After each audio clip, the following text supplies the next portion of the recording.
Pilot, we do have opposing swells, so if you have good eyes on the lift line, I'm comfortable with you punching it ahead Okay. before it's clear, if you get caught in an awkward trough or something.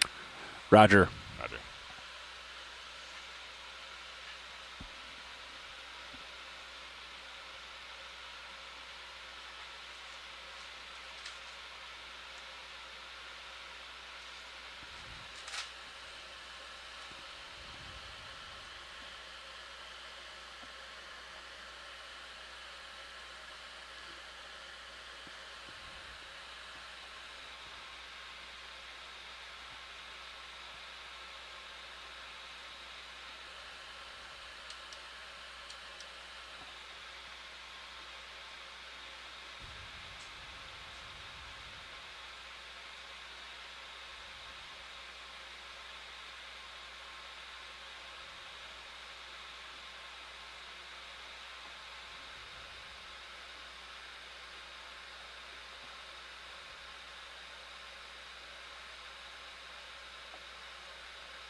Pilot, we'll wait for your confirmation to thrust before releasing the ROV. Roger.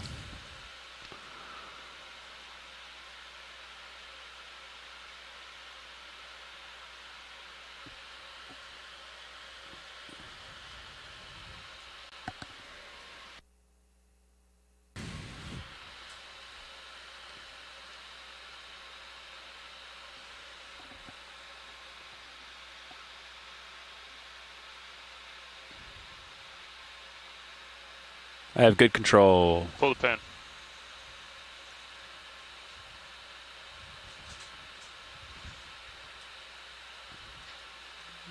Yeah, you can come ahead, pilot. Okay.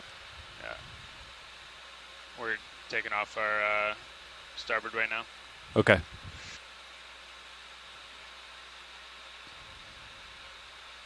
That's a good heading there, pilot. Copy.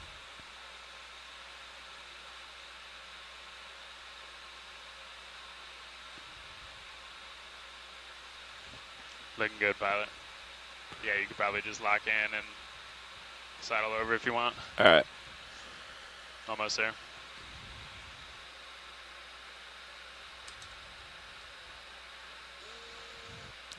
All right, I'm off stick, Chris. Roger that. Put auto head in if you haven't. Yes, auto head is engaged. Roger. All right, we'll stand by for streaming here. Copy.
All right, deck streaming looks good. Let's launch Sirius.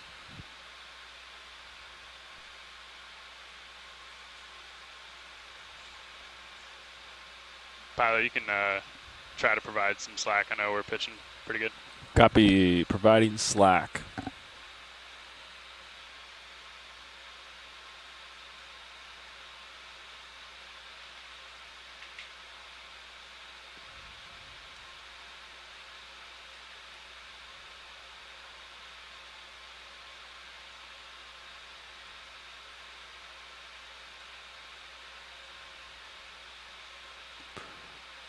Trying as hard as I can to provide slack. Yeah, copy that.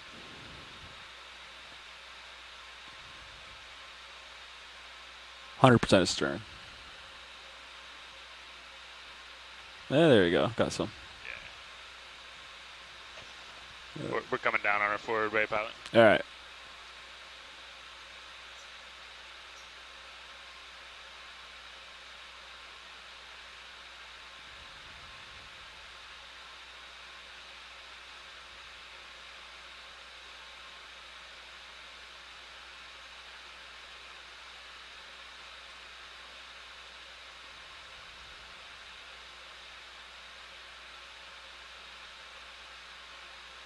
There it is. That's looking good, pilot. We're bringing you back to center line.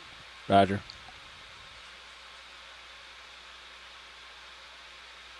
There we go. That looks good.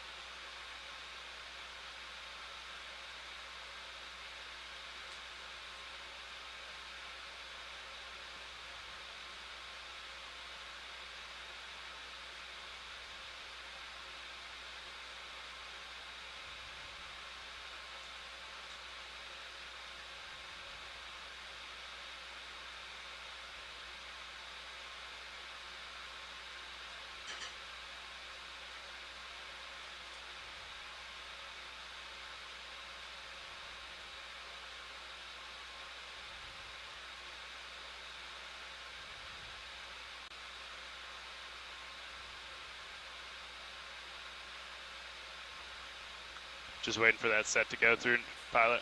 Copy. I'm off stick at the moment. Roger that.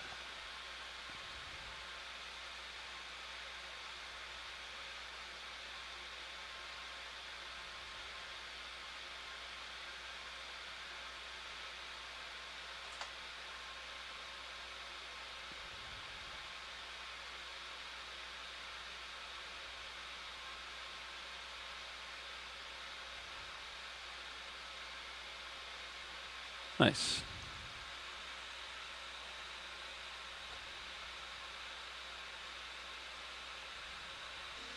Yeah, we can go off stick, pilot. Off stick.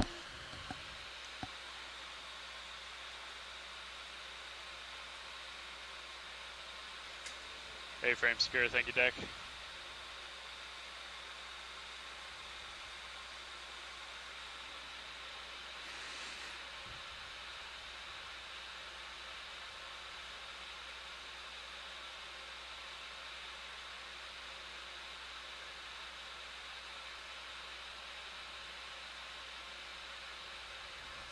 Pilot, are you ready to descend? Pilot's ready. All right, let's go down to 50 meters and hold at 15 meters a minute. Once you do the same. Roger. We both zeroed. We're good.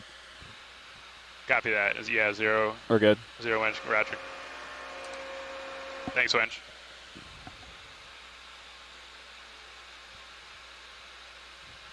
Pushing down. Copy.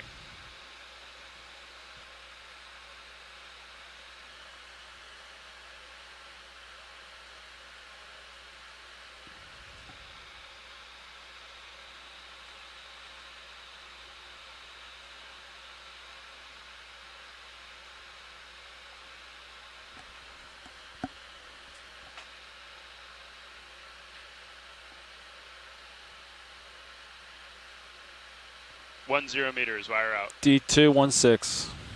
16, aye.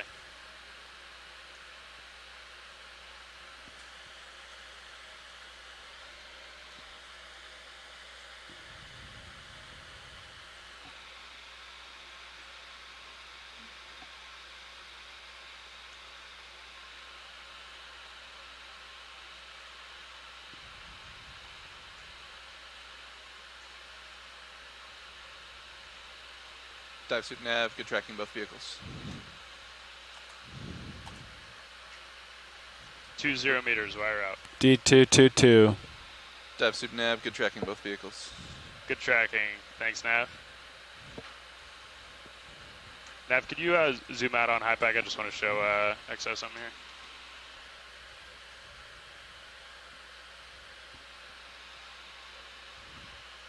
That okay? That's perfect. Thanks, Nav.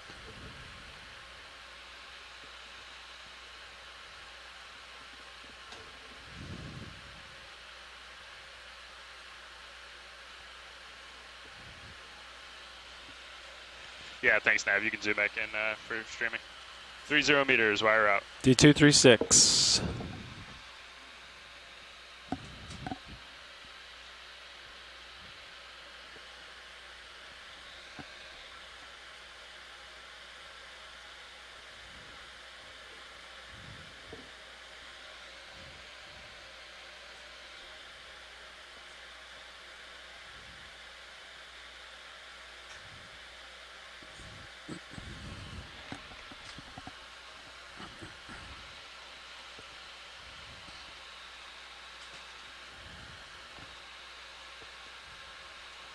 Four 0 meters, wire out. D248.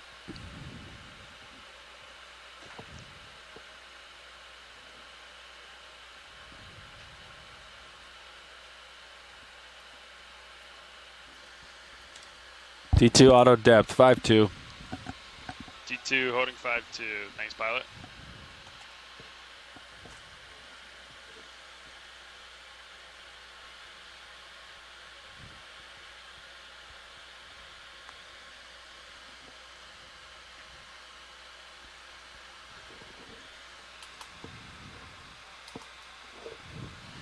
Winch all stop, 50 meters. Winch, dive super. Winch. Hey, we pass control to the control room, please? Control room has the winch. Control room confirms control of the winch. Copy, co-pilot. Nav, dive super. Go dive suit. Hey, I see we're still a ways from the target. I think we'll pass back up as we have it. And then I guess the question is if we want to stay at 50 meters and maybe have them try to do like a knot through the water over there, or if you want to, yeah, I mean, we're on a good track, right? Yeah, I think we're trending in the right direction here. Maybe just Okay. a little more easterly. We'll be good. Okay, all right. All right, well, why don't we pass control what we have now, and then I'll let you work with bridge. Perfect. Okay. All right, we'll call up. Thanks. Nice launch.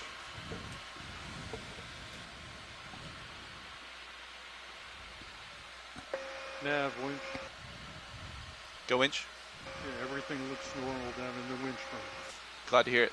Thanks, winch.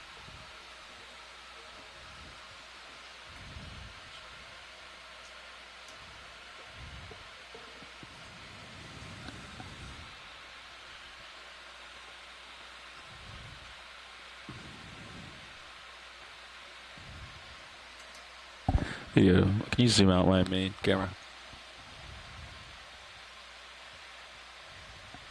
Main camera is full wide. Really? Confirm. All right. Huh. Okay.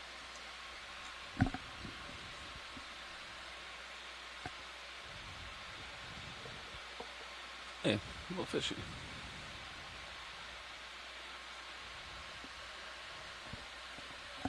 The focus may have been in just a slight amount. Okay. What's your plan, Nav? Just gonna do a ship move and get us Yeah, over they're there? passing up control. Once we have comms and control, we'll Just do a big ship move. yeah, do a little ship move. All It's like 850 meters or so. Okay. Just to get us over the valley. All right.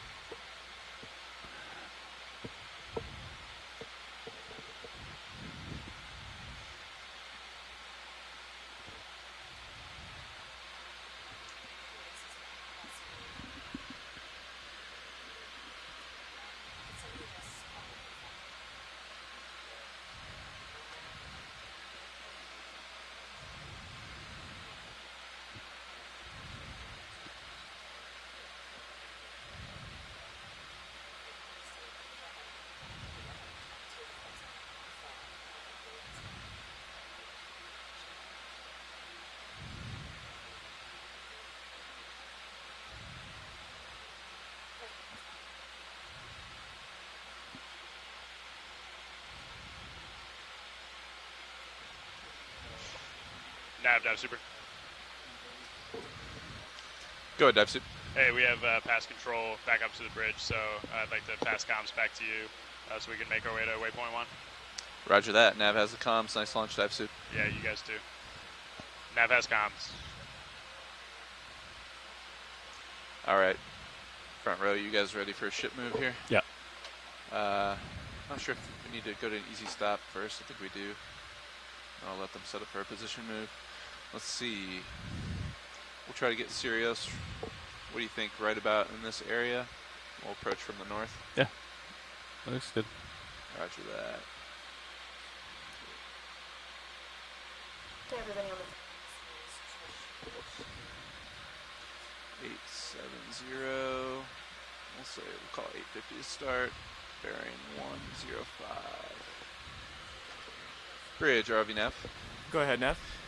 Yeah, nice launch there. We'd like to get a position move here pretty quick. If you guys need to come to an easy stop first, we can do that.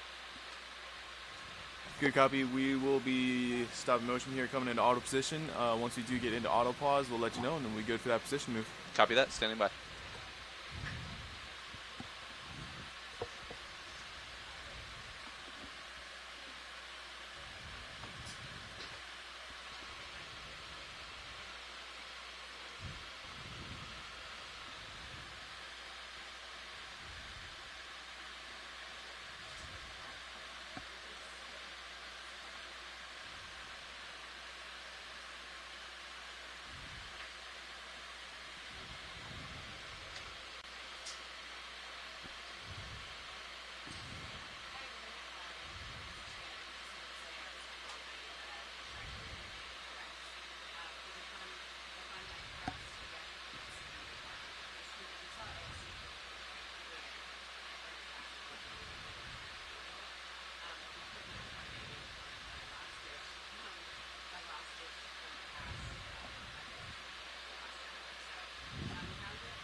You want me to keep the thrusters page up?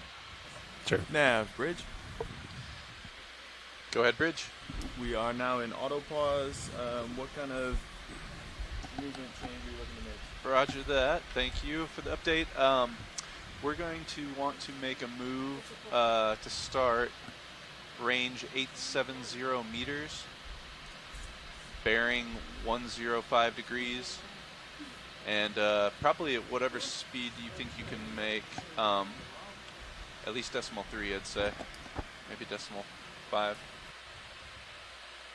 Good copy, Nav. I have that movement as 870 meters, bearing 105 degrees at best speed. Are we clear to engage port, prop, and rudder?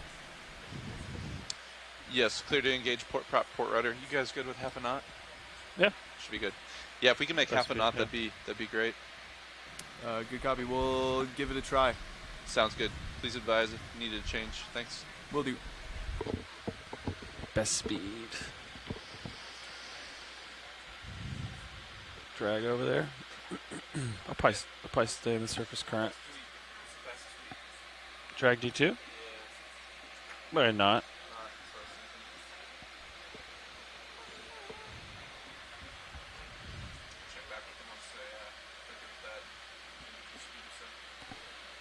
That's good.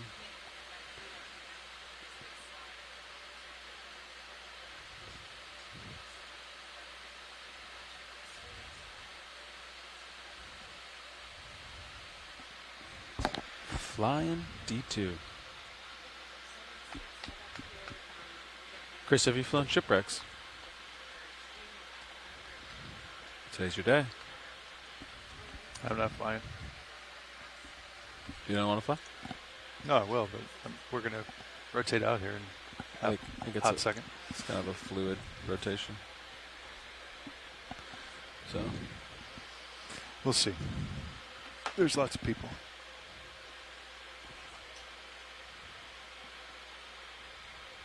do you like shipwrecks? Or do you like bio better? I like it all, man. Well. Anything that gets us down on the bottom. Estimated depth is 625 meters, Roland. We can go dive on washing machines. It'll be a while. Don't care. Were you there for the washing machines that we found? No, but I've seen the videos a million Yeah. times. That was before I joined you guys. I got it.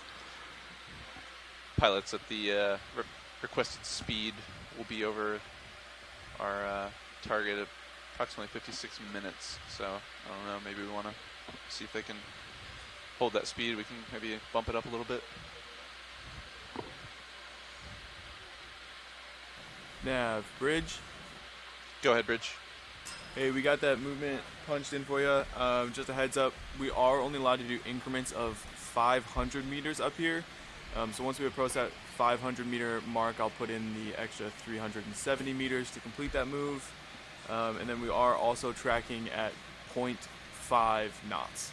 Excellent. Thank you for the update. And yeah, please advise whenever you put in that second ship move if you would. Good copy.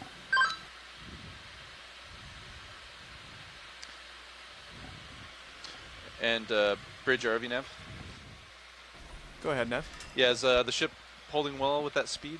Ship's holding fine. Excellent. Do you think we could increase speed a little bit more? We'll come up to 0.6, give that a try, and then we'll see from there. Copy that. Thank you.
This is GFOE Okeanos Explorer video engineer Roland Bryan making a general announcement to all those on the ship and the shore. This is a reminder that all audio associated with this dive will be broadcast with our live streams, as well as being streamed to shore via the satellite and the internet. Keep that in mind as we proceed with the dive today, and enjoy the dive. Thank you. Good morning, everybody Go ahead, from Bridge. Hawaii. Hello, my name is Shannon Hoy. I'm with NOAA Ocean Exploration, and I'm an expedition coordinator. I'm expedition coordinating this expedition. It is the first one of the field season. Did I say expedition too many times? It's all right. Yeah, so it is the first one of the field season. It is our ROV shakedown. We're very happy to have our ROVs D2 and Sirius and our GFOE team back Good aboard copy, with us 735 meters. and to see what if we you're can comfortable, do. let's try that Today we're decimal 7 diving knots, on a and you can shipwreck just advise, that or I'm going to if you need pass come off back to down my speed, just let us know. expedition coordinator in training, Trish, to Copy. discuss Thanks, a little bit more about while we're here today. Super excited. I was also up all night trying to relocate this in our multi-beam, so apologies if I'm a little fumbling my words. Go ahead, Trish. Thanks, Shannon. We appreciate your overnight efforts. Hi, everybody who's watching from home. My name is Trish Albano. I am an expedition coordinator with NOAA Ocean Exploration, serving Alright, in a pilots, training with those capacity out here on this cruise. if the ship can maintain that Like speed, Shannon said, we're run it really down to excited to be 34 out minute here transit. and to hopefully descend upon a really interesting Sorry, shipwreck site today. We're fortunate to have a few folks on the line who are definitely more subject matter experts than me on this site and in maritime archaeology and underwater cultural heritage in general.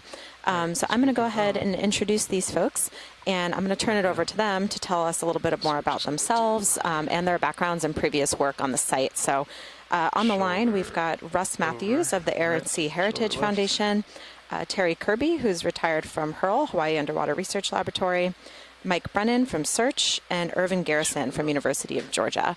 And we also got Phil Hartmeyer, our in-house marine archaeologist here at NOAA Ocean Exploration. So I'm going to turn it over to you guys. Maybe, Phil, you can go ahead and kick us off.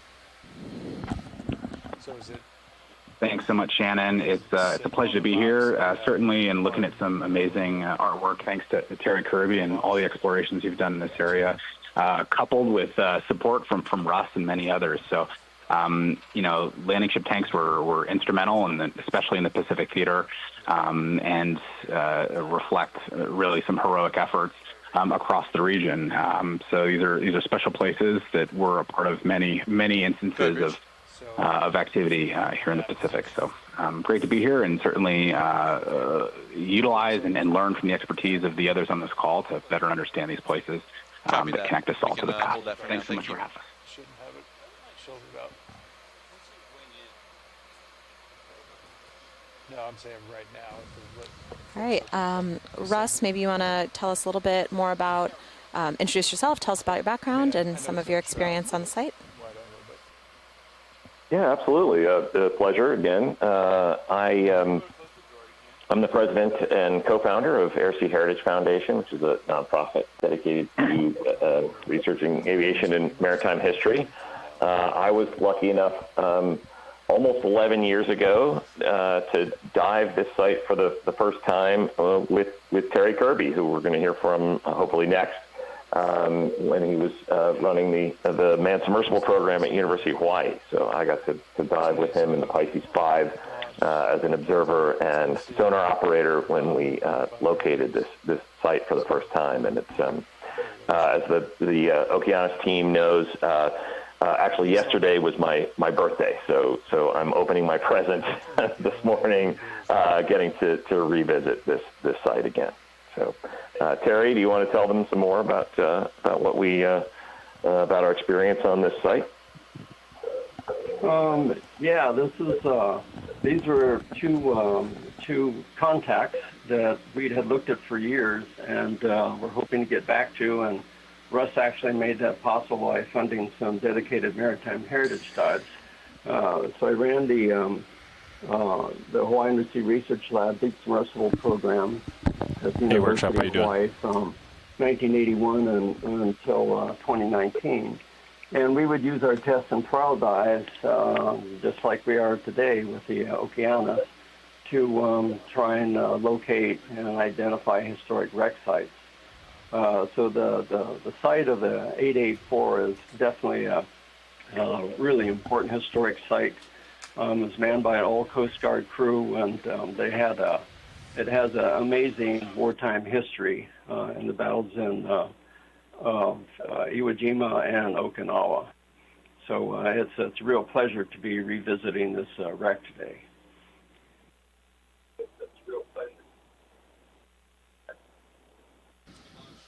Thanks so much for that, Russ and Terry. Yeah, happy birthday, Russ. Hopefully we'll descend upon your birthday present very soon. So Mike and Irvin, if you guys would like to introduce yourselves as well, that would be great. Yeah, hi everyone. Mike Brennan here. I'm a maritime archaeologist with Search.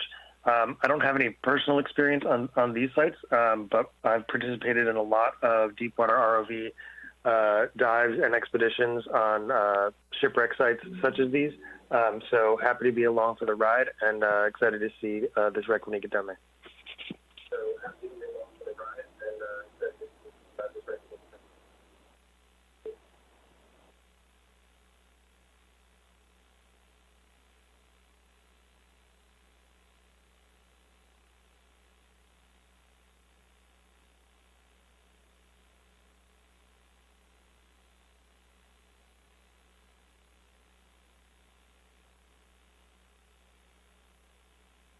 So, hey, this is Russ. I just, if I may, like to chime in and just say this moment now is very familiar, to us when we were descending on this site for the first time, back in November 2014. All we knew then was that, in the multi-beam data that had been collected earlier, that there was a roughly 300-foot long steel shipwreck at this site, and we really had no idea what we were going to encounter. And so it was this kind of anticipation of what is ahead of us, and it was only until we reached the site and started collecting the data to realize, well, first of all, that it was an LST. That was we recognized that pretty quickly, but then finding the clues that led to its identification. So and hopefully we'll get to review some of those while we're in the midst of this dive.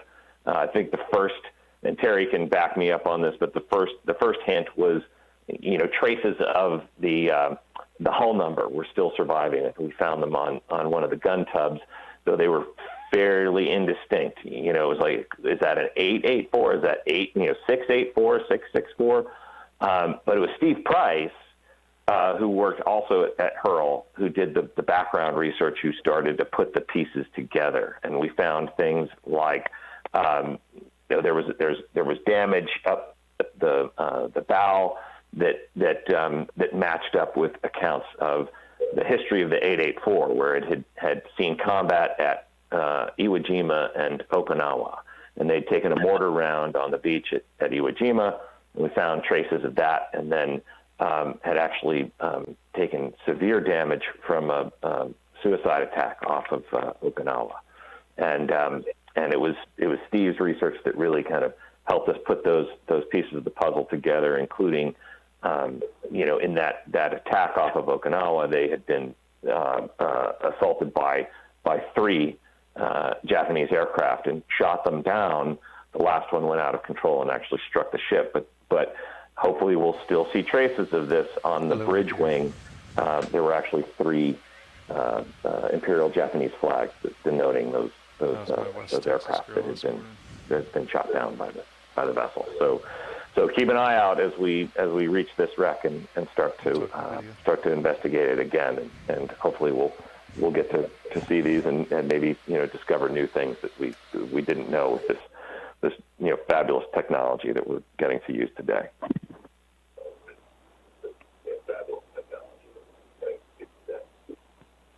Yeah, thanks so much for that. Thanks so much for that, Russ. I'd love to hear from your perspective, Terry.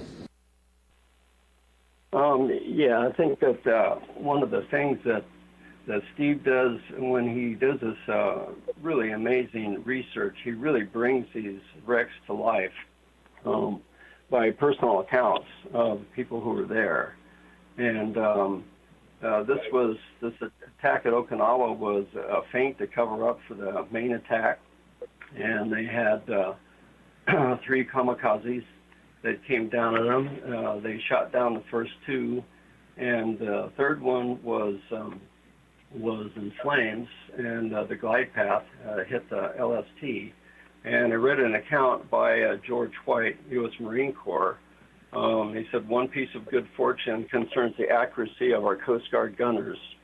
This kamikaze had 2 250-pound bombs, the kind that had to be detonated manually.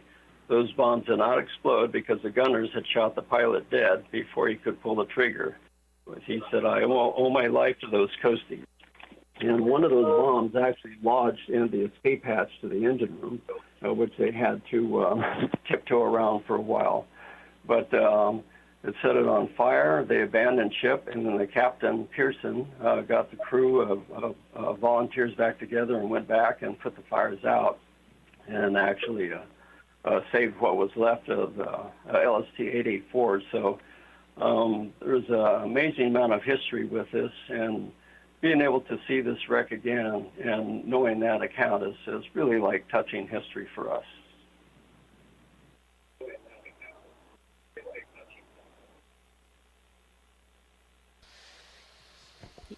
Yeah, absolutely. Also, and this is Russ. Oh, sorry, please. Sorry. No worries. I just was going to say last night trying to find it, if I didn't have any of the wonderful work that you guys did, I don't think I would have ever been able to locate that. So a ton of great work to be able to find it. I'm not sure people realize how small these things show up in our sonars, you know. So yeah, even with all of the great information and maps from you guys, I still think I found 3 other sites that I was like, this must be it. So yeah, thank you for that.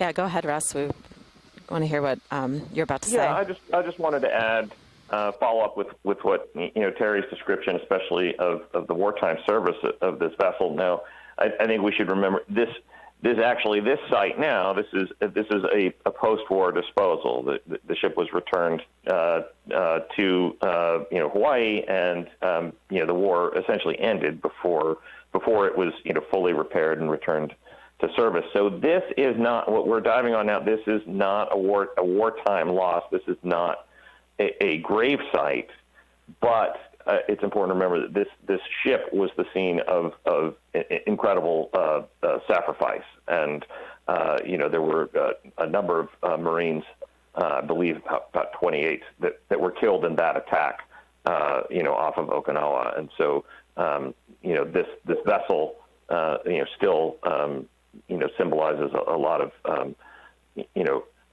courage and suffering and sacrifice, on behalf of a number of very courageous individuals, and we should not forget that as we view it today.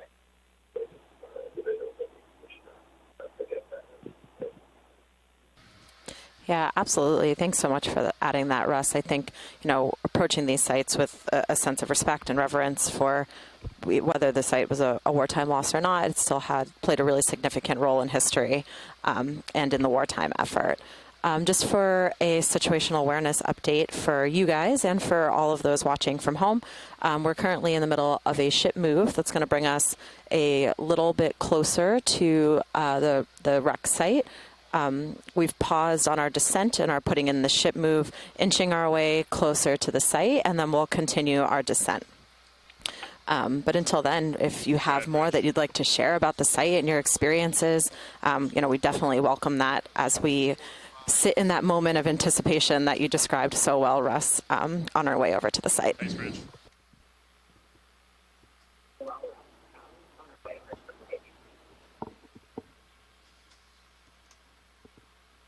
Yeah, it strikes me that so Terry had a unique perspective on this, in that his view was actually through the viewport of the Pisces 5, of the deep diving submersible, and the rest of us were mostly we could look out kind of these side ports that are just a kind of a few inches across, and we had high resolution cameras on the exterior of the submersible. But today, I'm really excited to see Deep Discover and Sirius in action, and the kind of views that are going to be possible with the lighting and camera rigs, and especially the kind of the overhead view as well. And I don't know if there's anyone on the line that can talk to that about the technology that's being applied to this today, and how this is making it possible. I think the views that we're going to have, the resolution and the lighting and the view, and the fact that I'm sitting at my desk in California and I'm going to get to see this is pretty remarkable. And I don't know if there's anyone online that can talk to that, at this moment.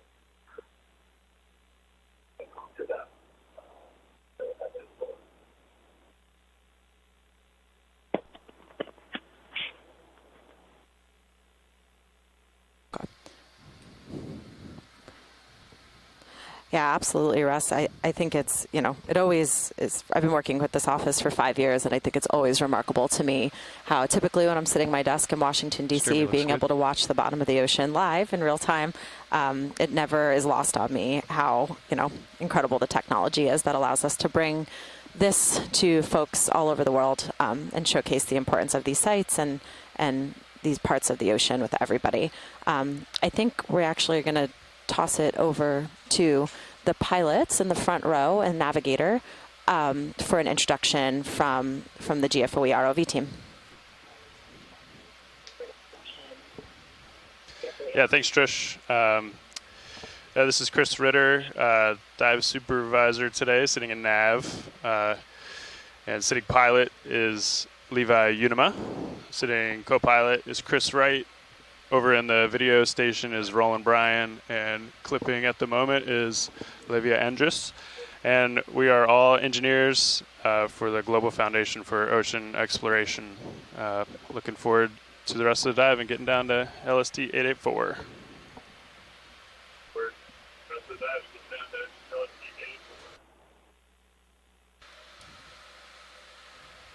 Thanks for that, Chris. So just as we continue to make our ship move over to the site, and Russ, you were mentioning kind of some of the technology that we have at our disposal here that allows to make this possible. For those who are tuning in from home and might be unfamiliar with our operation that we've got here out on Okeanos Explorer, so today we're working with a two-body ROV system. So if you're watching from home on camera 2, you're going to be seeing a view from Sirius, which is one of the two bodies as part of our ROV system. And on camera 1, you'll be seeing from ROV Deep Discoverer, or D2, which is the second part of our two-body ROV system. The two remotely operated vehicles are tethered to the ship and tethered to each other, which allow us to make ROV operations possible. So as if you're interested, you can toggle back and forth between those screens, or I think on camera 3, we actually might have a multi-view going on of various cameras. So these vehicles are rated to about 6,000 meters depth. Today we're only diving in about 600 meters, so this is actually kind of on a shallower side for us in terms of what the vehicles are capable of. And when we do underwater cultural heritage operations here aboard Okeanos Explorer, we actually approach the sites in what we call a non-disturbance capacity. So actually, I think somebody who would be able to speak to this really well might be Phil Hartmeyer, if you'd like if you have anything to contribute about kind of our ROV UCH approach and how we conduct non-disturbance operations. Absolutely. Thanks, Trish. Phil Hartmeyer here, marine archaeologist at NOAA Ocean Exploration. Investigating these places requires really a great deal of care and skill, expertly led by our ROV team at Global Foundation for Ocean Exploration. And the non-disturbance activities that Trish has mentioned have led our archaeology-focused dives for many years. And really, we're seeking to gather more information about not just the vernacular intricacies of individual site types, but certainly shed more light on the stories and some remaining questions archaeologically that can help inform the fuller story, some of these stories of our past. So by working through non-disturbance, our pilots and operations keep the vehicles at safe distances from the wreck, not just for the site's sake by not impacting them directly, but also by not ideally moving close enough where thrusters can impact sediment deposition on the site and other kind of more distant disturbance activities. So it requires a great deal of care, and it preserves the site, and it also ensures that with a slow, steady approach, we're able to maximize and ensure vehicle stability and safety as well. So it's a great approach, and it takes a lot of years of skill and practice on the operations team to be able to execute the way they can today. So it's great to be able to prioritize that and safely with our partners in line and concurrence to be able to explore more of these sites together.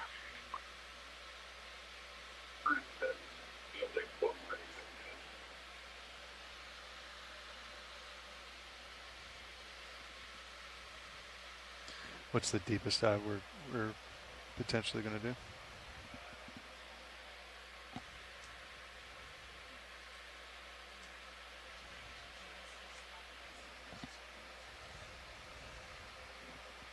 Yeah.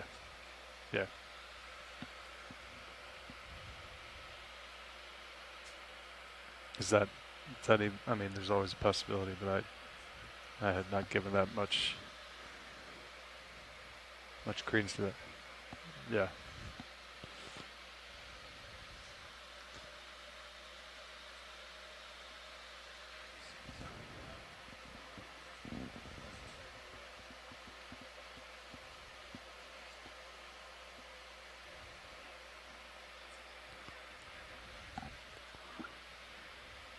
No way.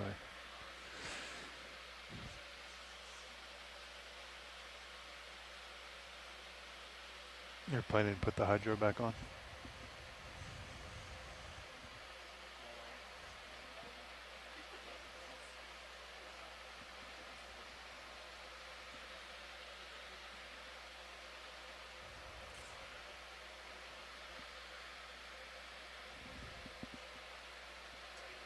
Copy.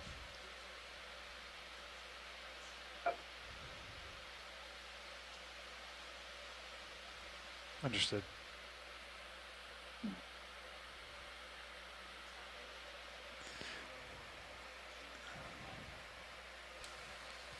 Yeah, thanks so much for all of that, Phil. I think it helps to provide some context, certainly in how much care is taken as we approach these sites. Yeah, by the bench? Just a reminder for those on the line and for those at home, we are here as part of our ROV shakedown for the year. So we might still conduct some engineering objectives on this dive as we're getting the ROVs ready for the remainder of the field season. So that's a huge objective for us on this cruise as a whole, and we're really fortunate that we're also able to visit these really exciting locations while we conduct some of those engineering objectives. Put us this far off.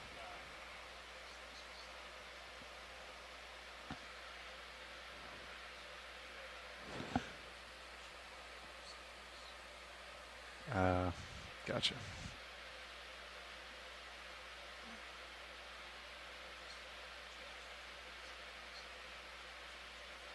Understood.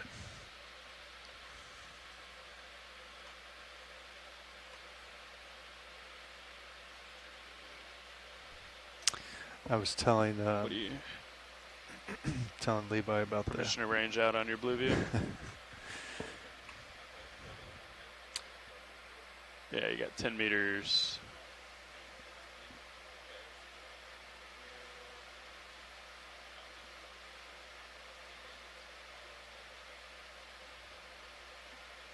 There we go.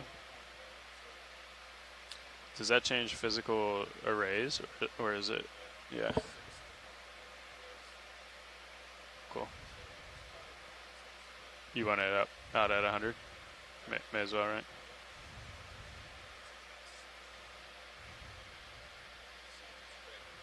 We haven't been adjusting gain or anything on this, right?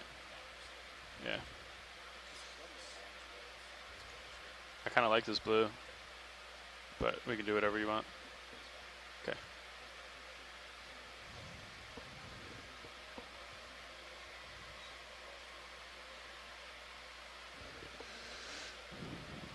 Is it? Yeah, we don't have that long on there, right? No.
Watch leads and shore. I'm just going to put up our sonar on stream 3 so you can sort of see what's going on there.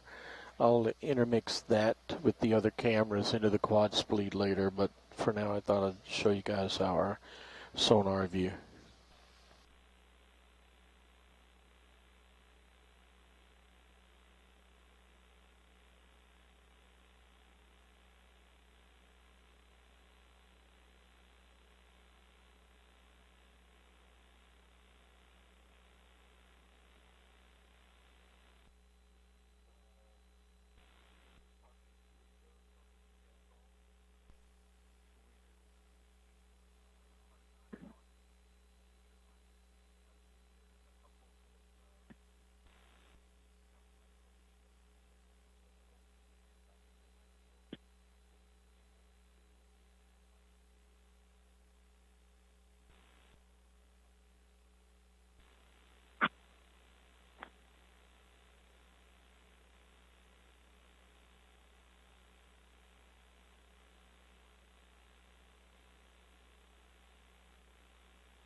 Go ahead, Bridge.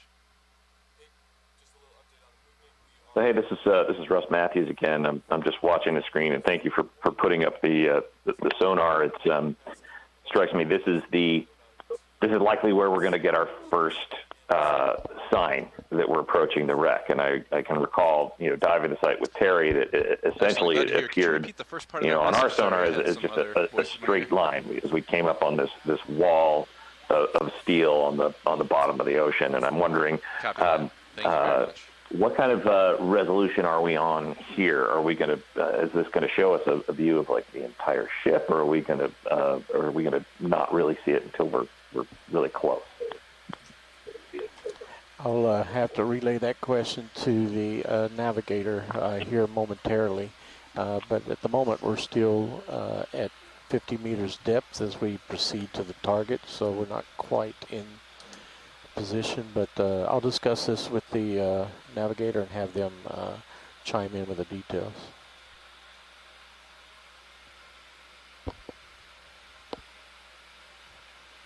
Hey, video. There's a question.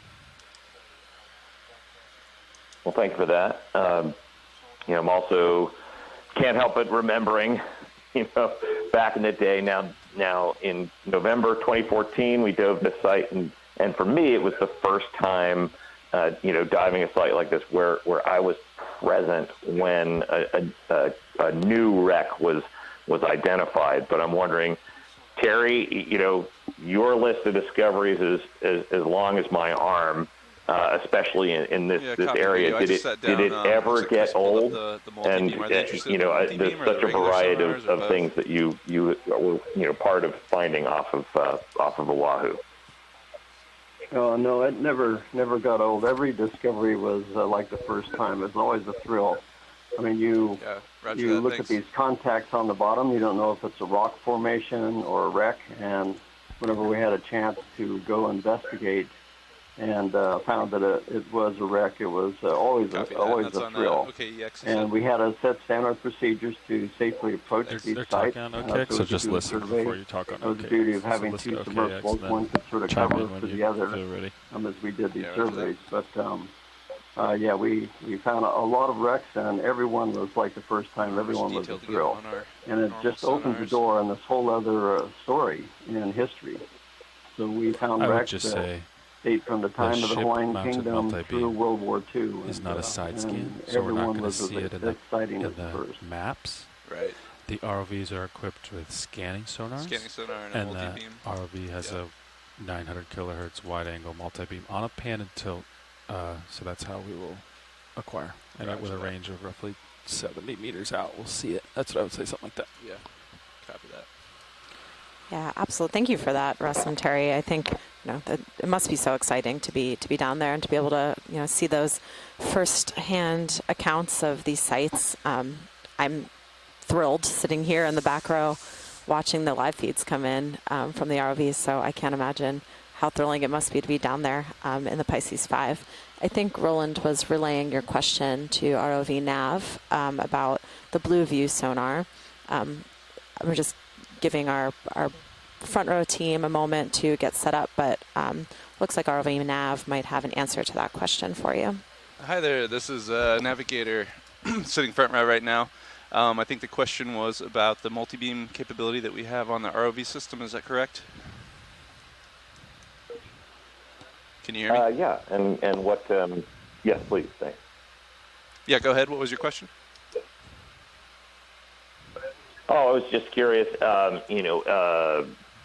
specifically, like what kind of resolution are we seeing right now? So because of course the sonar is going to be our first glimpse of this wreck. So are we on a setting like, are we going to see like the entirety of the wreck as we approach, or is it going to be closer? When we came up on it in the submarine, it was essentially like a straight line. It was this wall of steel in front of us. But right. I'm wondering, are we going to be able to get a glimpse of the entirety of the wreck, or what's your, what can you tell us? Yeah, absolutely. I think you guys have the display up right now. You can see our sonar systems operational. On the right half of the display, you'll see our scanning sonars. Those are kind of the more rudimentary systems we have. They just give a good kind of 2D look at what we can see. We have them ranged out at different frequencies. On D2, we have a 38.5 kilohertz setting right now. And then on the camera platform, we have one that's full 360 set at 725 kilohertz. These just kind of give a good initial feel for what we're going to see. The real tool that we'll want to use whenever we approach the wreck will be the Blue View system, which is on the left. And we currently have that ranged out at 100 meters or so. And that should give a really good, more of a 3D look at what we acquire. And that's what we're going to rely on most heavily. Pan and tilt, yeah, too. It's on a pan and tilt system equipped at the brow of D2. So we have the capability to pan and tilt that system and kind of paint a picture of the targets that we're trying to acquire. So that should provide a really nice image as we approach. We tend to rely on that the most.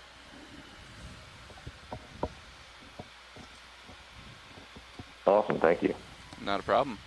Yeah, we're excited to see, and yeah, hopefully we'll provide some really, really nice imagery.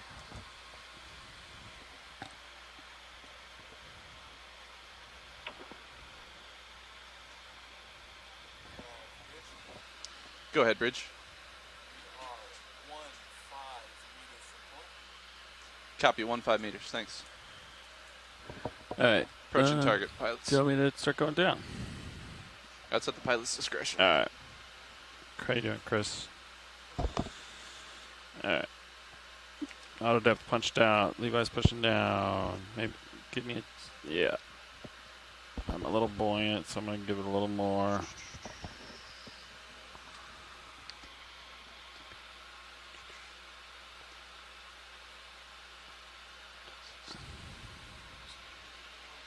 Raj.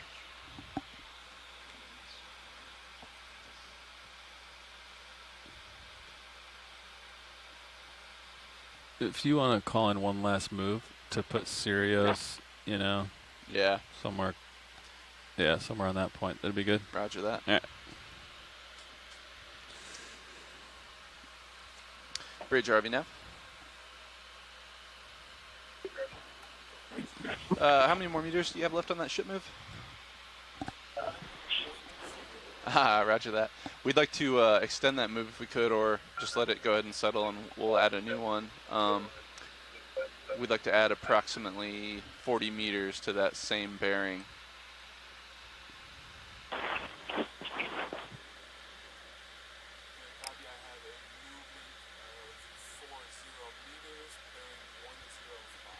Good copy. Thank you, Bridge.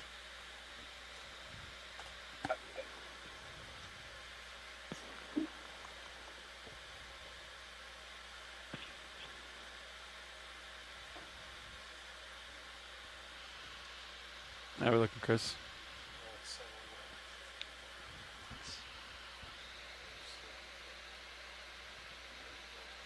Okay.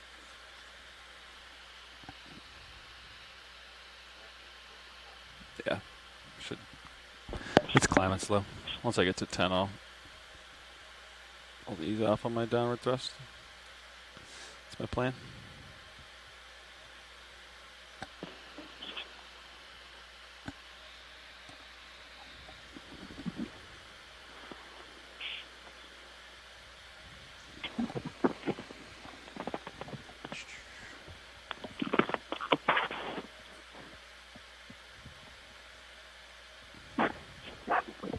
Can you give me some contour labels in my vicinity, John? On it.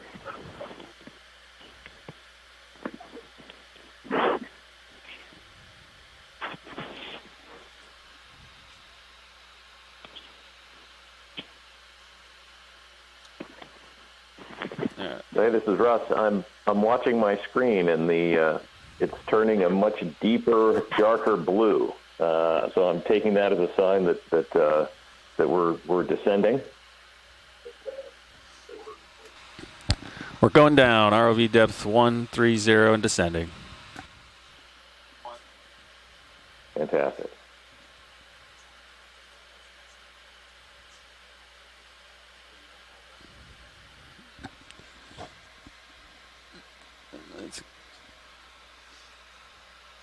Yeah, 500. Let's see. He'll get us there. 550 maybe depth. Yeah, I should get lock at like 60, 70. Yeah. Okay. All right.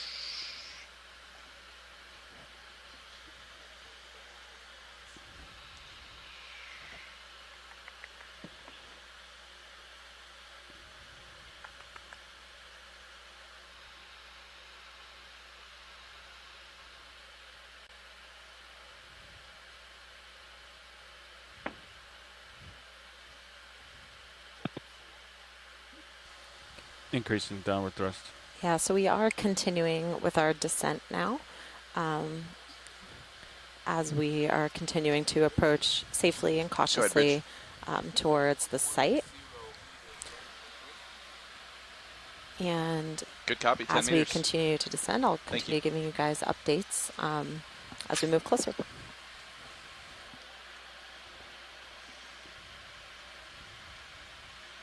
You know where to back off, or you good? I think I'll be all right. Okay.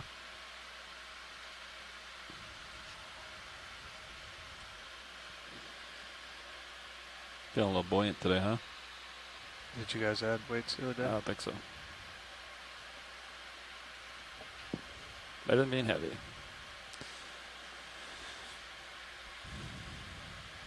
Well, thank you for that. Watching this just really kind of brings home the fact that this is not easy to do. RV camera's a little dark. We're venturing into an area where humans do not live, do not regularly visit, and it takes an extraordinary amount of effort from a lot of people coordinating together to make it happen. And as historians and archaeologists, we dream about the opportunities to see these places and these ships and aircraft and artifacts that have been part of a bygone era, and the chance to reach back and connect with them again.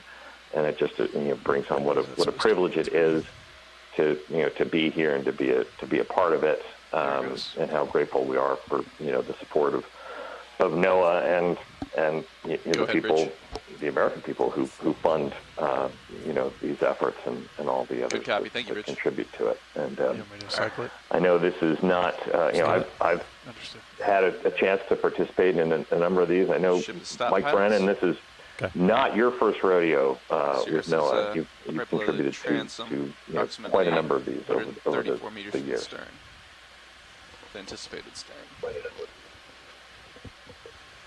Good copy. Thank you, John. Hey, Russ. Yeah, that's right. It's been a little while, but happy to be back on the site on dives like this.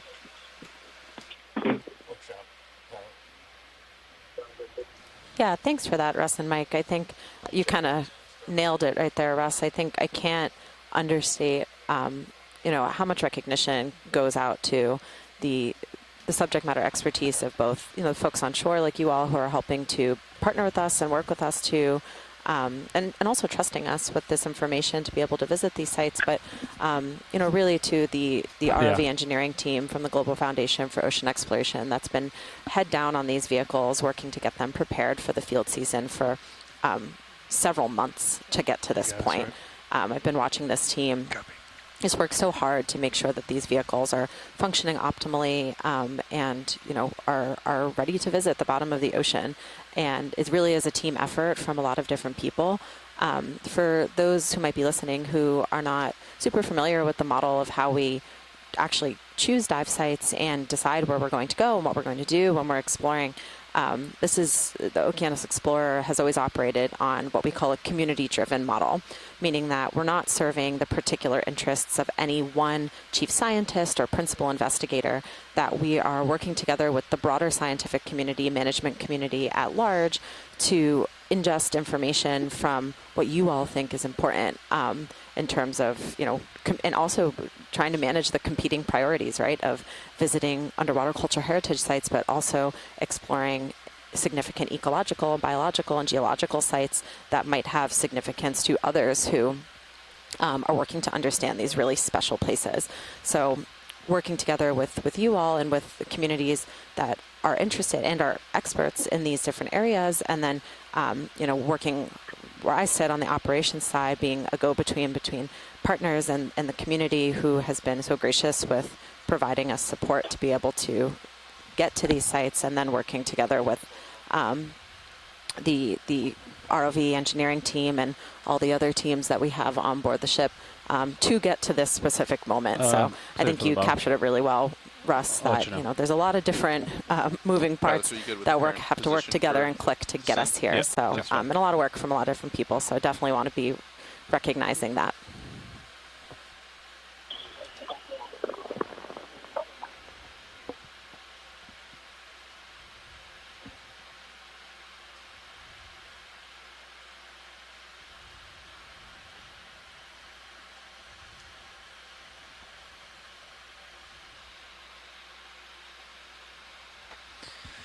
Still looks good. 10. Gotcha. Okay. I pushed out a little bit. Keep our headings good. Way. Good copy. Yeah. Yeah. Streaming looks good. Echoing Trish and Russ here. This is Phil Hartmeyer at NOAA Ocean Exploration. There's a lot of different sites that we're really privileged to be able to consider and receive as priorities from the archaeology and history communities, among many other communities. So always a plug for those listening and those interested to be a part of these mission and cruise planning to provide site expertise and other recommendations for exploration. There's always an open phone line there for all disciplines, including archaeology. And another group that we have on board here on the ship that I'd be remiss if I didn't mention is what happens to this data after it, comes off the ship and after we've visited these sites. How do we make that data available to those who might be interested in working with it? So we have representation from the National Centers for Environmental Information. Here on board, we have Caitlin Ruby and Jen Green, who in their roles at NCEI are a huge part in making this data that's being collected available to the public and providing that service that the data that we're collecting can actually become usable. So I just want to, that's kind of what happens after these expeditions wrap. So I just also want to acknowledge that effort because it's a big one, and making this data publicly available is why we're here in a large part. So thank you to NCEI for the work that they do.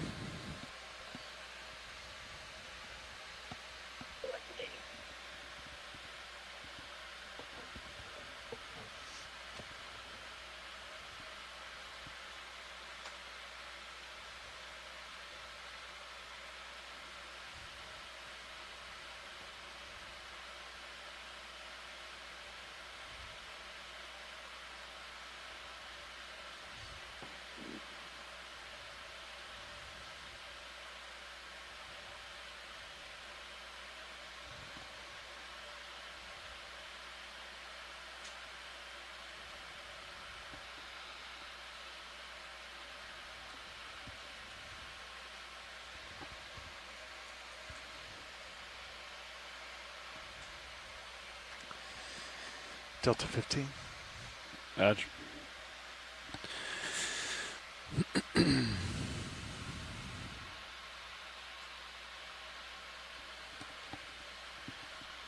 We're in shallower water here, so I might go down to like my altitude of 30, and then I'll back under you, so then my altitude will then be like 40. Yeah. We'll get into config, Okay. and then we can come down and in. Cool. Yeah. So basically, I'll stop at a 30 out on my position. Be advised, you'll have like a 10-meter Yeah. downhill slope there. Yeah. Another part of the history of this wreck, as we start to approach it, part of the human interest side, was all of the Coast Guard crew survived the kamikaze attack. It's like but that night, as they were anchored near shore, both saboteurs came out, and one of the Coast Guard crew was killed, Del Flockensteer. He had was able to see his newborn son just 2 days before he shipped out. And when he was killed, his shipmates put a bond together for $1,000 to go toward his education. And he actually got an engineering degree at Michigan State University and didn't miss the reunions after that. So there's a lot of really interesting human interest stories that go along with each one of these wreck sites. And that was one I wanted to share with everybody as we're approaching this ship.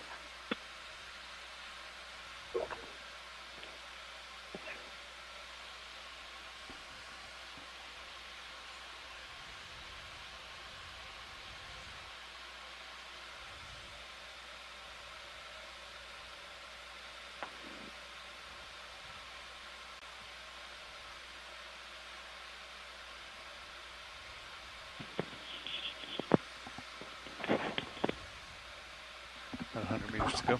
Roger.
Sirius starting to pick up bottom. Roger. 98.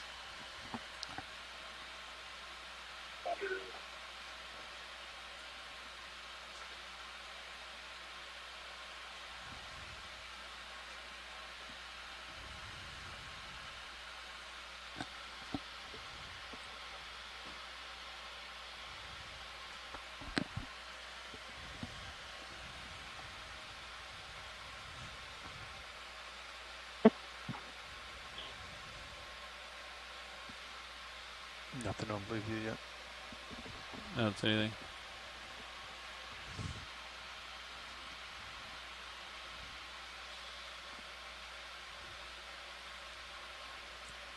Big. Still velocities. There it is. 61. All right.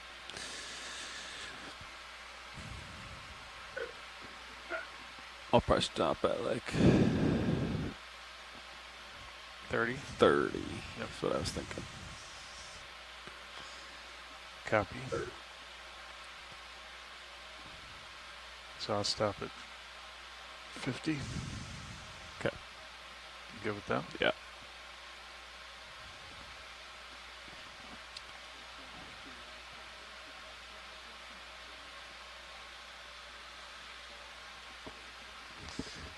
All right. I'm gonna start easing here, Levi. All right. Beautiful. There's blue view. All right. 10 more meters and I'll stop. 8. I'm all stop off the winch. Copy. Creating delta.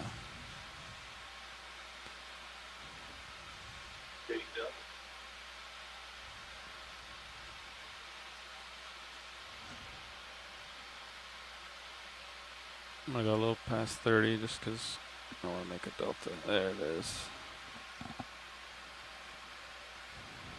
All right. Punching auto depth. Good copy. Good delta. Let's punch your heading in. Auto heading engaged. My heading is also in. Are you ready for me to come stern? I'm ready. I got you in my tail cam. Raj. Coming straight back.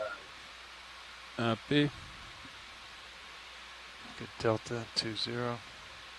Tether looks good. Got the whole tether in the camera, which is real nice.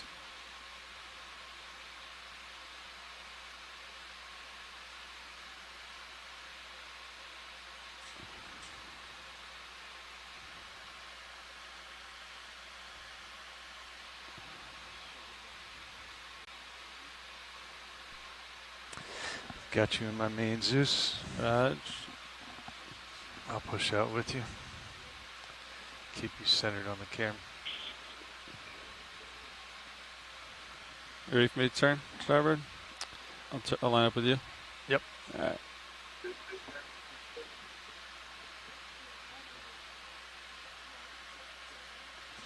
All right, John, what's our heading? Heading should be 130 approximately. You heard the man. Let's line up on 130 together. Aye. Coming over 130.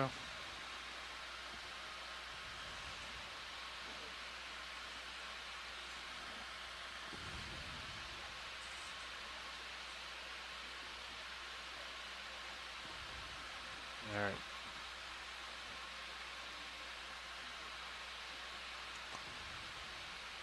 That's 130. Keep you steady as you push out. All right. All right, I got you at 4 or 5 in my camera.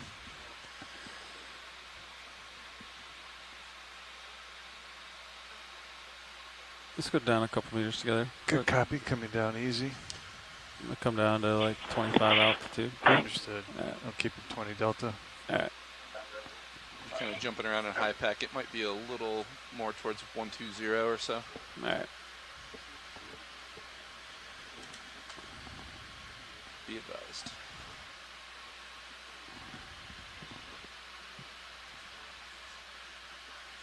How tall is this wreck, John? Approximately, I think, was it one standby one?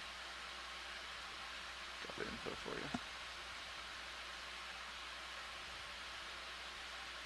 you. I'm going to recall the white balance from yesterday, the color correction. You stay there, Chris. Understood. 15 delta. Yeah, stay there. Off stick.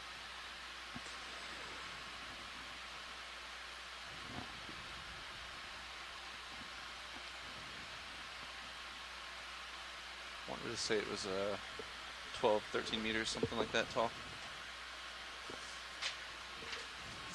All right. It's 20 meter delta. Auto depth. All right, you get a move going that direction, John. Roger that.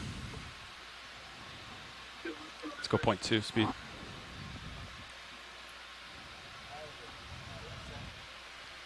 How you doing? Yeah, starboard nip went out, but it came back. Maybe a bulkhead squeeze, or maybe fiber. I don't know. It's back.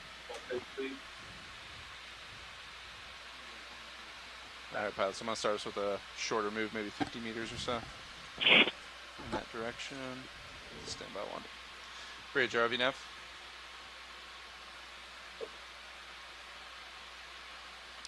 Can we paint the blue view, see if we get anything? Sure. Copy. Oh. Easy rolling. Bridge, RV nav. Hey, Bridge, we'd like to put in a ship move, please. Range 50 meters, bearing 120 degrees, decimal 2 knots.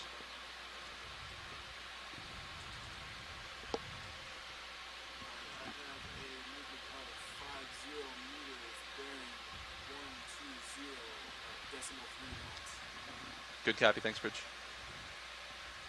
All right, Chris, let's go to 120. Understood, coming back 120.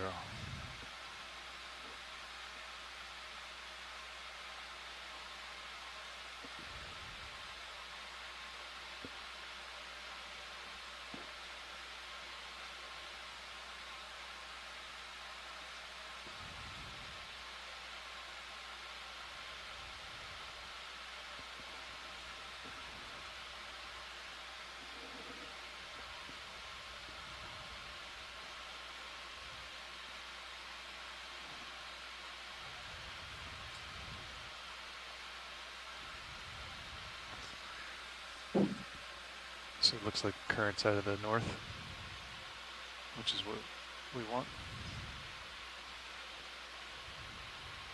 Yeah, to be honest, I don't feel a ton. I see the tether, but Yeah, I'm just seeing the prevailing Yeah. side of the tether.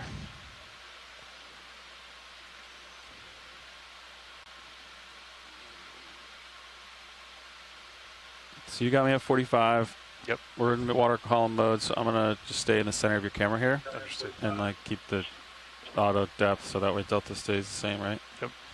So that way the tether's not getting yanked, and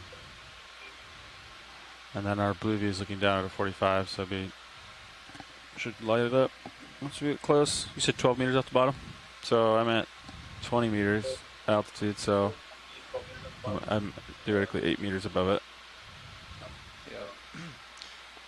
And just as always with any kind of site like this, just approach with caution. Be aware of any potential fishing gear. It's been, I think, 8 years since they've had eyes on it. Roger. And this isn't a channel that gets fished. Yeah. Copy.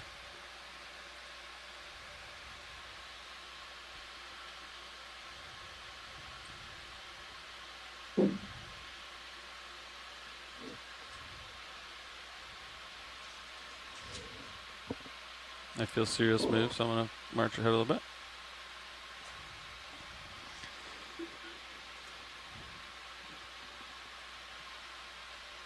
Sonarman Chris Wright.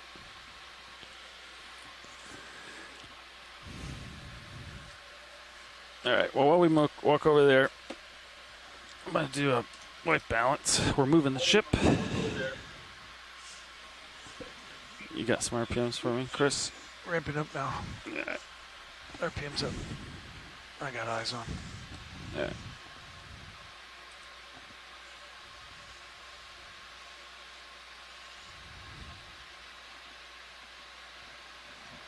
Lost that monitor. Yeah.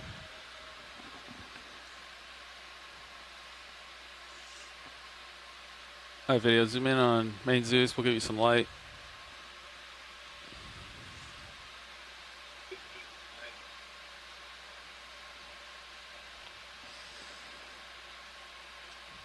What do we do? The port Starboard. side? I think it's starboard door, maybe I'm wrong. Inboard? Yeah. Coming inboard.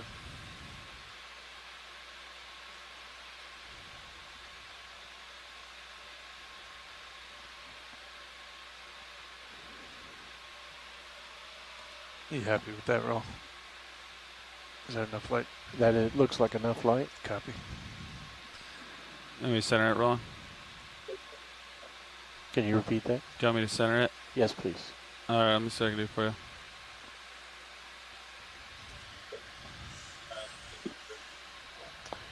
Capping the camera, checking the blacks.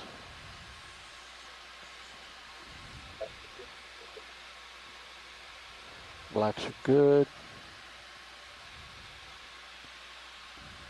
What's the ROV distance from the target? ROV dist 500? Oh, there's no way that's right. Oh, can you select stern? We just selected.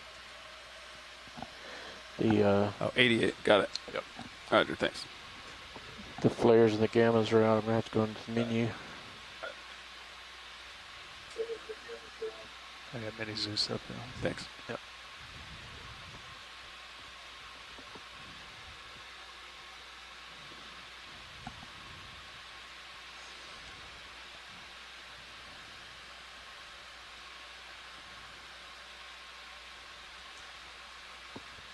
Yeah, it was in the email Chris sent out. 40 feet tall, approximately 12 meters. Okay. Thanks. You pushing ahead. Yeah, yeah. Keep me center. Yeah, I'm just driving, trying to stay in the center of your playground. You got it.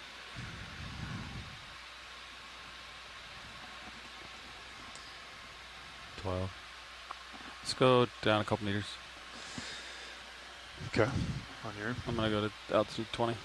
Okay. I'll keep the 20 delta. Yeah.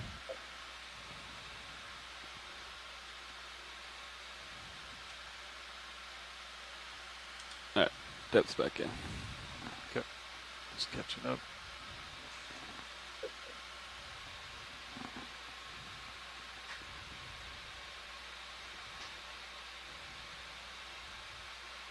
All right, wind shall stop, 20 meter delta.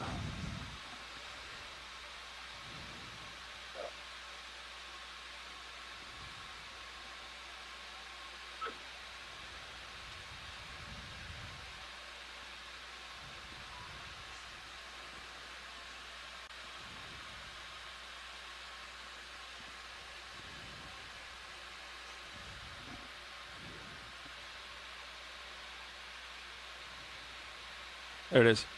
Eyes on. See that? I think we're just starting to see it in our multi-beam there. Range 55 meters out. We're moving closer. Dead ahead. HT2, HT1 is clear. Bridge. Move for HT2. Copy, move complete, thanks.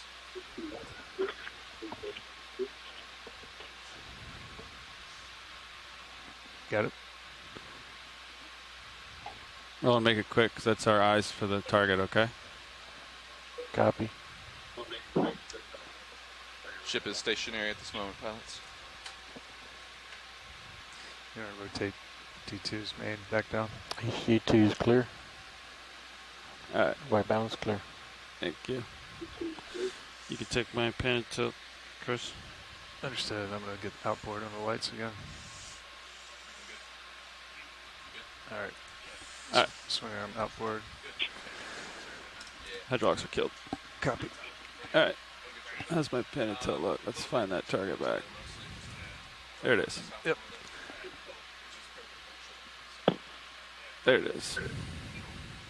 I'll bring it later. Copy. It's come. I'm gonna come back down. Punch out depth. Come down a couple, just a meter or two here. And that does look a little closer than what we see, maybe a few meters closer. Just be advised. Okay. And high pack.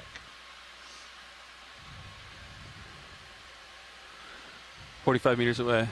You want to drop a target from D2 45 or just put your mouse there? Tell me I'll put a tentative target. Yeah. Right about there. Pretty buoyant. Great. Copy. You want to range in at all? No. Copy. Actually, yeah, you could range me.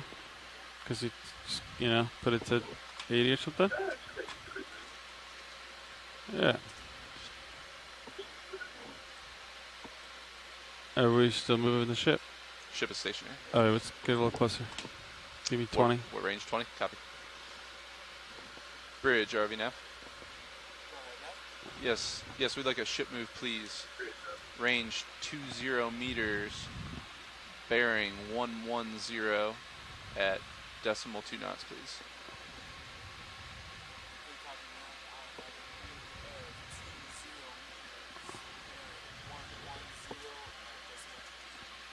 Good copy, thank you. You can come down on the down winch. a little bit. Yeah, Yep. give me 5.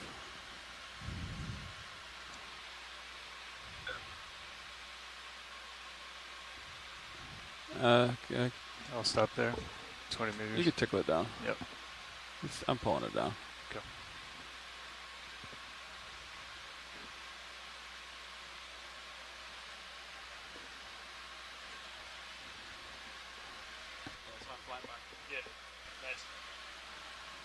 Ship move underway, pilots.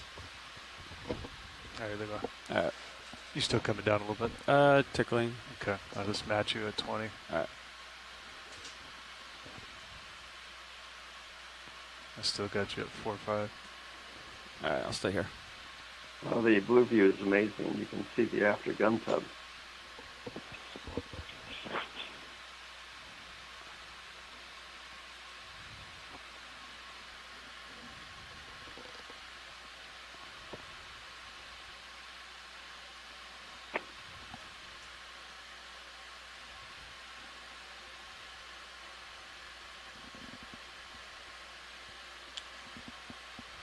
Tickle the winch down another meter or two. Good copy, coming down. Thanks. Copilot, the nav GUI, I still have descent selected.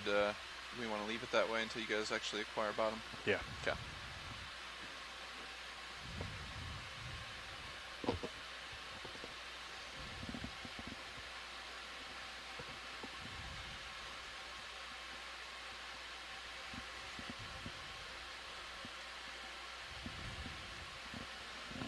Getting a better outline now. Yeah. We'll wait to deploy the swing arms. Yep. Until we acquire it real nice and see any obstructions. So you want to come down, approach it, take a bigger.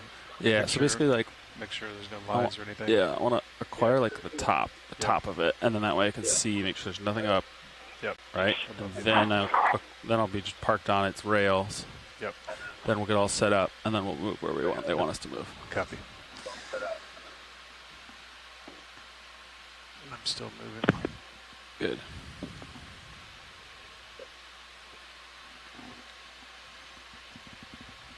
$40 meters out on blue view. Good copy.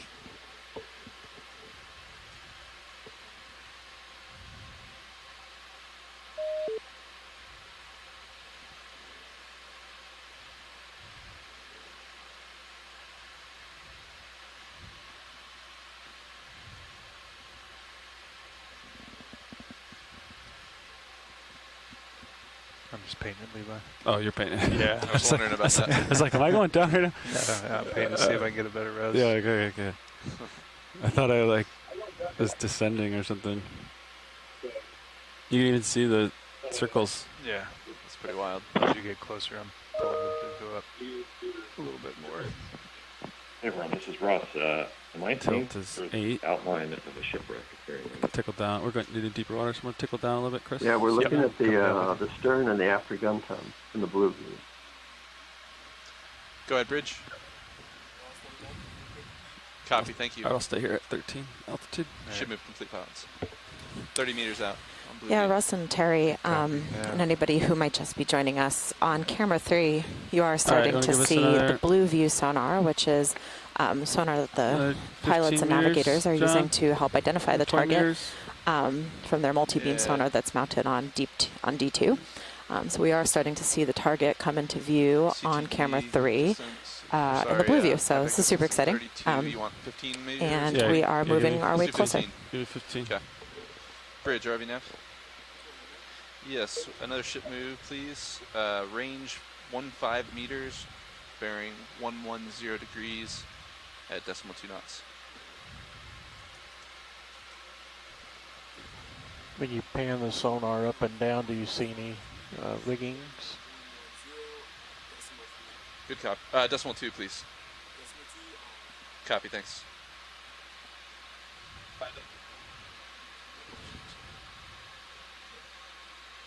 I'm just puppy dogging out, Chris. Yep. I'll come back a little bit until we get some serious movement.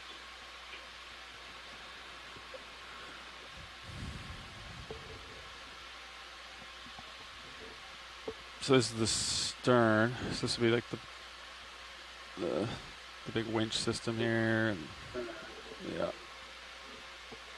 I think they had a big winch system so they could haul themselves back to sea as they land.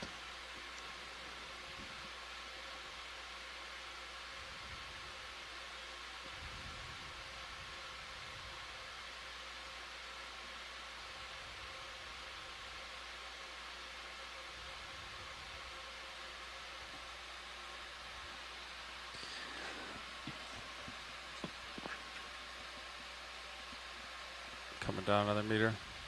Aye. Following you down. I stopped. Okay. Got you at 20.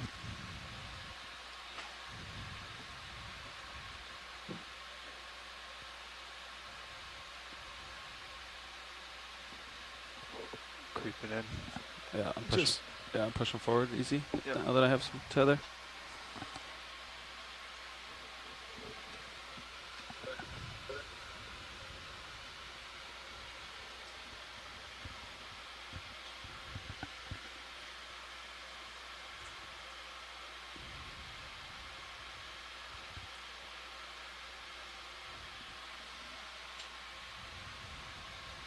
You can track that drawer. Actually, I can do it. It's right here. Got it. Yeah.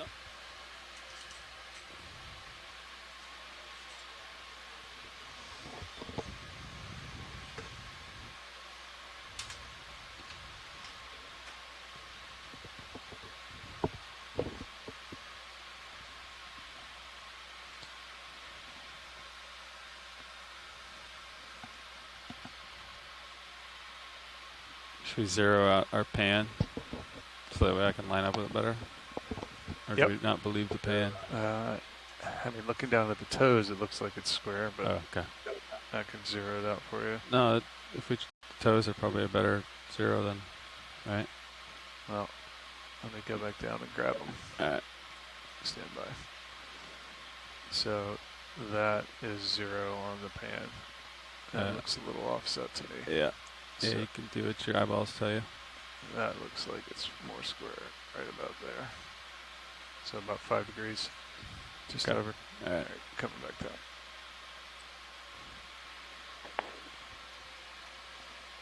Bingo. That's a cool shot, isn't it? Wow. With the paint. Yep. I'm gonna take a picture of this. This is cool. That is a shipwreck.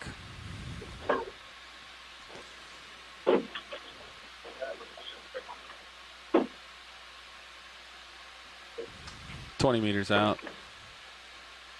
Copy. Is that ship move complete? Should we do another one? Or is it still moving?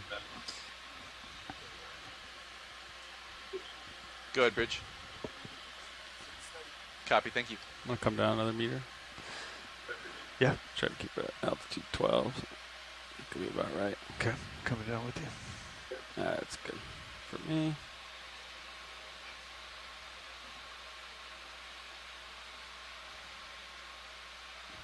I'm just waiting for my camera to see it. All right. I think I still got you at 20.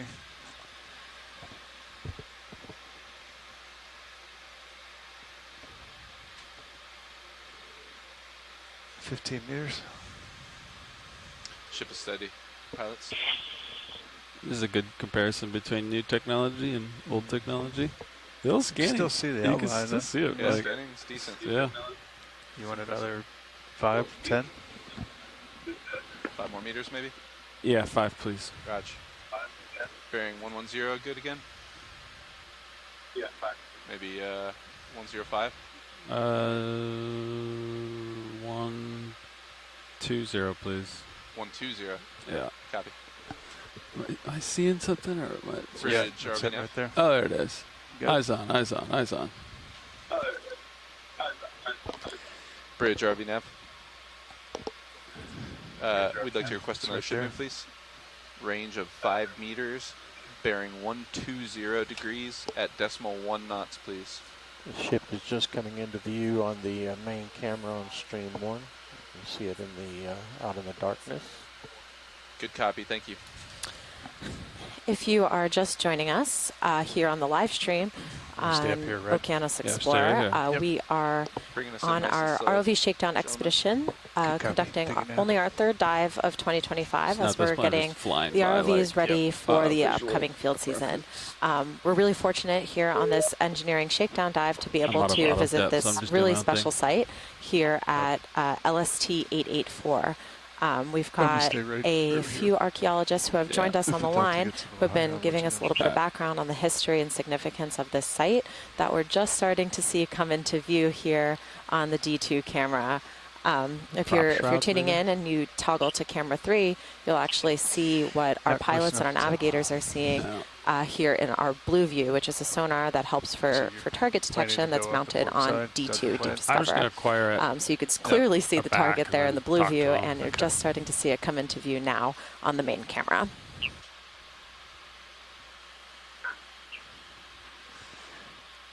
Not seeing that current, are we? I don't see much current. Yep.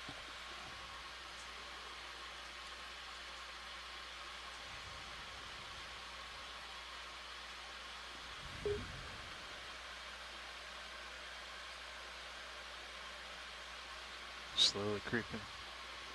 12 meters. Yeah.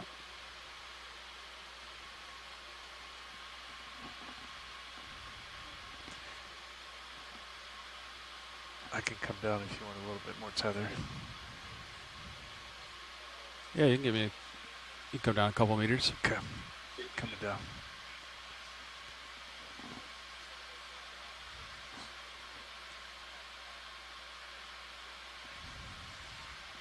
All right, winch all stop.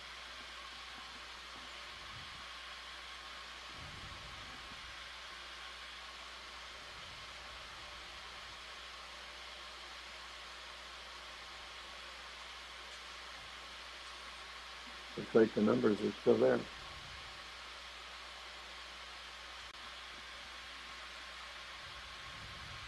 Go ahead, Bridge.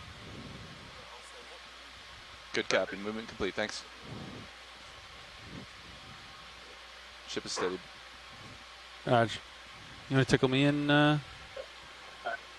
5 meters? 5 more? Yeah. Same bearing. 120. Copy. Bridge, ROV nav. Come down just a hair, match you 20. We'd like another ship move, same as the last. Range 5 meters, bearing 120 degrees at decimal 1 knots, please. All right. You got a little Copy, bit more thanks, tether? Rich. All right. You want to do swing arms? You ready? Yeah. Okay. Can we mark bottom, Chris? Yeah. Yeah, this is Russ. I mean, what a perfect first image to announce that we're so back of 884. I mean, you can see right in the center of your screen on the edge of the gun tub there, and right in the center there's 8 and 4 to the right, and the traces the first 8 there. All is very distinct to the design of an LST, a landing ship tank, and what a beautiful sight. So thank you for this.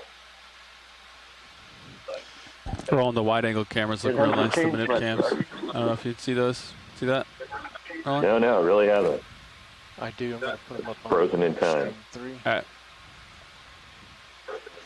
Bridge, RV nav. For those who might not have been here with us on our descent on the way down, we've got Russ Matthews and Terry Kirby on the line, who previously dove on this site in the Pisces 5 in 2014, and they're just remarking they feel like it hasn't changed too much. So what's it like for you guys to see this site after about 8 years? Directly inverse of the ship. Yeah. All right, upper zoom. It's still pretty exciting. Floors. Visit this site again. Okay. Bridge, ROV nav. Yeah, I'd have to agree. I mean, and to be doing it, from my laptop in California, and yet, here we are, just a quick hundreds of meters discussion on below bailout plan. We kind of went over it earlier. And looking back, drift, 80 but I years think in we'd like time to set it at directly inverse to see of the this ship, wreck. heading, so 250, please. I hope we'll hear some, from others on the line that have expertise beyond the vessel itself. I mean, because it is, looking at this now, you can see it's the home for an incredible variety of sea life, and I'm sure there's others who can describe what we're seeing better than I. But it's really remarkable how these disciplines all kind of merge together, on a site like this. It's something for historians, for archaeologists, for marine biologists, for ocean scientists, something for everybody. Swing arms fully deployed. Yeah, it's exciting for me to see this with these really high quality cameras. It's just beautiful after trying to recreate this wreck site with a lot of the sort of blurry images that we had. This is really beautiful.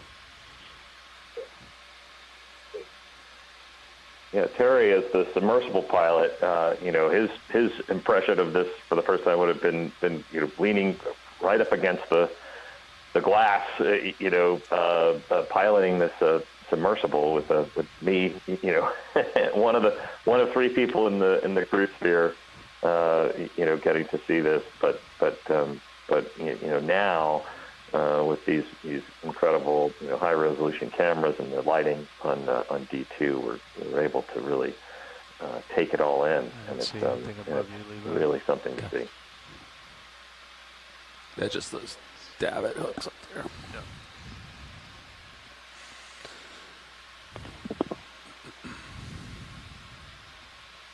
And you may also refer over to stream 3 as well, as got 4 different camera angles with different aspects.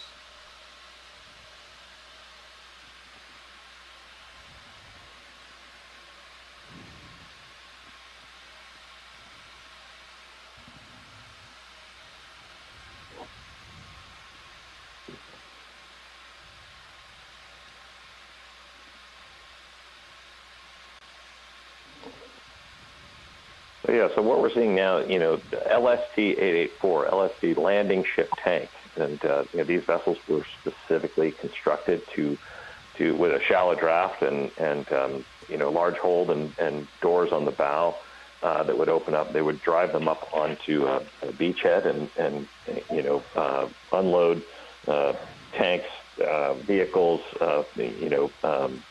infantry, directly onto the shore of their objective. We're at the stern of the vessel now, the back. The structure in the upper right is a gun tub, an anti-aircraft position. The opening directly below it, 10 meters high. They would actually deploy an anchor as they were running up towards shore and trail that behind the ship and then use it to winch themselves off. Once they were ready to depart and go back for their next load. So I want to get a serial shot. Chris, these are characteristics that are buried. Change your heading a little bit. Frame D2 class of vessel. And as we observed when we first pulled up on it, you can still see traces of the ship's designation 884. Really bringing to light, its unique history and identity. Lead it a little bit. Yeah, these LSTs were 327 feet long and were more commonly referred to by their crews as large, slow targets. Yeah, come to starboard. Roll. Is that what you're saying? Yeah. Copy. Stand by. Keep both the vehicle and it sort of centered.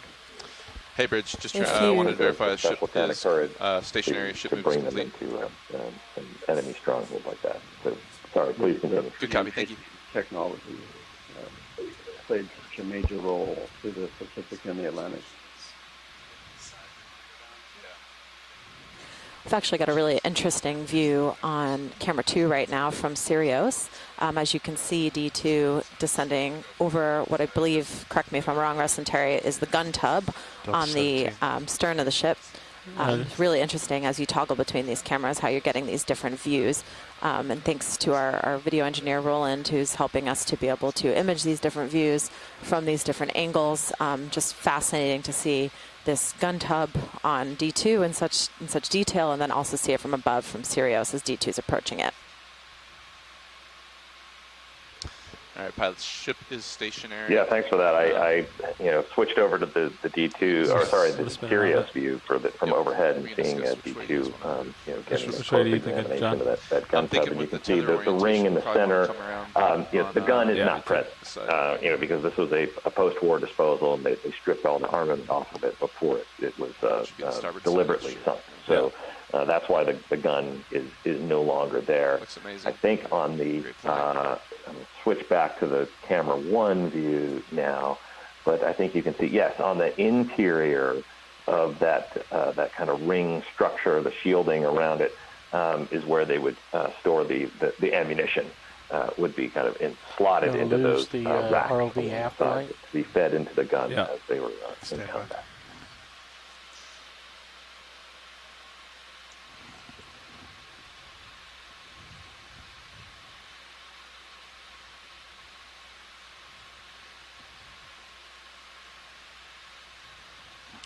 Come up just a hair at Delta 15.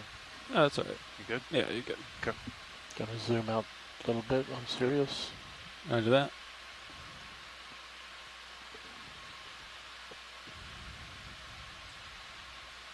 I'm gonna have a peek over here now.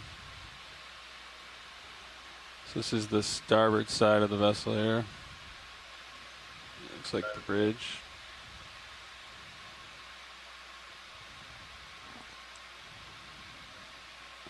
No, sorry, I'm talking about the the bridge that's on the bottom of the ocean here. I'm gonna push past the skid on the main HD. Yeah, I'll try to keep it out of the field. Okay. Thanks, Ron. I'm looking at you 2-8, Levi. All right, I'm just gonna ship move in. Let's move Sirius towards me, maybe a little south of me. Okay. Maybe 5 meters. I'm looking at you. You want me to center up on you?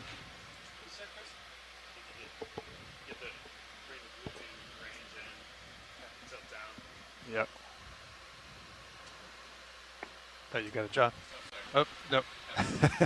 You can have it. Understood. Thought you might be doing more important things. We're going to move down the starboard side of the vessel here. We're at the back of it. We're going to get some ship moves in, get Sirius moving, and work our way to the starboard side. How about a 5-meter move, pilot? You want to due south or a little bit to the east as well? Copy, Roland. Thank you. Yeah, just work me around. Okay. You guys can figure it out. I'll work on flying. I'll put a little angle. Let's do 5 meters, 160, and see where that gets us. All right. Bridge, ROV nav. Yes, we'd like a ship move, please. Range 5 meters. Bearing, let's do 170. Sure. At speed decimal 1 knots, please.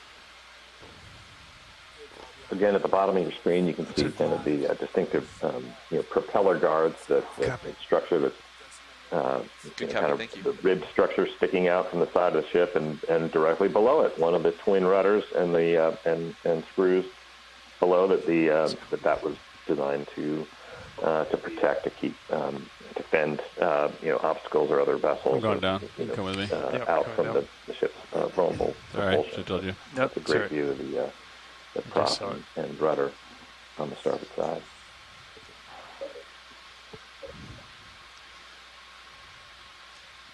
I went conservative on the bearing for that ship move. We'll see how you guys end up. Okay. So as I'm sitting here in the back row with some of our onboard team who's serving double roles in a science capacity, but also here for sample data management objectives for some of our other dives, I'd be remiss if we didn't mention what a significant role these sites serve ecologically as well after they've been, resting on the ocean floor for all of these years. We have an annotation software called CTube, which allows us to tag I'm using all my and identify things that we're seeing in real time on the video, so that we have a record of some of the observations that have been made on the ROV dives. So we're tagging a few crinoids here, or feather stars that you're seeing on the rudder, and I see another one, quite a few of them actually on the rudder structure. We've also observed a few glass sponges and brittle stars as well on the body of the ship itself. So yeah, these sites serve such a significant both historical and ecological role, providing a structure for life to attach itself to and to grow on. And it's just so rich in both history and biology and ecology. The manipcam views are great too. Do you want to deploy the there's a lot of these ships that were sunk after World War II. They kind of set a baseline because we know exactly when they went down. So on ones that were closer to the U.S. coast, like near San Francisco, there was USS Independence, the aircraft carrier, and then a destroyer, USS Stewart. We saw a lot of really large sponges move which was is complete. unexpected but very interesting because we knew that they had only been growing since, the early 1950s or late 40s even. So it's interesting to see the differences between So yeah, just get a good selfie going on sites that went down at a similar time and at different depths and areas what's growing How on do you them. want me to deploy this out for you? Just to confirm, wrist that left. was Mike Brennan, right? So shoulder up. Yes, that's right. Okay, just want to make sure I got your voice right. Thanks so much for that, Mike. So elbow up, shoulder down, wrist left. Yeah. I'll come up. Gonna do it easy. I'm gonna work my way up, rolling it. Might get a little hot. Copy. Following. Okay. There's elbow up. That's cool. Wrist out, you said? Or wrist left? Yeah, wrist towards the white balance. So think joystick left, right? Yep. Just watch the light on the box. Yeah.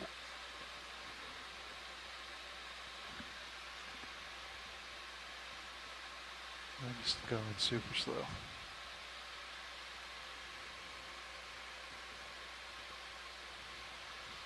This thing is in like perfect condition.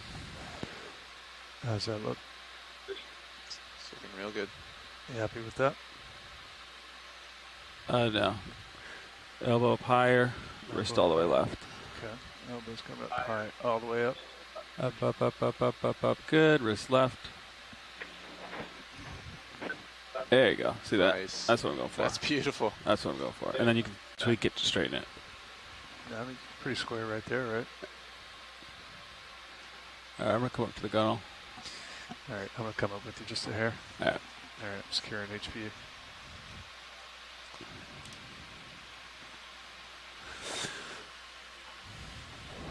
Let's move Sirius a couple meters. 145. 145, aye. Couple meters? Maybe 150. 5 meters. 150. 150.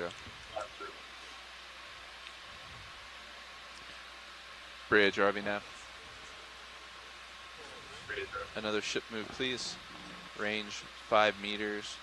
Bearing 150 degrees, decimal 1 knots. Especially these images are remarkable. I mean, it's just so clear, so vivid.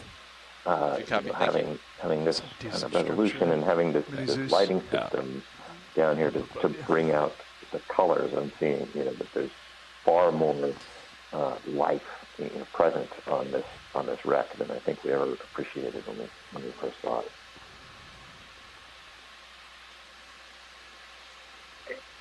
It is amazing, Russ, and just Your such a shoulder all the way great upward? reminder of how not only are these sites creating habitat, but they're trying to becoming get part less of the RV, more habitat strip rack. themselves, and that integration between biota and anthropogenic or human-created material is just so evident in some of these close-up shots. It's wonderful. So shoulder up. Yeah, that's full shoulder up. Is it wrist shoulder left? Is all the way left? No, it is not. Oh, go left. Yeah, more shipwreck, less That's RV. as far as we get. Okay. Yeah, it was on. I think I came back off just a hair. Alright. I can try rolling the forearm. Yeah, just play with it. See what you come up with. Well, I don't want to wrap that cable though, right? You can't wrap the cable. Okay. Just don't do the jaws. I'm just doing forearm. Yeah, forearm's fine.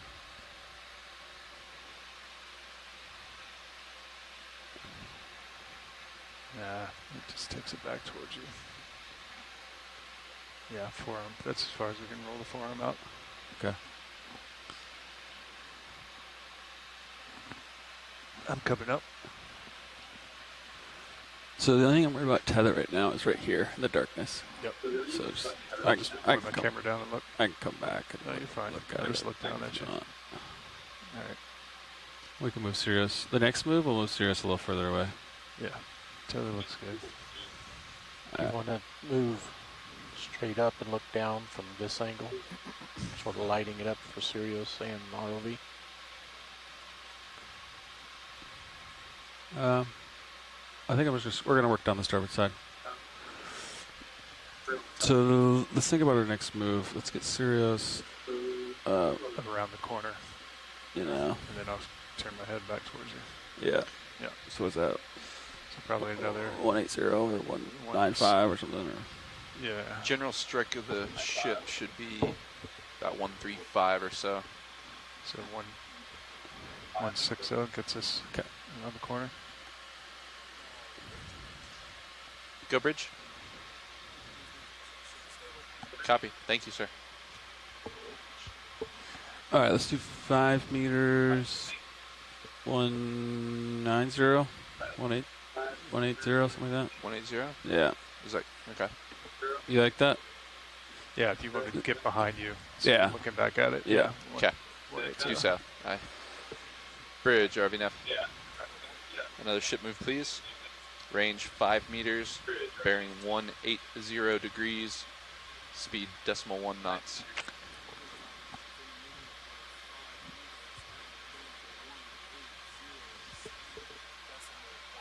Good copy. Thank you, Bridge.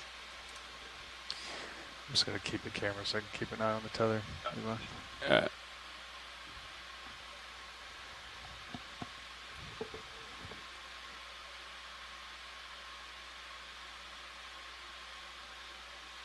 I'm coming back towards you a little bit, Chris. Understood. I won't go out any further than that.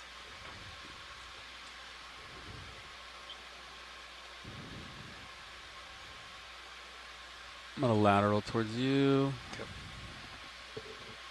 Look at all this wreckage. Can we rotate Sirius a little bit to bring Sirius ROV closer to your right edge?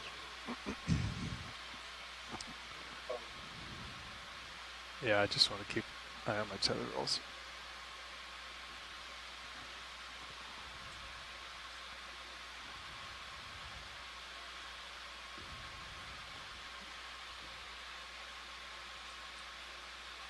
Incredible condition, isn't it?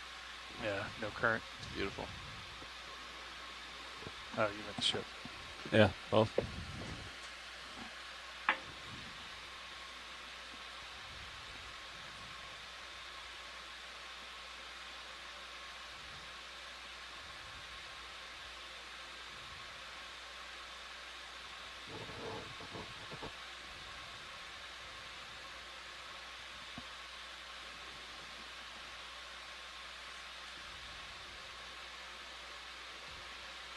So from shore, can you guys sort of describe what we're seeing on the main camera here?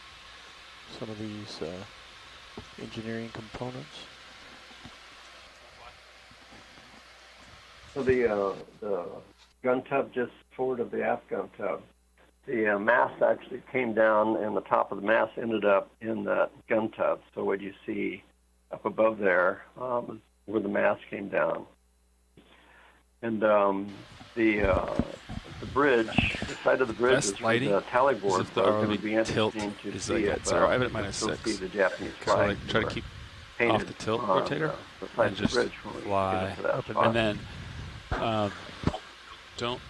try to make this We're look looking nice. at here as the main Use the after mids for tow nav, winch, and that's what they right? use So like to plan your next to, move, use your when wide they deploy angles, the right? stern anchor. Don't they would look use with your big that camera to from the back. winch That's ugly, right? the LST Keep back this off looking the real beach. nice.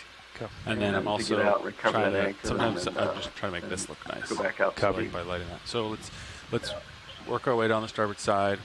Once this move's done, I might bring Sirius away from the boat a little bit more. So Is there anything you want to add to that, Brock? we'll do probably another southbound move, I would imagine.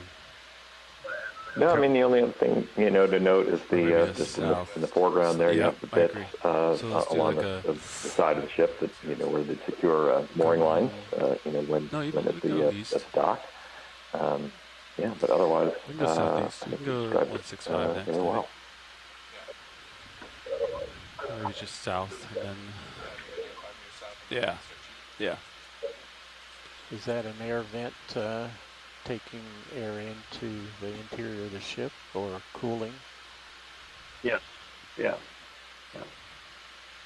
One of the many vents.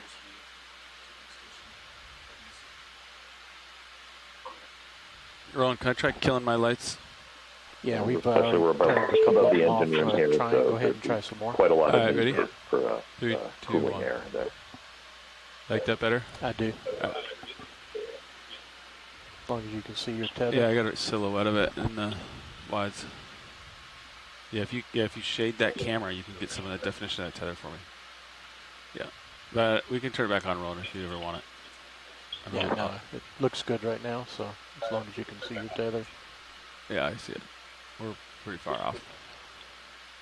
That last 180 move is getting us. You might away. periodically try the left bank, port bank, to see if it lights up the ship any. Okay. Without the glare. If there's those joining us who might not have been here as we are talking a little bit more about the history of this site on our descent down, from the background information that Russ and Terry and Phil have sent me, my understanding is that LST 884 earned 2 battle stars from the Navy for its service in World War II. I don't know if you guys are able to speak to maybe some of the events that helped contribute to it earning these awards for its service, but I know that you know it served a really significant role in parts of the war. Yeah, that looks good. Yeah, that way Yeah, that's absolutely correct. I mean, the ship entered service in south time enough, to then I'll start going east. Okay. So we kind of two of the last really big, significant operations of the war. Landing troops on Iwo Jima. Okay. Within sight of Mount Suribachi and the raising of the American flag by the U.S. Marines. That's so iconic. They actually were struck by a mortar round during that operation up forward, and perhaps later in the dive we might have an opportunity to see that. But that scar is still there. And then, later on in April of that year, Roger that. Are you ready for another one? Easter Sunday, or Easter of 1945. Let's do 5 meters. And they were off of Okeanos, and at same move as really H-hour -1 came under attack by 3 kamikaze suicide planes that dove on the ship, and Coast Guard crew, the gunners, managed to shoot them all down. The last one, though, continued. Awesome shot, Chris. It was really good. It was awesome. And did strike the ship. There's like a thing up there. Though the pilot had been killed before he had a chance to arm the bombs on board his aircraft. So they, while they panned the Mini Zeus, I didn't see anything overhanging. Significant damage, punching through the ship, and as Terry related earlier, one of them actually lodged on the escape hatch for the engine room. They did not detonate. Still, the ship was grievously damaged, set on fire. Some 28, I believe, of the Marines on board were killed in that incident. And the ship was abandoned, but after an hour or so, the captain rounded up a group of volunteers to reboard it, and managed to keep it afloat. And it was brought back to the United States or to Hawaii, for repairs, and the war ended before she was placed back. The 884 was placed back into combat, and ultimately was expended as disposed of air offshore Oahu after the war. And that's really the reason why it's still here for us to see today. There's only a very few of these vessels in existence in the world. There's 2 museum ships actually in the United States. 393 and the 325. 325 is in, I believe, in Evansville, Indiana, where so many of them were built, and how you doing? And can be viewed and visited today. A lot more accessible than this. Hundreds of meters down below the Pacific Ocean, but preserved, really, as it was, virtually when it was sunk, just about 80 years ago. I read an account from one of the crew. They were a mile offshore a flag went up You might on be Mount talking- Sorbachi. Yeah, yeah. It was, I just turned my head, it was, trying to figure it out. sort of a flexing figure Hey, to react down. to Edge that. port lat towards Heard me, another count right, that and then during come the down, Iwo Jima operations, Macquarie, yeah. they were hit by 13 5-inch shells from Good, Bridge. from Yeah. gun emplacements that were hidden in Mount Thank Suribachi, you. and that It's a cool shot, Chris. the crew It's had like some when you go time from like this with dark patching those thing, up, and then you just go right in and and light welding it up. plates over Yeah. them, so we may see some of that damage. All right, That's so what that the last weather 180 on is the complete.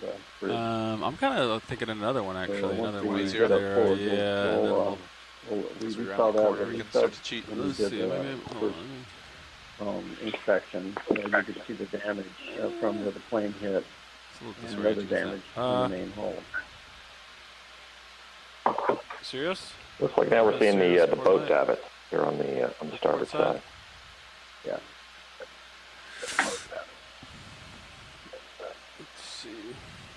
Maybe like a 160, John. 5 meters. 160. 160.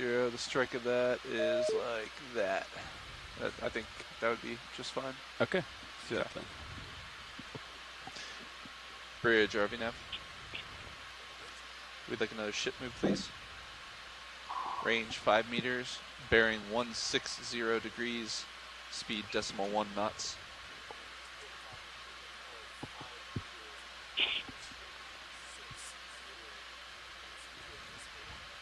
Good copy, thank you.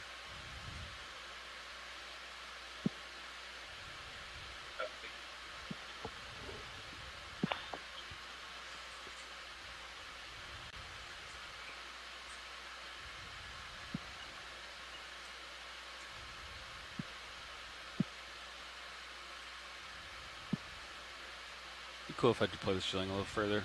I understand that it might be proud a little bit of your vehicle. Yeah. All right.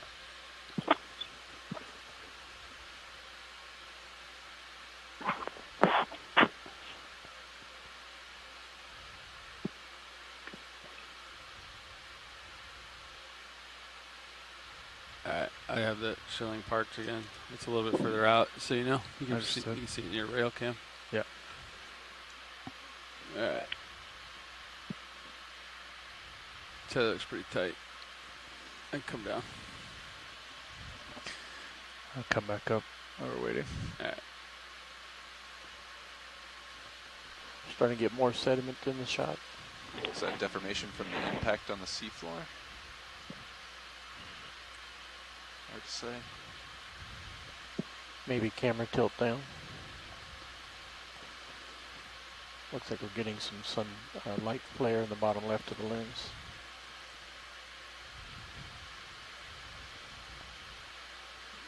Terry, do you recall when we visited this site in the Pisces submersibles in 2014, what side of the vessel were we primarily setting it from? Was it the starboard side, or are we in the same area? Some more, Chris?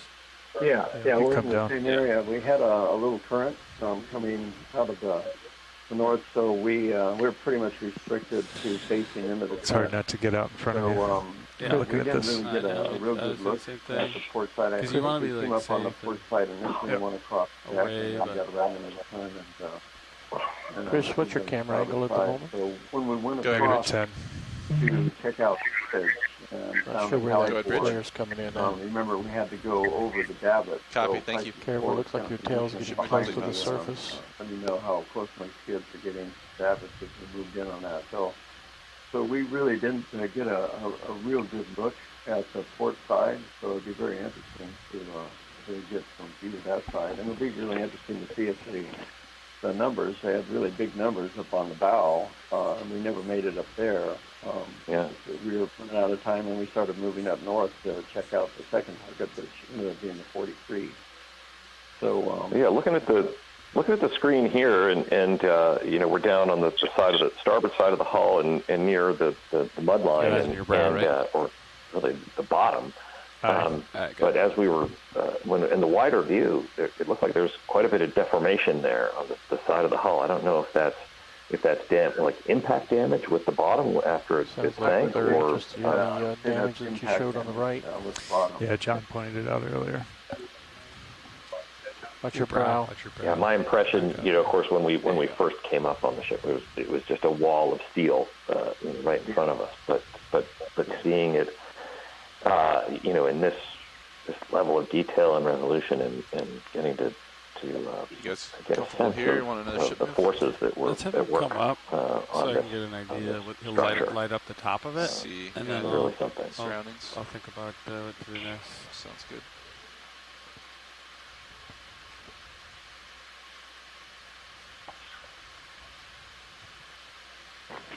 Maybe back up a little bit and sort of give us a You wide can shot start of to this see it now as it comes area. into view, that kind of rippling and distortion on the hull plate. Just lose the light, though. Yeah. Yeah, after we get this sort of wide view showing this. Mike Brennan, you've seen area, a lot of these. back in. What's your sense of the damage we're looking at now? That's good. Yeah, I'm not sure. I mean, Let's put it does lasers look on like for a bit. buckling from possibly from landing. It's pretty well intact, so it's hard to see. And I'm looking more at the painting than I am at the video right now. But if it settled maybe bow first, since the propellers are still visible, it's clearly on some sort of hard bottom. So Yep. I think They're that we out there. could see some of this We're buckling just far away from the sinking. safety. Yeah, they're right in the middle, Roland. I see them. Right on the dent. Terry, do you recall from Steve's research when they disposed of the vessel, how exactly was it sunk? Was it demolition charges? Was it I don't think it was naval gunfire. No, this one, most of the others that were John, what do you think about that were Navy 135? vessels What were is your sunk gut as say? targets. I don't know if it was Stand by. because this was a Coast Guard vessel, if they just Or went do you out want and to scuttle it, do but anything at 140? The strike what of the we've ship learned so far is like, is yeah, that they just they stripped the guns maybe? off of it, Okay. and they just went out and 145 So sank maybe it. if we want She's pretty intact. what's your feel of how close you are? So I'm close here. Yeah. And when we How came far up that's initially like- on let's say- let's cheat, the yeah, a port little side, wide. yeah, it was One more move there or was so? a clear Yeah. line and no So maybe distortion that we 145, saw 150, on something that like side. that. So yeah, So Chris, she may don't go have hit any further down. slightly No, I on was his just gonna starboard come side. Come back. Could have I'll caused move this out, and then I'll buckling rotate left. on this Kind of side. maybe together will be normal to it. Yeah, Cool? you'll line me up. Yeah. Yeah, because I think a torpedo would have done far more. About 140, Levi, Oh, yeah, sound good? dropping. Yeah, give me 5-140. He'll come up and look his way towards me, and then I'll turn left. Target, And but just we'll scuttle. do it together. Bridge, RV nav. Yes, we'd like another ship move, please. Range 5 meters, bearing Lasers clear. 140 degrees, speed .1 knots. Just going to come up, Levi. Yep.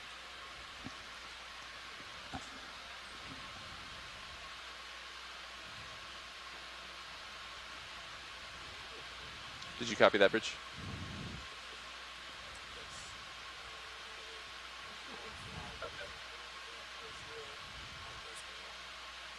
Good copy, thank you. Take right the Davit system or wherever that stuff was.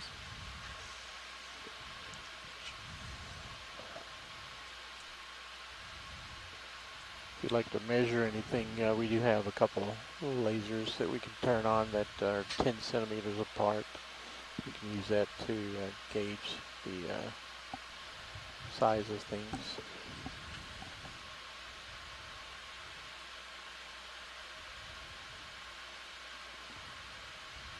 You want to zoom in on Sirius, Ron? Sirius is full wide. You want to zoom in or not? I guess so, yeah. Go. See the dents? You have a good scale for the dents. It's right there. Yeah.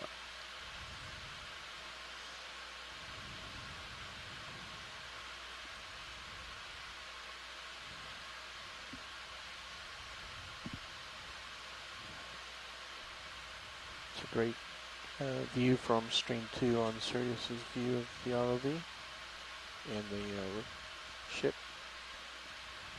Can't beat that third person view. Beautiful. Good job, Sirius.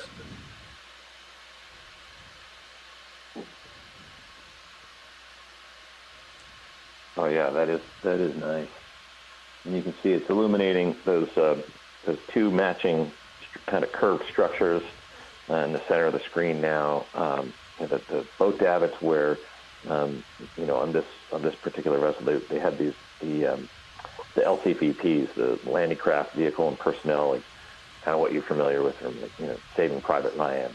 What they would have used, the smaller boats that they used to land, troops directly onto the shore. But, of course, empty now. They were not sunk with the vessel. But that, again, is very characteristic of a LST.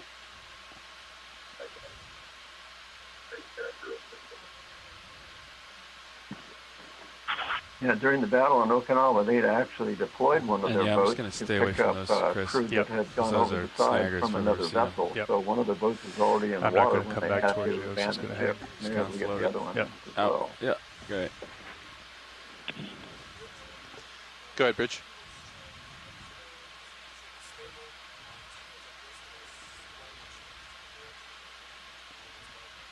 Very good.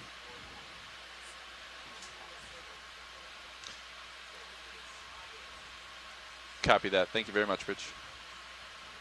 I think that move is perfect. That move brings us down. I'm a perfect distance from the boat, I think. Maybe a little further away would be fine. I'm zoomed in, so it's a little bit disorienting, but maybe like a 145 next time. That's what we did last time, right? 145, John? It was 140. All right. Did you like that move, or was it? You can just see just forward of that, and to the right of the screen in the camera 2 view, that round structure is another gun tub. Chris, can we get a slow ship is rotation to your left? Just several of those down placed throughout. The anti-aircraft weapons. They had a mix of 20 millimeter, these guys are just 40 millimeter anti-aircraft gun mount right now. Yep. All gone now. They were stripped off before the deliberate. Come back and I can get zoom past the skids.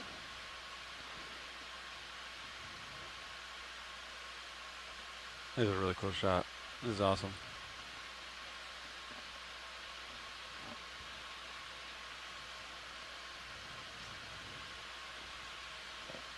Looks really good in sonar. Yeah. What are you doing, Chris? Rolling one at a pan lapse. No. I don't think you're going to see much. I'm coming back in. Yeah, bring it back in.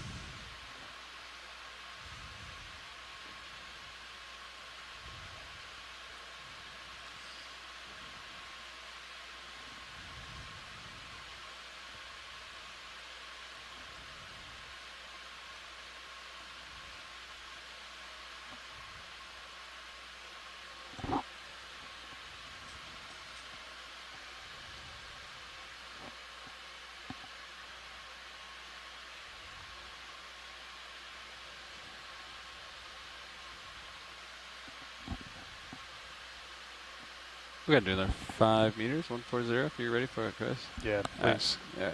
In work paths. Bridge, RVNF. Another ship move, please. Same as the last. Range 5 meters, bearing 140 degrees, speed 0.1 knots. Can you come back and acquire something closer to me? Yep. And then we'll coming back down. Good copy. Thank you.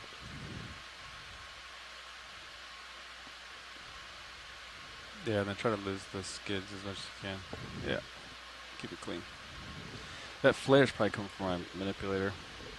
I'll try to kill it for rolling. Thank you for that. I didn't know where it was coming from.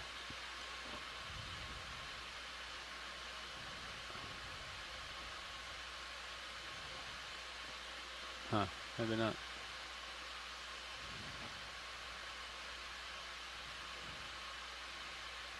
Is that better, Ron? No. Oh. Alright, maybe it's a jaw somewhere there. Alright, I'll kill it. I'll pay 1, 2, 3 while I'm done. Alright. How are we looking? We're clear of that. Our next move is bringing us down the way here.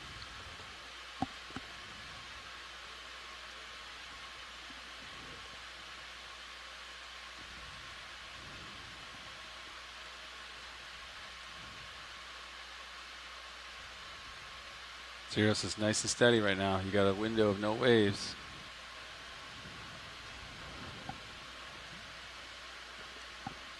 There it goes. There's a set.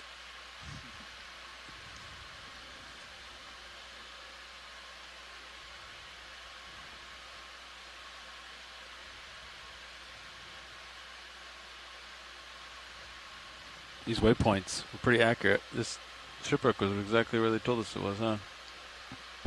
That's always nice.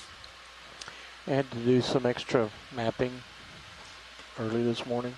Did they? To find They the did, exact yeah. spots. It was actually a little off. Shannon did some really good work. The whole mapping team did. Did the backscatter find it or something? Well, this is I'm a biologist by background, so I'm getting really excited about these really beautiful crinoids that we're seeing on what appears to be, looks like the bridge structure, or the beginning of the bridge structure on the ship. Russ and Terry can correct me if I'm wrong in identifying this part of the ship, but yeah, crinoids are just really fascinating creatures that are oftentimes found on wrecks like this, so it's a really beautiful one in the top left there.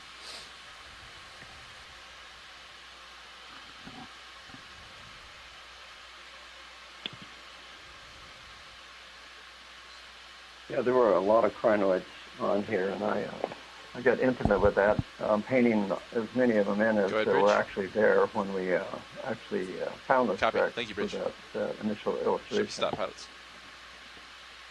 I'm ready for another one. Yeah, so for those of you who don't know, Terry Kirby, in addition to being a submersible pilot, is also an artist and has been working on creating renderings of the wreck as it exists on the bottom. So there's probably nobody in the world. There is nobody in the world who knows this wreck better than he does, because he's been studying it for a long time to make those. Yes, Bridge. We'd like another ship. Those illustrations as accurate as possible. 5 meters. Looks real good. Bearing 140 That's one way to degrees. get Decimal really 1 knots. intimate with the wreck site. Is so I'm reviewing all the video, the surveys from both sides to try and put the pieces together to recreate them as accurately as possible as they were when they found Turn all the lights off. Just have a bunch of glow sticks on it. Attract everything. So this is great, great opportunity to ground truth that effort. And Can you so see far, inside the roll? It's probably not nearly enough light. You know, fog lights? Yeah, let's see fog lights. I can zoom in to try to do more. Yeah, definitely not fog lights. No fog lights. You want me to zoom in? Yeah, you can take. In the center of the screen now is a hatchway, leading into the interior of the vessel, and kind of gives you a sense of the human dimension. That you can imagine the crew passing in and out of there as they went to their stations and went about their duties. Now it's the home to a wide variety of marine organisms, including these crinoids. Am I saying that right? And maybe I'm learning more. Terry, of course, you're spent your career underwater, but as a historian, I'm learning all the time, and especially on this call, and so I'd love to hear more about what is now making this ship their home. Yeah, so speaking of that hatch door that you just mentioned, Russ, you've probably been seeing them swimming around as we've been moving about the wreck, but of the family Macroeuridae, which is a species of deep sea fish, it's a type of grenadier, which is commonly found in deep sea environments. So you'll see those grenadiers kind of swimming around. We had just seen one come through the hatch just now. And I think Roland is giving us a nice zoom here on a sea star. We'll have to drift back down to see it. Yep.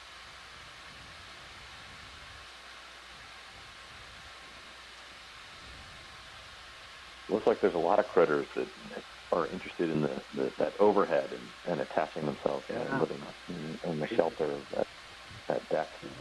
How many bivalves are under there?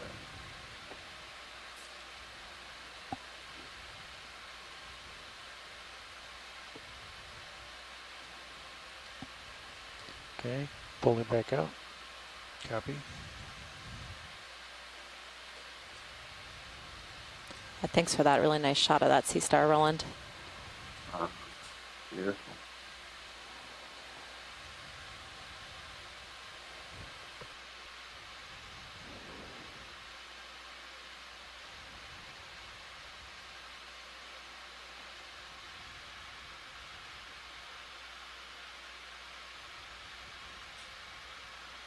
Full wide. Understood.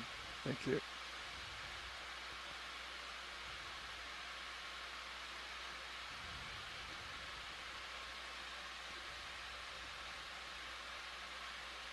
Turn my head to port just a little bit as I move over.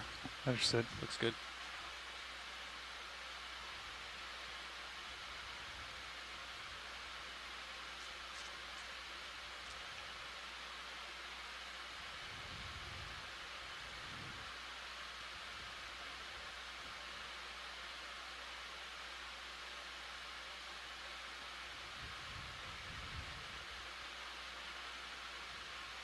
You know, grab these coral roll. The sea sponges, these white things. Yeah, thank you.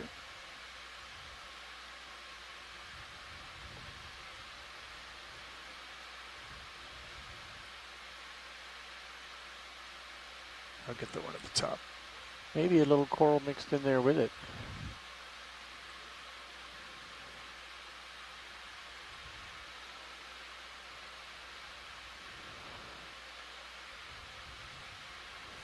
Yeah, we're definitely seeing many different types of echinoderms, which is the group that contains sea stars, brittle stars, sea cucumbers. If you're looking closely, you'll see a lot of these brittle stars, which are the little white stars attached to the side of the ship here. So just another example of ecology and biology meeting with the human dimension of this shipwreck site and making it their home. All right, you want to come back roll? You just get a momentary shot of this medium.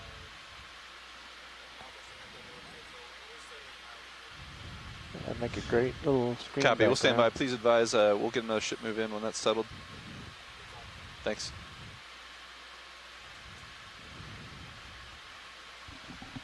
In the high pack, we're just seeing maybe half a meter or so. Overshoot, just be advised. Understood. Thanks, John. Maybe not even. Yeah. Full wide.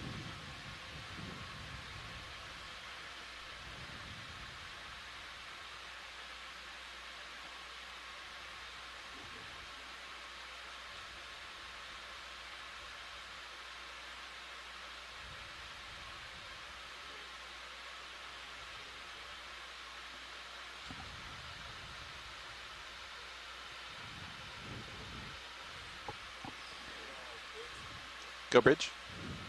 Yes.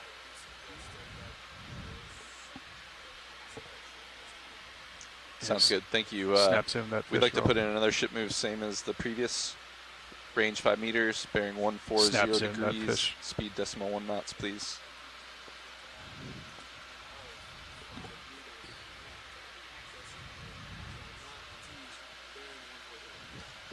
Good copy, thank you. All right, pilot, when and if you get a chance, I'd like to try to get a good still camera shot of like all the bivalves. Back where we were? Underhang. Underhang on the ceiling of the right there. And the great view of that crinoid on the upper left, that's a maybe tilt up and real nice color. See right there. Just the ceiling of the way there with a bunch of stuff on it. Coming up, stand by 1.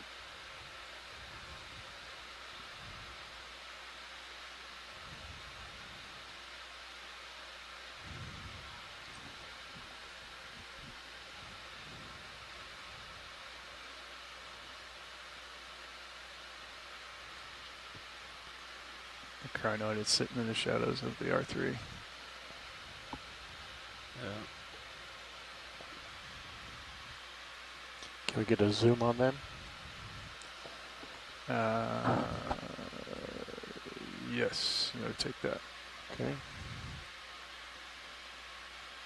Slowly coming over. The left one. Yep. Just lateraling over.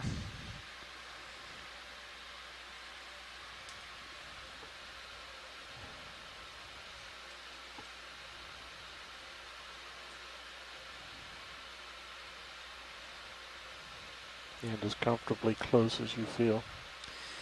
Yeah, I'm just trying to be hyper vigilant here. Can we try it with the extra lights? You want fogs? Here you go. Nope. All right. Too much sediment. Yeah, I don't know that I want to be any closer than this. Then don't go any closer. Yeah. You're fine. Got good shots of it. Steele's got some shots of it. Go ahead and continue to tilt up, looking upwards from the vehicle. Try to get the underhang, a lot of stuff in it. Light it up. Actually, no. How are we going to light that up? Most of our lights are aiming down, not up. I might be able to get just a hair closer. Just have to above me, right? You're clear out. Straight out, yeah.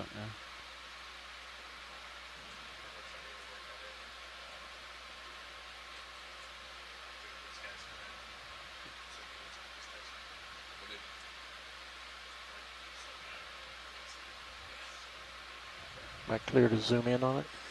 Yeah, I'm just coming up slow. Yep. Sort of getting the white, bright stuff out of the image. Yep.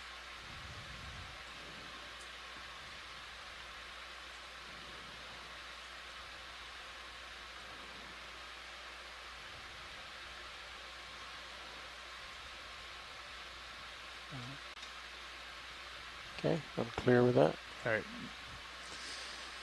We have a little bit more tether, Levi. Yeah, yeah. Okay. Yeah, let's maybe come up, explore to my left side. Actually, that's just the davit. We've done that. Yeah. We'll go right. Go ahead, Bridge. Copy. Thank you. Ship stopped, pilot. Okay. And in addition to some of the crinoids that you're seeing here, we're also seeing several species, different types of Brisinghids, which are another really interesting type of echinoderm. Something growing on that one on the upper center. See all those nodules? Upper center. You can take a quick snap. I don't see which. The big one right here, mid screen. The one upper left. See all the sort of round balls? Yeah, I see it. Stand by one.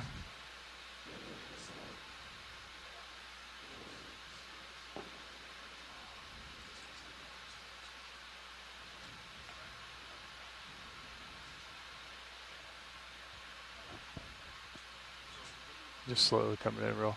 Yep. I wonder what that's all about.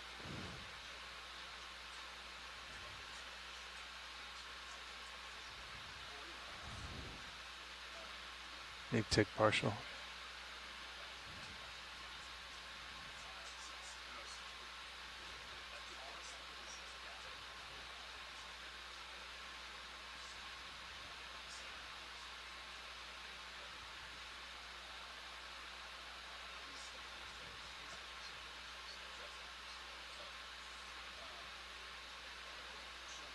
Okay, when you feel stable, go tight to one of them.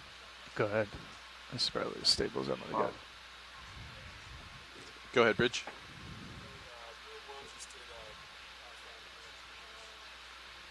No earthly idea what that is. Seems like an internal growth. Oh, incredible. And it's, under natural lighting conditions, well, under natural lighting conditions, we wouldn't see anything at all. Thank you. At this moment. But, reds and oranges are typically the first things, you lose, as you descend. And so to see this now is really amazing. All right, we'll pull that. Roll.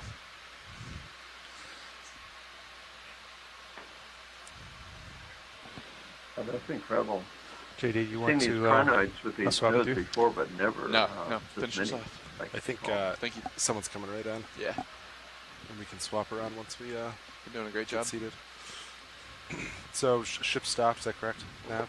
Yes, we are all stopped right now. Copy that.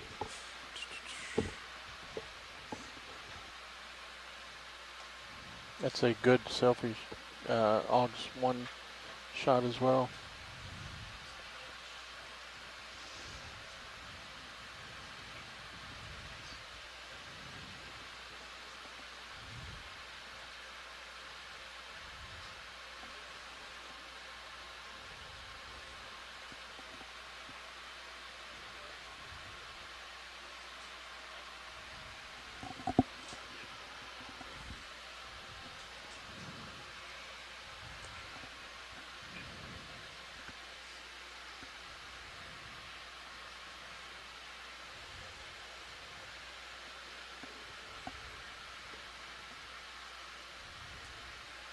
just going to keep flipping up here. Roll.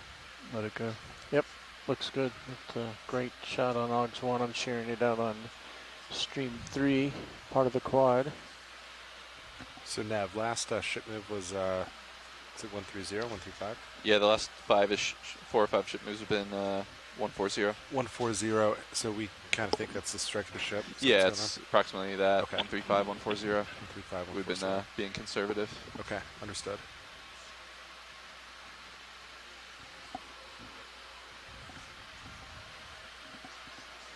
Five-meter moves, nice and slow. Yeah, copy that. Let's see, we're running with one bank on Sirius lights. Yeah, we're changing it up, you know, depending on where we are and what we've got. Why don't you go ahead and try turning them off just to see what it does for you while you still see your tether. You're interested in that right now? Yeah. Hey, pilot, you care if I turn bank 1 off right now? Yeah, Sean, I think you're good. Thank you. Real quick. You're kind of away. Click in a good spot. Come over here.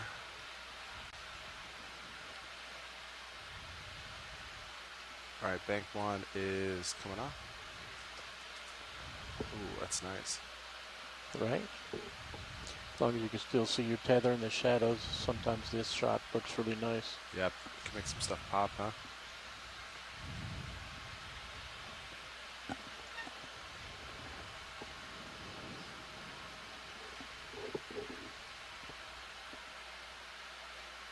And you can bring it back on as you wish.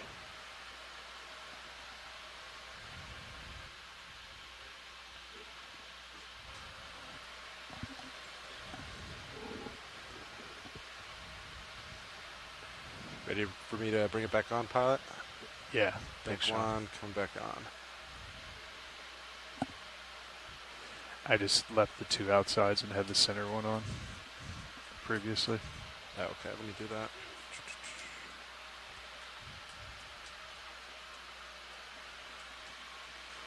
Let's see. Should we put a move in? What distances have we been moving? Just 5-meter moves, Copy. typically. So You we wanna do could put another- one in. Yeah, I think we were just stabilizing for shift trade-off, but yeah, we can put one in. Yeah, You want to ready? do another 5 meters at 140? That work Good for with you, that, pilot? Yeah, sounds good. Thank you, guys. In work. Bridge, RV nav.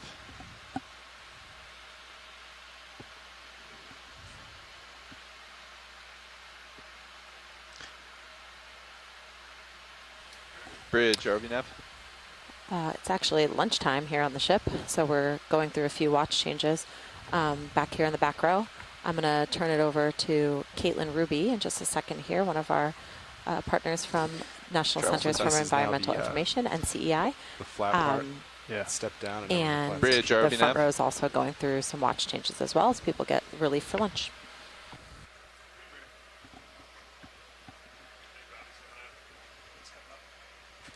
Can't get a hold of Bridge right now, pilots. We can call them. They just got done doing a shift handover. I don't know what's going on up there. There we go. Hey, Bridge. We'd like to request a ship move. Is now a good time? We'd like to request a ship move. Is it a good time? Not a problem. If you're ready for it, we'd like a Terry, ship at the move bottom of the range screen, 5 is meters. that the kamikaze Bearing damage? 140 degrees. Yes, that's Speed battle decimal damage, 1 knots, please. Just forward of the superstructure on that side. Good copy. Appreciate it. And you can see the combing on You have the the, after hatch, the tank deck. shilling, was, oxygen on damaged. the Mike is still under. That hole right there, I think, is from the kamikaze. Yes. No, so we have R3 up there. Okay, understood. It's a cool view. And if we Got had it a up right chance, here. it would be great to get a look at the starboard side of the conning tower for the bridge to see if we Sean, can are we still comfortable see the traversing painted flag. sort of telling midline board of the on ship, side or of do the we bridge. stay? There was typically also stay a outside line the that was profile? I say let's stay outside the profile for hanging now. down there that was kind of blowing in the breeze that was really covered with organisms. Probably pretty Maybe continue up a little higher, sort of looking down on it. covered. They're talking about that hole may be the kamikaze. I hit. just lose light because I can't get close enough rolling.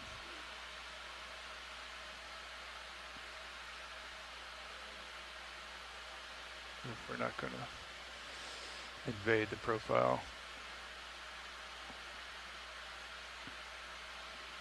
I can creep over a little bit. I think if I can get behind you a little more, Yeah. maybe I can get some more light in. Let me back off. Fernando's coming anyway, so.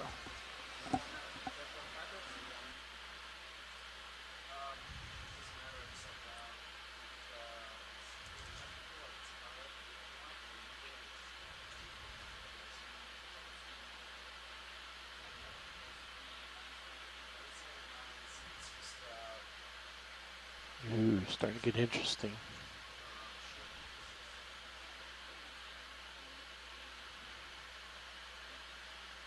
Yeah, I'm just not going to have the angle though.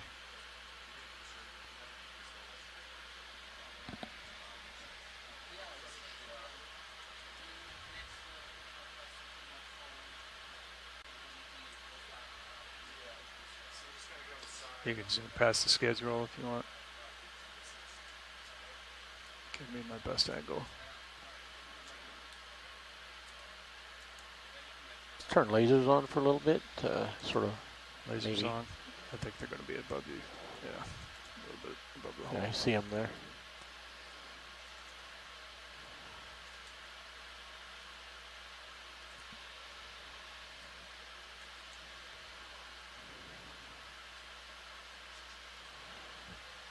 Go ahead, Bridge. So just at the top of the hole there, you can Copy. Thank two you, sir. laser dots. Those are 10 centimeters apart.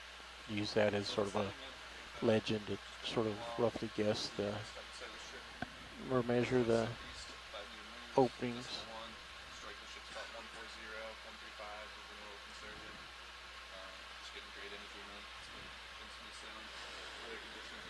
All right, Roland. I'm going to back off. Let Copy. Fernando grab in here. Stand by one. Go ahead and tilt your camera down as you back up. It's full down. Copy. And for the archaeologists on call, what are y'all thoughts about this hole that we're seeing?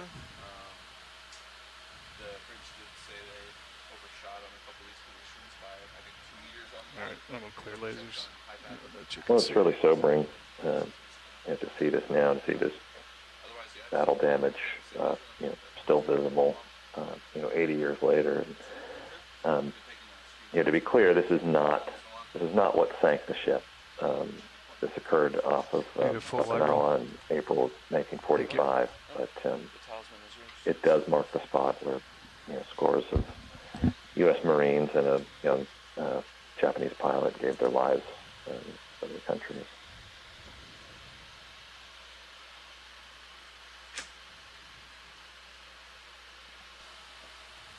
Thanks for that. And for those who are just joining in, also, we when are you get into off a of spot Hawaii, where everything is diving good a and LST we can get in, 884 landing ship do tank some shipwreck zooms on today. Sirius as well. Our We can current get in some depth pretty is nice shots. 608 meters. And it's been an exciting dive so far with lots of folks on call providing their marine archaeology expertise, and it's greatly appreciated. It's been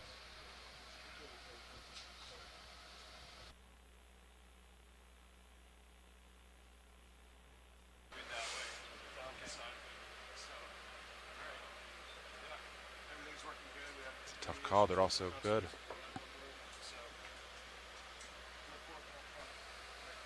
We're just going through a slight shift change with the pilots, so we backed away for the ship at a safe distance.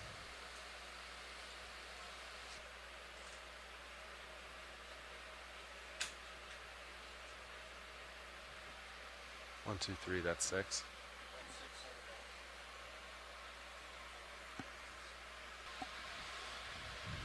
Oh, that's my down camera. Understood. okay. Copy that. My Pondra. Hey, pilot. How's it going? Hey, co-pilot. That's Ox 2. Ooh, Ox 1.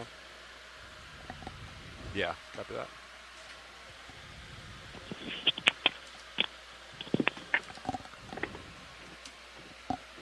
Wonderful. Thank you. Copy that. So pilot, we're stationary. Okay. We're kind of moving down around 140 to strike the ship. We're kind of at the flat portion. So we came off that stepped down right at the flat section towards midway, and yeah. All right, but the last moves, I guess, have you done any moves lately? Just 5 meter hops. So we could probably put one in as you kind of reapproach a little bit. And we've been kind of moving in this configuration. Sirius is kind of angled. Okay. So kind of like this. Let me put auto XY, auto depth. I guess what doesn't make sense to me is if we're moving this way.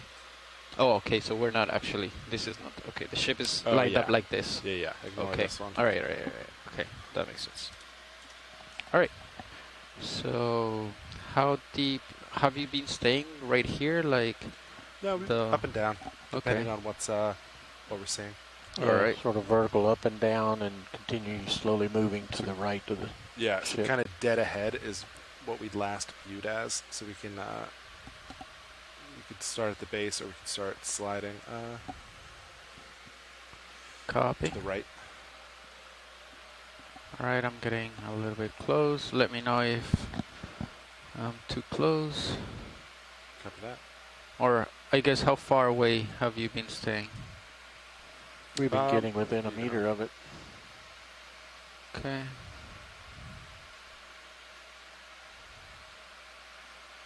I think it comes down to what you're comfortable with without touching. Copy. Yeah, and even for like the thrust from the thrusters. Yep. So just another reason we like to keep some distance so we don't irritate anything. As someone who comes from more of a biology, geology background, it's always super fascinating to see all the organisms that are growing on shipwrecks. It's deployed, but it's after all the years that it's been down there. We're seeing on the screen right now a few glass sponges, some crinoids, some brittle stars wrapped around. So I can those slowly white glass sponges as well. Should we put a move in? Slide Sirius. You good with that, Pilot? And a myriad of other organisms that have chosen the shipwreck another as their 5 home. meters, Bobby, at 140, I believe is what we're moving at. You got it. Okay, I'll wait for you here. Bridge, Harvey Nav. Yes, we'd like a ship move, please. 5 meters, bearing 140 degrees at decimal 1.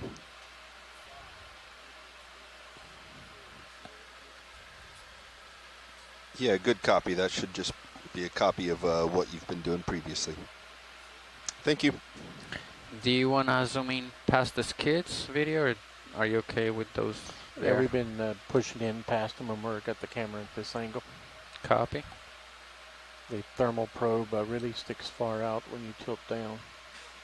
Copy. I'll just try to keep the rotator right there. Right now, slightly down, 23 degrees. Yep. And just fly. Very soft sediment, but we haven't blown any up yet from the bottom. But it does look very soft. It looks like a small rat tail fish in the bottom right corner of your screen. That's a Gladiformes macroduidae. Probably butchering that family name. Just put the lasers on for a little bit. We've seen a few of those on this Is dive it left so far. or right? I forget. It's left. Left. Yep. Okay, they're on. I see them right there. It's an interesting hole pattern there on the left of the hull. Some perforation going on. Do we have an idea what those perforations are? Looks like it'd be below the water line. Yeah, that's probably cooling water stream. Pilot, can I turn my Sirius bank off real quick? You'll still maintain your view. Just going to adjust a little bit. I'm just curious. 3, 2, 1. All right, come back on. And since I just came back from lunch, can anybody on the call say if we're on the port or starboard side of the shipwreck? We are on the starboard side. Yeah, we are on the starboard side, so about midships. You think you're already Copy, moving? thank you so yeah, much. you are, right? Yeah, we're doing short moves, so. Copy. Yeah.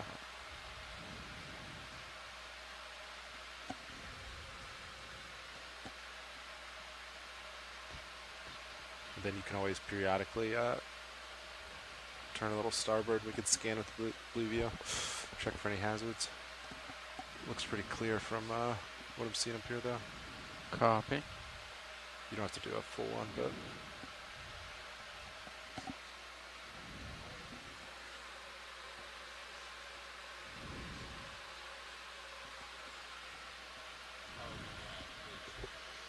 Go bridge. Thank you. Is that some hull damage Move right complete. above? Okay. Long Copy weld that. line. Do another move now. Pilot, you good with that? Yep. Nav, same as before, please. Bridge, ROV nav.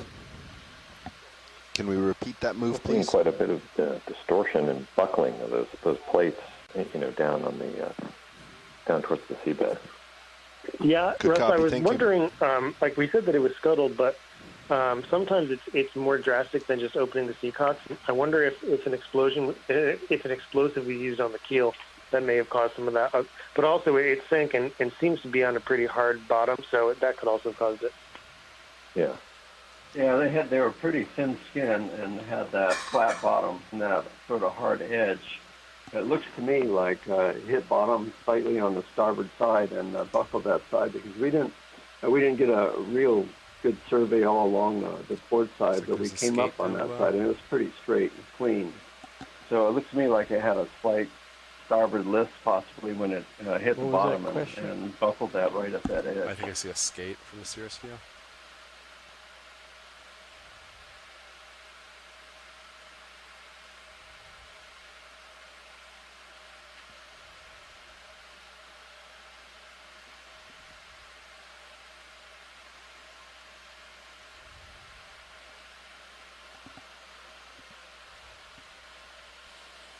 Oh, we have a nice I'm little not gonna skate get on too the bottom. close. Yeah, that's. I was video. just.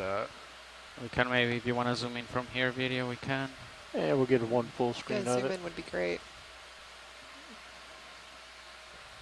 Ooh, let's see if I can find an identification here. That's a very long snout skate. Don't think I've seen that one myself.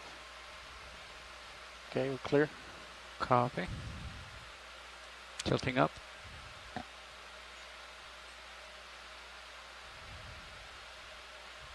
Let's take a look at the deck.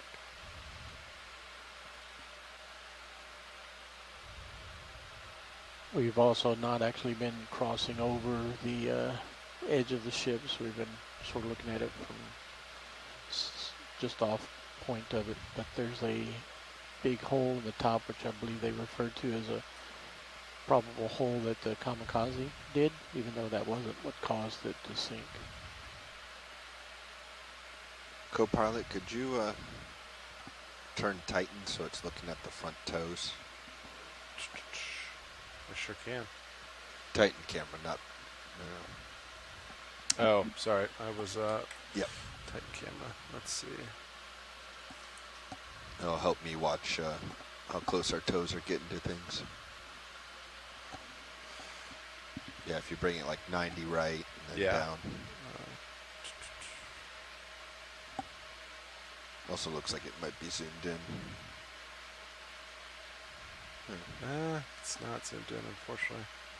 I thought we could get a little bit more, but I guess not. That's about it. Go ahead, Bridge. Roger, thank you. Is that kind of... Yeah, I don't know if that does anything for us. I don't know either. If I go, it's offset, right? So I can't, it kind of focuses on the your starboard toe there. Yeah, maybe just like that. You can go up like you were doing, but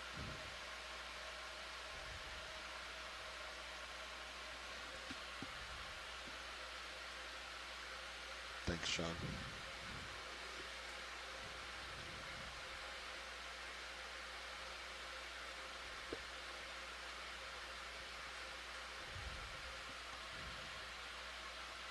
Let's see. What's move status? We just finished, maybe like a minute ago, I think. Copy that. Let's see.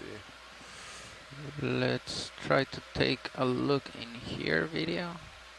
Okay, I think you'll need to drop down and look up at it.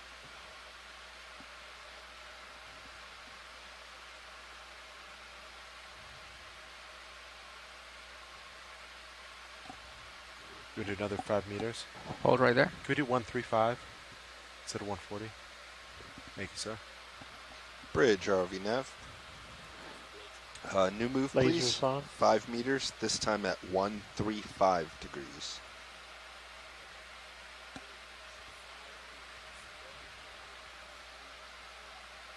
So usually for these shots, Sean, thank you, Bridge. Do you put auto alt or? It depends how good the how dialed in your Z-Bice is.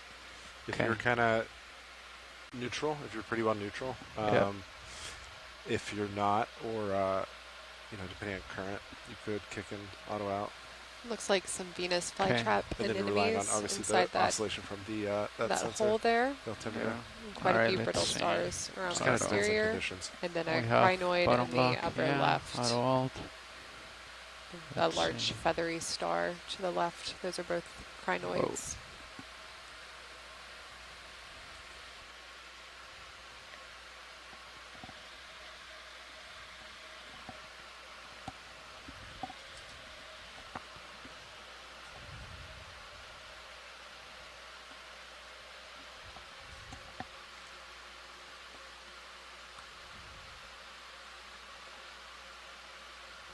Okay, rotating down.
I have a couple of nice sponges here. That white one looks like a glass sponge, perhaps. And another crinoid. So many crinoids on this wreck.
I've noticed in the first section there was a lot of ladders. Oftentimes they would just grab, you know, things readily available that they could repair easily. They made over 1,000 of these ships, so had to put them out quick. Go Bridge. Rogers, thank you. Ship stopped. Copy. Copy that. Copilot's happy where Copilot's at. Yeah, we can do another move if you want. I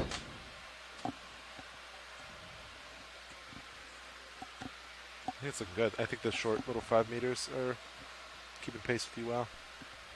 Copy. So how long do you think the ship? Did we mark the stern somewhere? Looks like right here. Okay. How far are we from Nav can measure. that point? I bet we're past halfway. Okay. I guess what is I don't the have the picture diagram in front of me. is the idea to go all around it and do more, or I think we can get to the end. We can inspect. Okay. For hazards. I guess And then, but yeah. I keep going guess around. where I'm going is, are we moving too slow for all the things that we want to do right now? We can do whatever we want. It's a engineering dive. Copy. Thank you, video.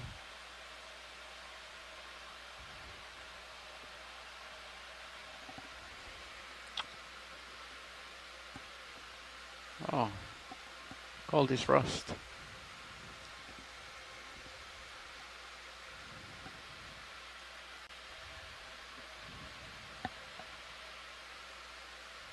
Hey Nav, I missed it. What was the length you just measured from the new stern? 40 meters. 40 meters. Copy. What's right there in the middle of the screen? Is that a fish? Yeah, Video? flat fish. Want to zoom on it? You can try. Yeah.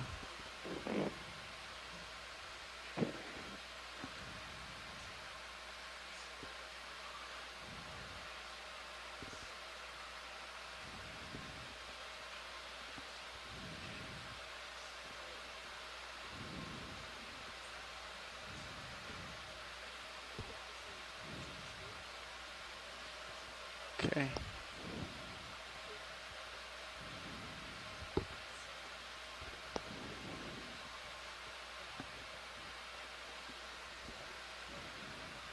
Can we tilt HD2 down? HD2. I think they want to keep it up there for the sonar or the multi-beam. I'm not sure. That's what I've been using for, but I can scan down. Yeah, just check periodically just to see. It also gives us a good idea how close we are. Yeah, I can zoom out the blue view. Nice. It's actually a pretty good view. It's a great view. Yeah, 6 meters.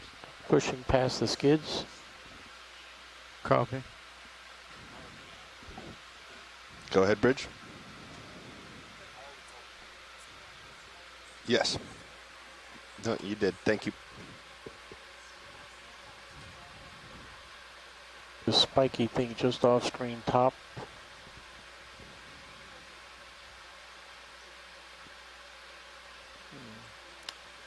Little urchin, I think they're in the center left.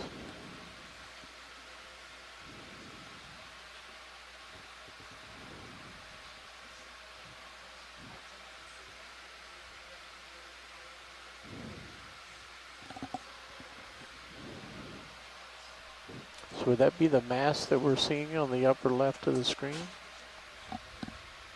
No, that was just one of the vents that's fallen over on its side. And pilot, I'm just thinking of turns. The mass is just aft of the bridge, and it's folded down the end of the mast is in one of the gun tubs. D2 just goes half turn counterclockwise, and that should set us up for And reference. at the top of the bridge, you can actually look inside at the brass voice tube. Thank you for reminding still me. in place. Co-pilot. Roger that. Pilot, I'm seeing from Sirius view down below you, looks like quite a bit of damage to the hull they might be interested in. Okay, I'll check it out.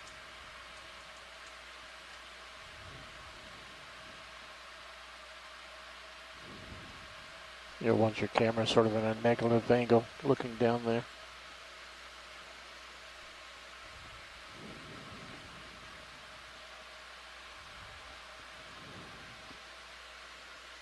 Stream 2's got a good view from Sirius looking at the ROV and the ship, and you can sort of see some of the damage, I believe. Video, of the hull. I'm pretty centered and stable right now. If you want to do it, if pilot is okay with it, a quick zoom from Sirius. Good with this pilot? Yep. Thanks.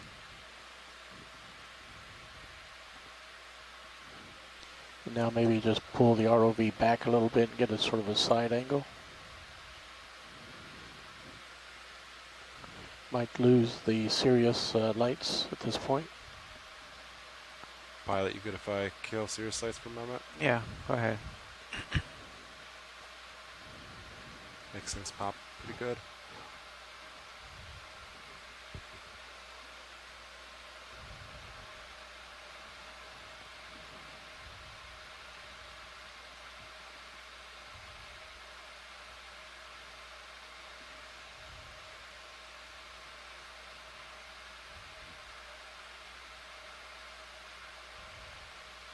You're starting to lose too much light now as you're backing up. Copy.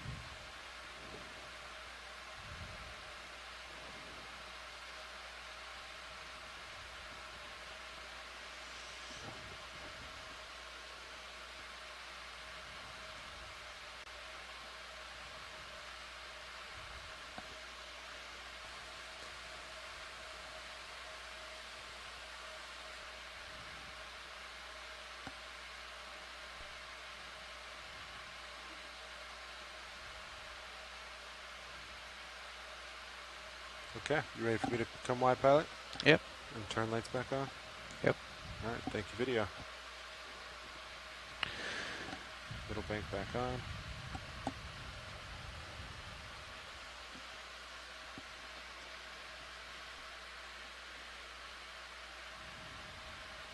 Okay, let me know if I get too far. How about we do a move? Sounds good. You ready to do another 5 meters, 135? Thanks. Bridge, ROV nav. Can we please repeat that last move? 5 meters, bearing 135.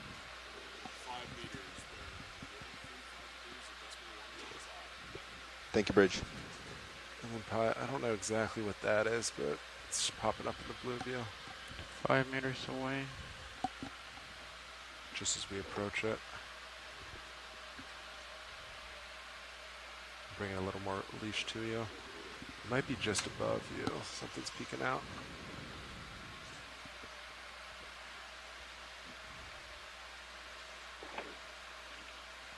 Yeah, is that just damage? Oh, definitely. Causing it to come outward a little? Yep. Yeah, hops up real nice there. That's awesome. Look at that.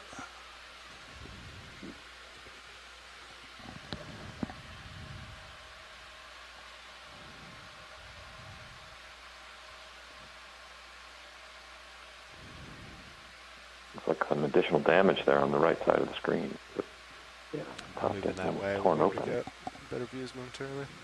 Sounds good. Thanks to our navigator.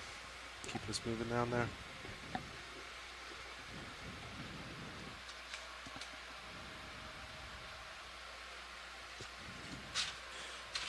Comps have to be holding steady. No issues there.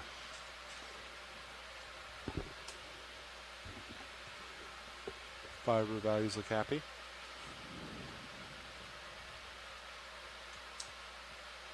It does look like the turns of the 6.8 went red. Yeah, Levi mentioned that yesterday. I gotta look at what it means. I thought it meant maybe the GUI didn't get updates for a certain period of time.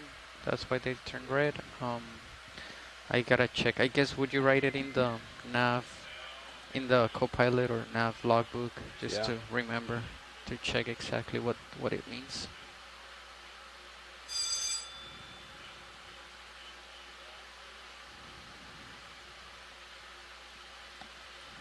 Okay.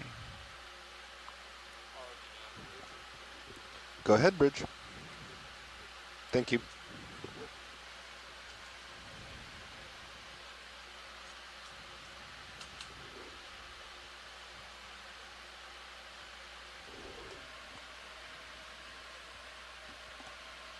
Okay, so I have a little bit more tether.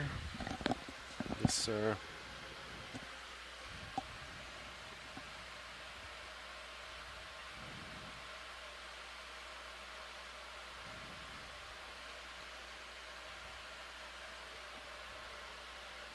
Okay, I'm gonna back up a little bit. And then keep moving right.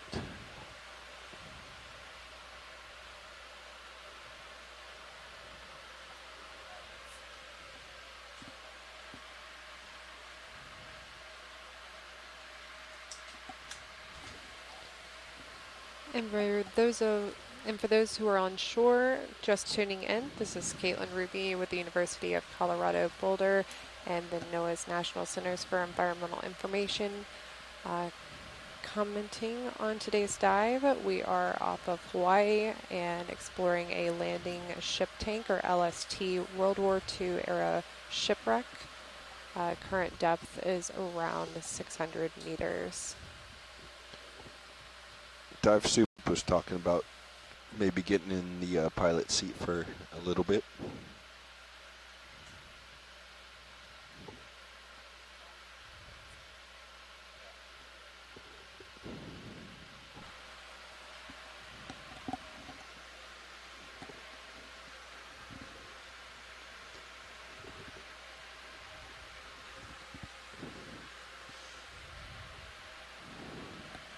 You want to do another 5 meters? Keep it moving. Keep giving pilot tether. Go ahead, Bridge.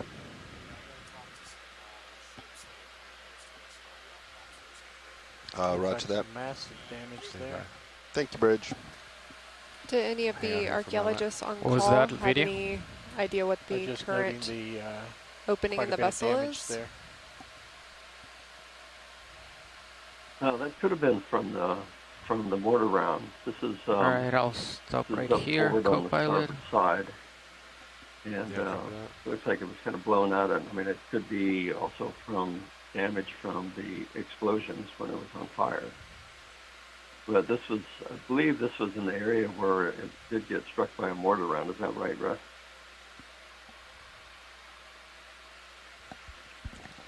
Yeah, that's my recollection, though. I had thought from our, so we visited this site in November 2014 in deep diving submersibles, and my recollection of the mortar round damage was not quite so significant as that. I wonder if your other thought about, like, either it's something that was weakened by that, or this is the result of the fires and explosions after the ship was hit by a kamikaze off of Okinawa. Though we know the plane hit after this spot, but the ship was on fire and it had to be abandoned. And then a volunteer crew reboarded it and saved the ship. But there was a lot of ordnance that went off during that fire, so there could have been damage from that. Yeah, it doesn't. I mean, it looks like it's been blown out from the inside. It just doesn't seem like. I mean, we've been seeing like distortion and buckling of the hull plates on the bottom of the hull as we've conducted this exploration that seemed to be related to, we're speculating, but we think it was related to the impact with the bottom after the ship sank. But this is more unusual. I think it's more likely related. Back on comms and ready for a move. We'd like to repeat the last 5 meters. More likely related to those fires and explosions off of Okinawa. Yeah. Thank you, Bridge.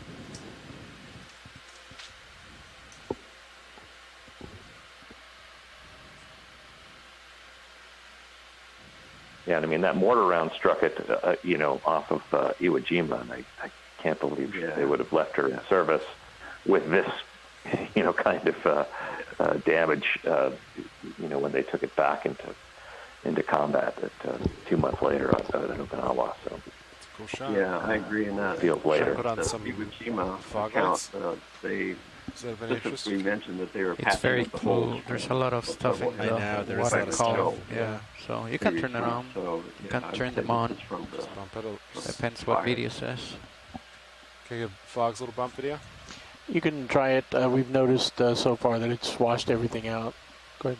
Yeah. For those just joining, the ship USS LST 884. Do a temporary swap out. Coast Guard manned landing ship tank that earned 2 battle stars for its wartime service. Okay, let me know if I'm getting too far, co-pilot. Iwo Jima I think the and ship Okinawa. should be moving, And, so... Ship's in coming. that final battle You're of okay for Okinawa, now. Copy. took a hit from a Yeah.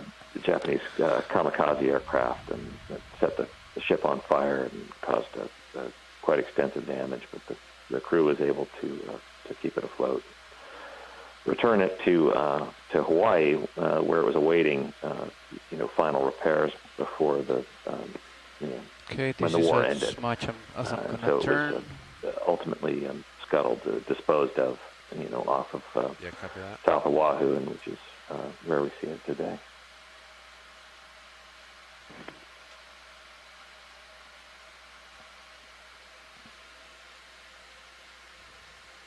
Nice shot.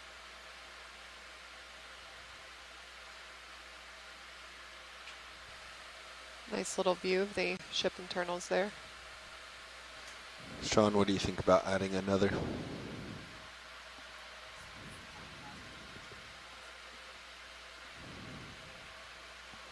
Sounds good. Yeah. Let's do it. Go ahead, Bridge. Can we please do another? 5 meters, 135. Thank you. So the kamikaze happened in Japan, right? So it can't be it. There's no way they sailed back all the way here, right, with that damage?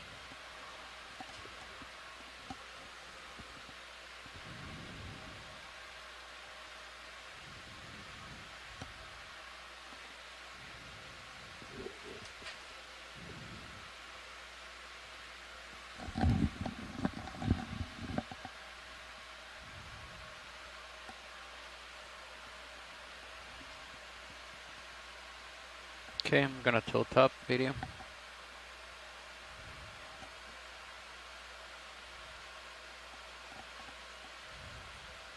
Oh, I just saw the bow target. I didn't realize we had one already set.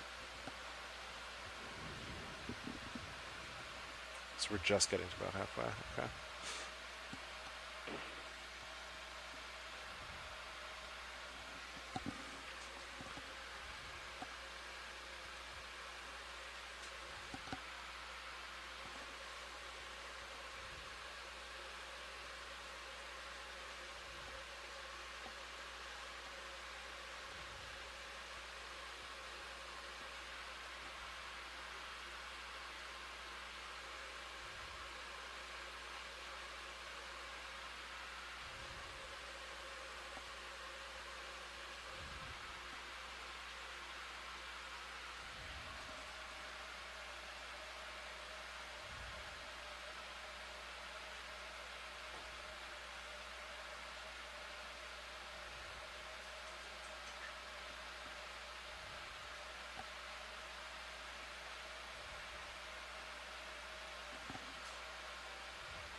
Go ahead, Bridge. Thank you. We could probably get another one in. Good with that? Bridge, nav. Another move, please. 5 meters, 135. Thank you, Bridge. Ooh, I think we're coming up to the rotary section coming up again. So it might be coming up to the step up. Okay. So some stuff might come out a little bit. Doesn't look like it's coming out much, but since it's no longer lunchtime, I've been joined by my colleagues Jennifer Green, who is also a sample specialist working with sampling and data specialist working at NOAA's National Centers for Environmental Information, as well as Sahara Reyes, which is a CNAS fellow. I believe all three of us are more biology folks back here, so you may hear some more biology-focused commentary from the back row today. And then we have two folks online who are some marine archaeologists to give more shipwreck-related information.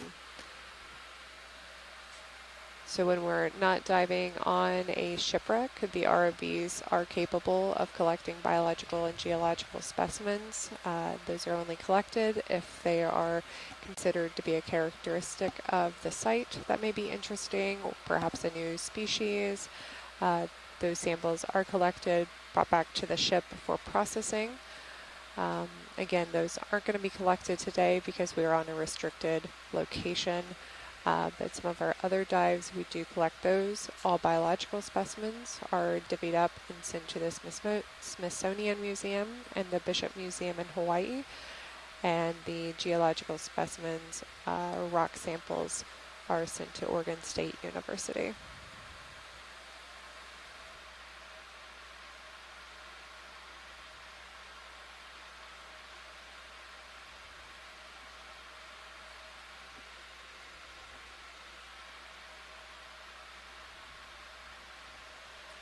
Thank you, Bridge.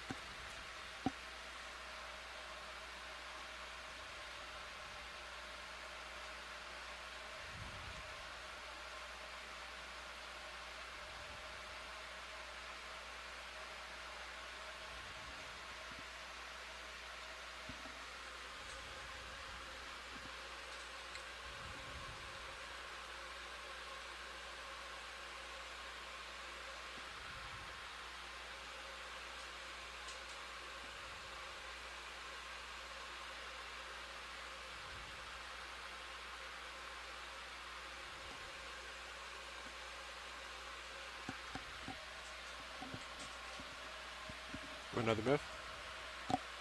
Keep it going. I'm happy with the Bridge, ROV nav. direction we're going. Can we please repeat the move? 5 meters, 135.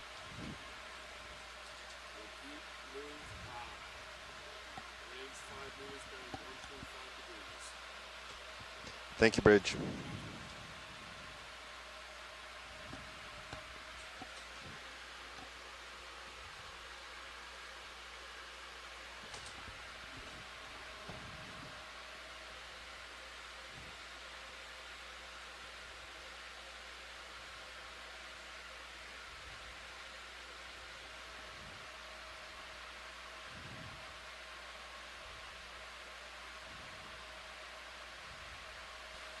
Looks like we have a fair bit of brittle stars wrapped around that piping. You can zoom in a little bit past this kid's video if you want. Okay, sounds good. Coming in. There we go. Copy. Rotate a little bit down. Ah, I see the probe right there. Alright. Get it out of the view. There you go.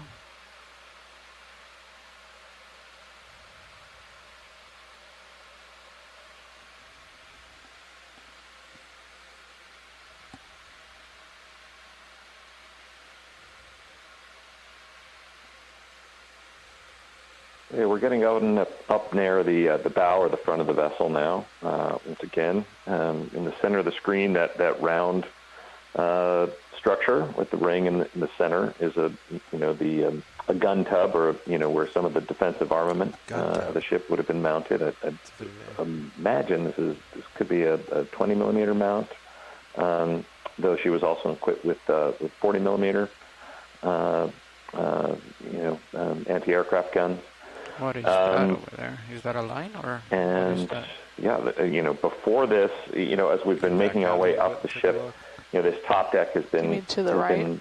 fairly clean and Yeah. featureless, and that is by design. I mean, these ships were intended to deliver vehicles, tanks, trucks, jeeps, directly onto an enemy beachhead. And so in wartime, that would have been, parked with vehicles with supplies, all ready to be landed, where they were needed most. Stuff and now we're starting to get into some more features, with these, again, the defensive positions and some of the cargo handling,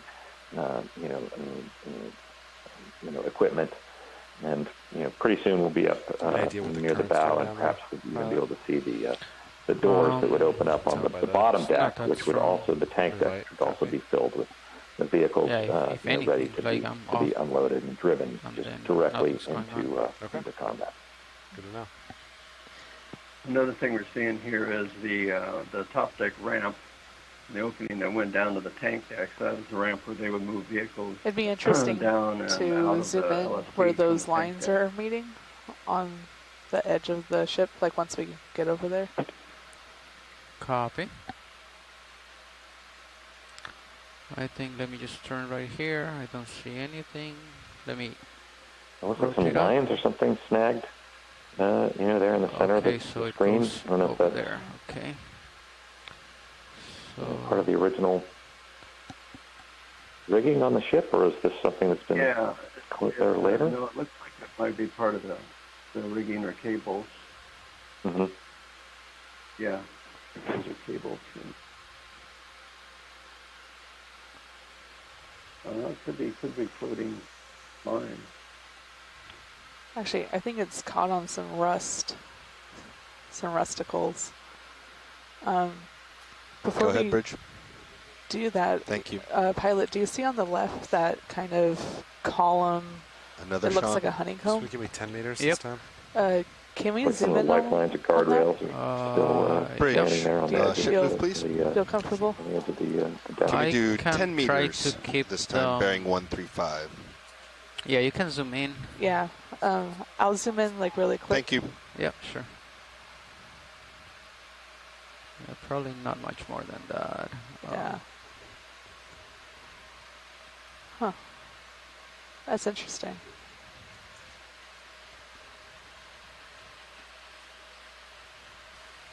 Yeah, that's very interesting. I think it might be some kind of installation.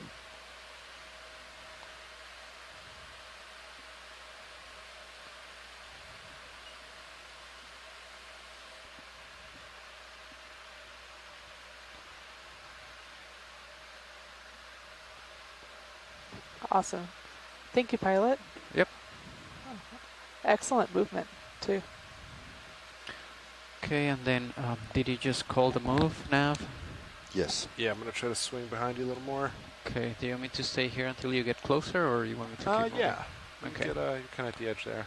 All right. We're So kind of approaching the... So the orange crinoids front of that the we're ship. seeing, Yes, or they're also known as feather stars, they are a little bit different from your believe so. starfish or brittle stars, if you will. either They're one more of an wants to ancient sit critter here of the before sea. Chris comes. You'll notice they're not really waving. That's because the dive site doesn't have much of a current going on currently. It's pretty still down there, so switch maneuver. they're just hanging I out, think we have time. enjoying a shipwreck of a home. Sorry, what's that? No, I was just asking if any of you wants to sit here before Chris, because you Nope. said before that Chris Take might it. come. Okay. So this is Russ Matthews. I've got a text from our colleague, Dr. James Delgado, Oh, on that's it, shore, all who's the saying way. that rotate all the way Terry, you down. were right. That was insulation. That was asbestos insulation. That Have was we wrapped zoomed around on this that, ring that, yet? I do not think so. Thanks, Jim. So that's what the turret would Go yes, ahead. thanks, Jim. Okay. Oh, maybe. Gonna hold here. Okay.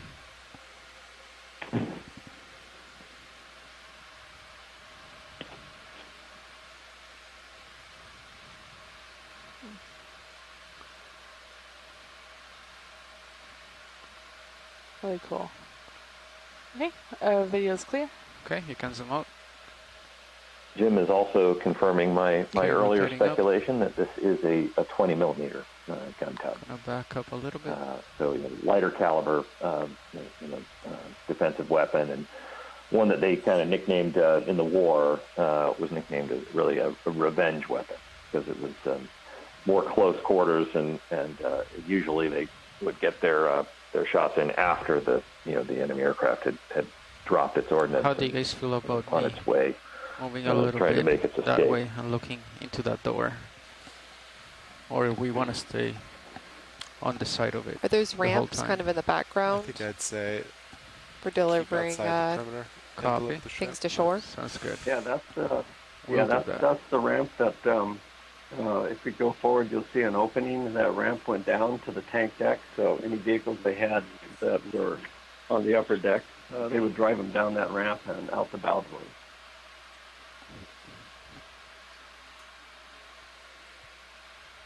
Looks like the sand might build up a little bit too. As we purchased it, or maybe it's just out of the sand. I can't tell.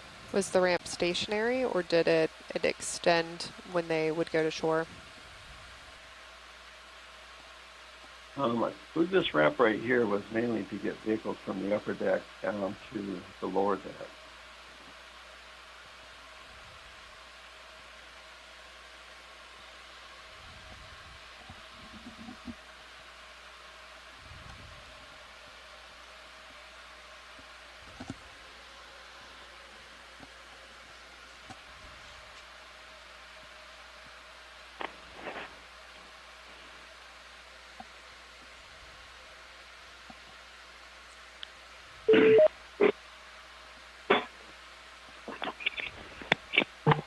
Nav, is that move done? So it look about 10 there. Yeah. Go bridge. Thank you, bridge. Want to do another 10? Yes, please.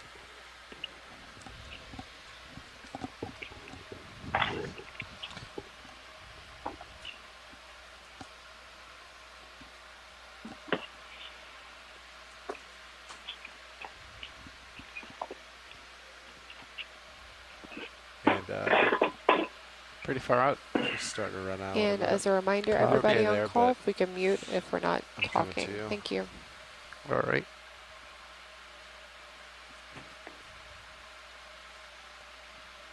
And I think I can see in the shadows the curvature of the hull starting to come up. Copy.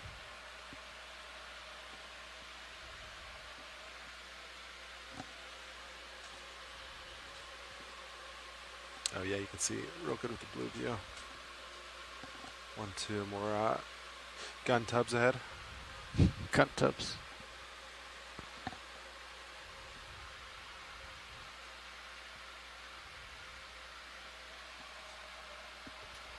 Do we know what happened to the guns? Are they? I bet they removed them, right? They're probably still valuable. Yeah, are they dismantled a different way, or kept in a warehouse somewhere?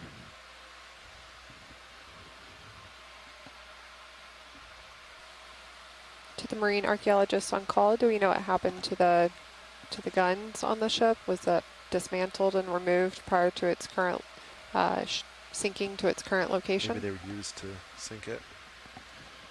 Yeah, that's exactly correct. I mean, All the armament on this one.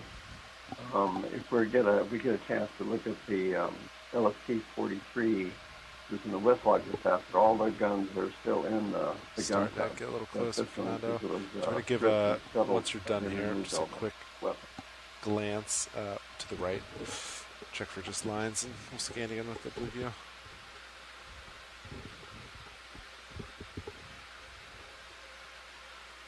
For the structure on the screen right now in the upper right, that's a 40 millimeter gun tub.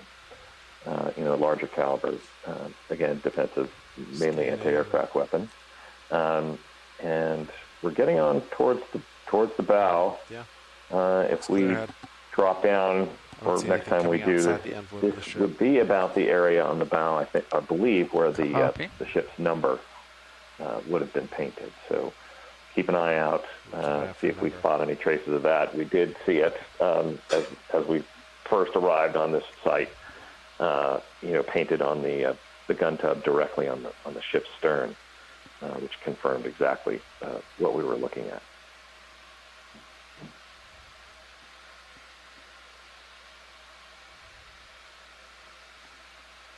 And that was from when y'all dived back on this in 2014? Yes, November of 2014.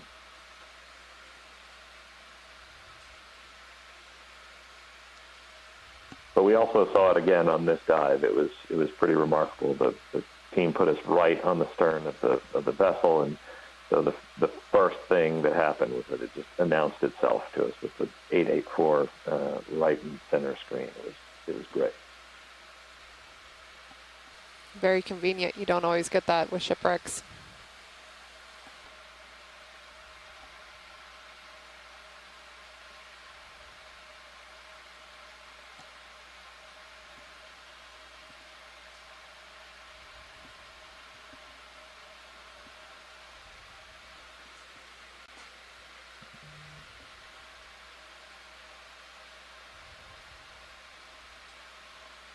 I can just barely make out an 8. Looks like they're the white. Just getting ahead of me under there, the growth. Fernando.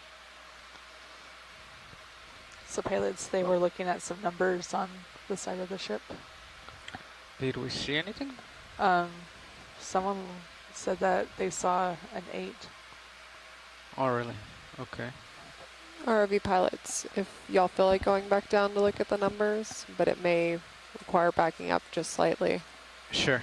Let me go back. I just did not see it. And I have OKX very soft on my ear.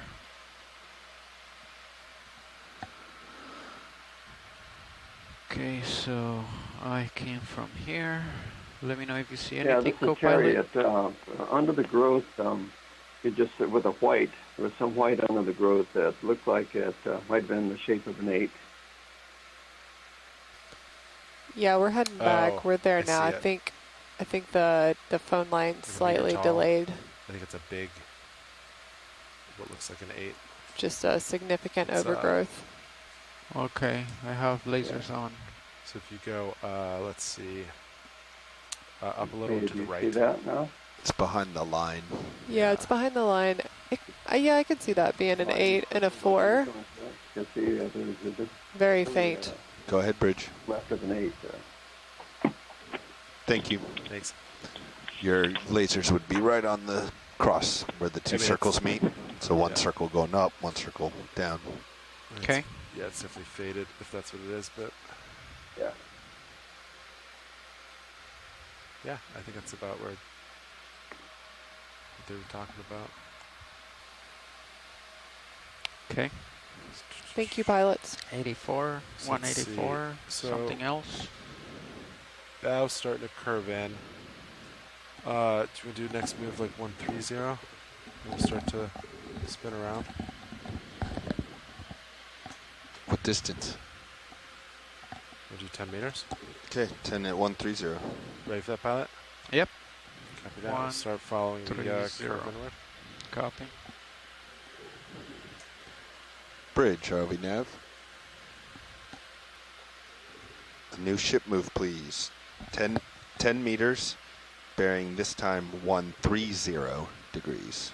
So Let me back up a little bit. I'll go up so we can see this part from a distance. Thank you, Bridge. Here you go, video. A wider shot of what we were seeing a second ago.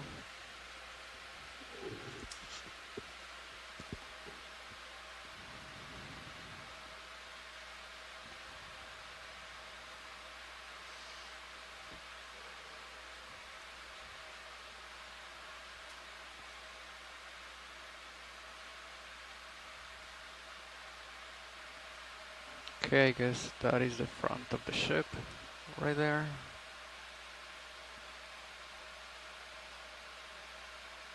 Can I turn Cirrus lights off for a moment, pilot? Yeah, go ahead. Video, you okay if I turn Cirrus bank off for a little bit? Sure, that sounds great. Yeah.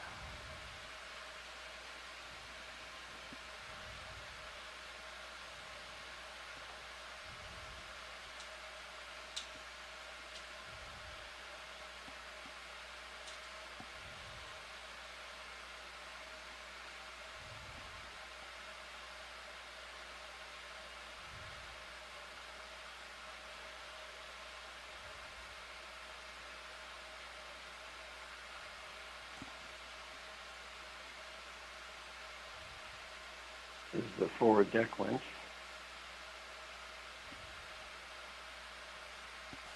Forward deck winch, you said?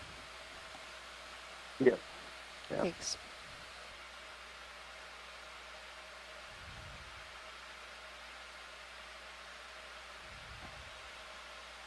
And I was just forward of the coaming that was the opening that went down through the tank deck. Oh yeah, I see that a bit. Are those the winches kind of in front of that hole going below deck for come back on. moving Yeah. moving the tanks along? Yeah, it spanned the whole opening. It had gypsy heads on either end and long shafts there. So that didn't get removed when they scuttled it. It's still sitting there. Which is good because I think I put it in my illustration.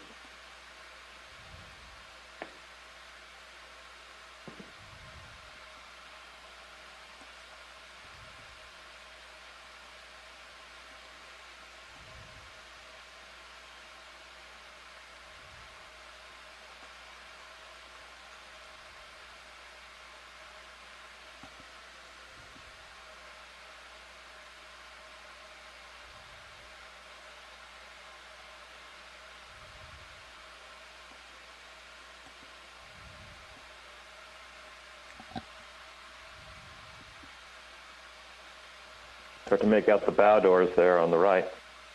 Okay. Yeah. Bow doors. Looks like they're partly open. Oh, cool. Yeah.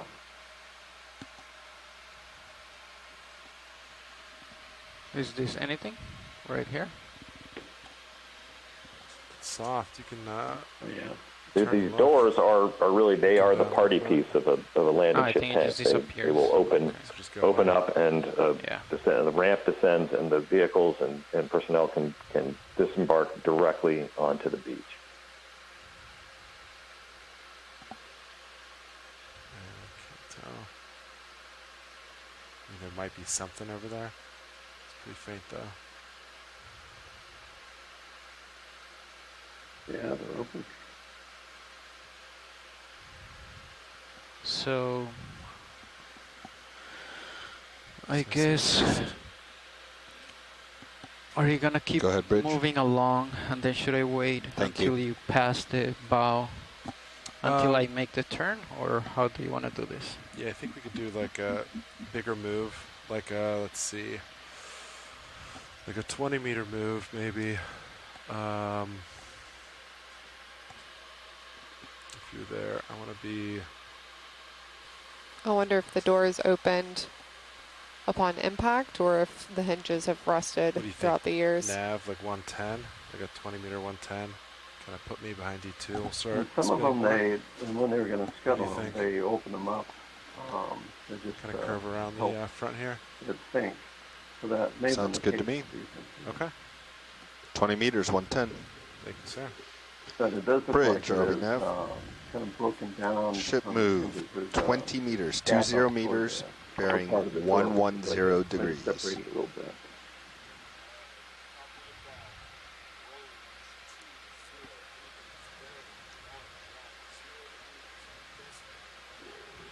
Good copy. Yeah, just so you know, we're coming up to the bow, so we're kind of swinging around the front end. Yep. Before that, it was 140 or 130? We did 140, then we went 135, now we're doing 110. Copy. We're kind of matching that curvature of the ship. We'll spin. There might be, I can't tell, there might be some stuff, some wreckage towards the front, kind of in the sand. Yep. Oh, cool. You can see the chain holding the door up right there.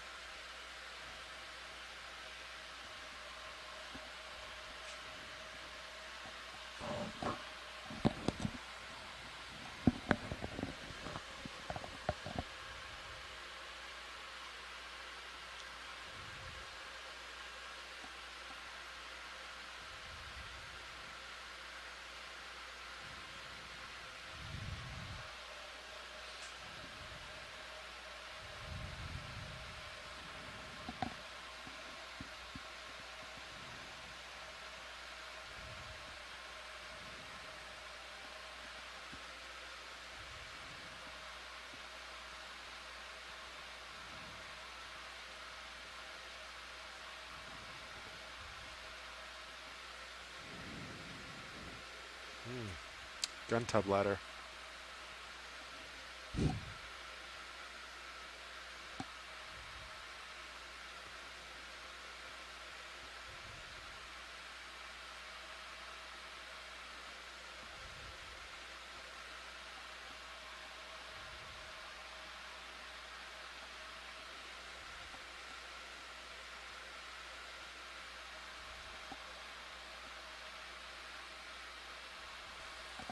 For those on shore who are new to following along on Okeanos Explorer expeditions, the ROVs that are currently in the water are a two-body system. Stream 1 is showing the main ROV Deep Discoverer. If you switch to Stream 2, you see Cirrus, which is the camera platform also tethered between the ship and the main ROV, giving the pilots a nice aerial view of the main ROV Deep Discoverer, and both of these submersibles are tethered to the ship, and that's how they're being operated, and that's how we're getting this wonderful video footage today.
I'm gonna start to rotate my head a little bit, pilot, as I come around. Okay, copy. Ship's gone about 15 meters.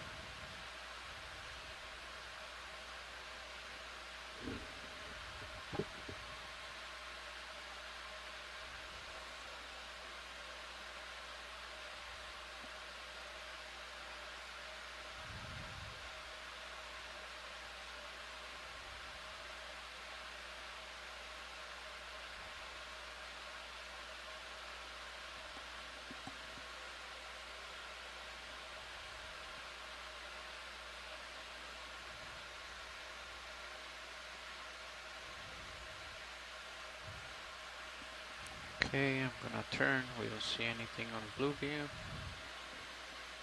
It looks like the port side bow door is completely separated. Is that right? Scan down through blue view. Oh yeah, you can see that. There's something laying on the seabed there. I'm wondering, is that the door itself? Yeah, it's like, yeah, it is. Yeah. Wow. Yeah. It came off.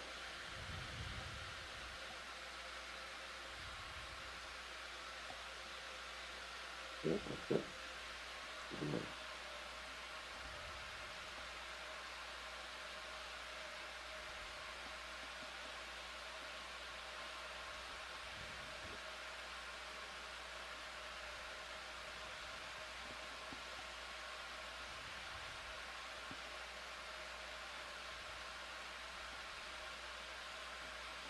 Oh, so they kind of open out. So what's happening? And that one's just, yeah. And what are we looking at here with the holes? Looks like we might have a slight coral on the back side of that door. That may be the ramp that's not deployed. So doors, like armor opens, ramp comes down. Go ahead, maybe? Bridge. Yeah, so it looks like we have the doors open, one of them actually Thank you. separated and laying on the seabed, and the inner ramp is still raised. Yeah. We might, when we're at a higher elevation, we might be able to look over the lip and see, peer into the interior tank deck. Last. Good with that?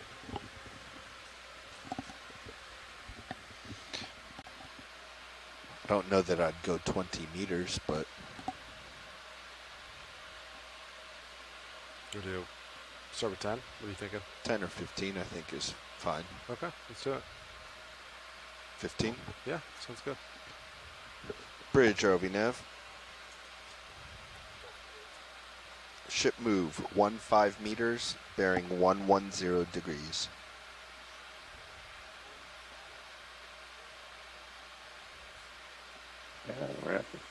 Good copy, thank you. Pilot, can I turn Sirius Banks off again? Yep, go ahead. That's kind of a cool shot. Video, you ready for Sirius Banks to come off momentarily? Yeah, that overhang is going to prevent us from looking down into the interior, I think. It's very cinematic. Alright, I can get a little bit closer.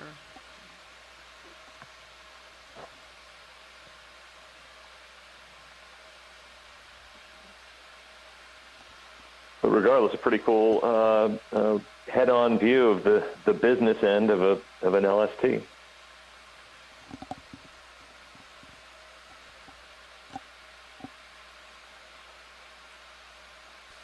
Yeah, it must have been quite a sight to see a tank coming out of the front of this down that ramp. All right, I'm going to turn my light back on. Copy. Okay. Copy. Okay, so that's where my tether is. Not a very frightening or a very welcome sight, I imagine, depending on your perspective. Yeah, so the idea is we'll kind of put Sirius, keep getting it behind you, move the tether that way. We'll kind of do the same thing down the other side. Great. Copy. There was a coral here that Yeah, we they might have talked a nice about. coral at the top of the ramp.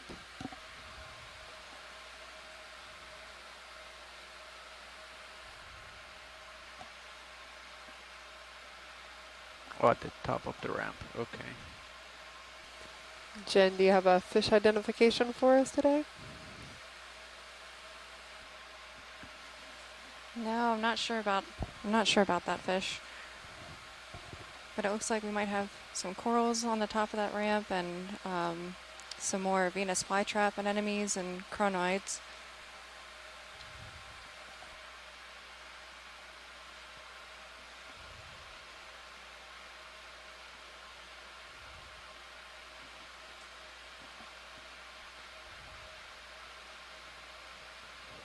Pilots, could we possibly maybe turn off the swing arm lights, see if we can get a clear view of the ship, or Yeah, I can try that. kind of Ready just for that, check it out briefly? You're also tilted pretty far up, Fernando. Right. So you're looking up into your... There you go. Okay, that's better. Thank you, Bobby.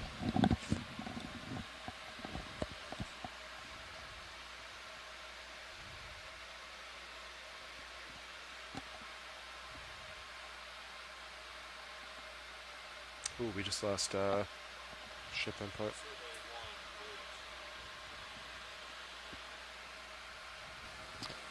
What Bridge, this is survey 1. 6-8 turns.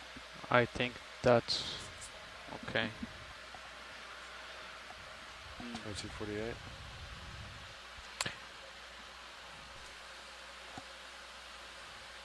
So Bridge came in with the fish identification, red squirrel fish. Thanks, Bridge. Everybody on the ship is excited to explore. So it's back. So that happened before, and I think it happened yesterday as well. Yeah. From what got a good time on it though this time. From what I remember, this turns red because you might lose one of the sources for a while, or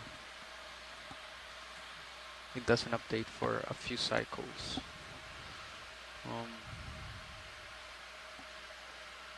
So I think I've seen that red for most of the dives. And then that At some small point. grayish fish on Yeah, the copy upper that. center of the screen is a rat tail. So Some let's species see. of rat So tail see fish. how the tether's heading in towards the bow. I don't go around any further, Fernando. Copy. So let's see. Do we want to go You need to come back. to put Sirius in front of the bow? Let's see. Like, I mean, I would come up and see what. Just look down from the bow here, Fernando. You got some shots that we haven't seen yet. maybe 75 degrees. I don't know. I can spin Sirius a little bit. So that's me looking at front gunnel. 140 front was the lay they estimated. Yeah, so it's kind of, that seemed pretty accurate, I think.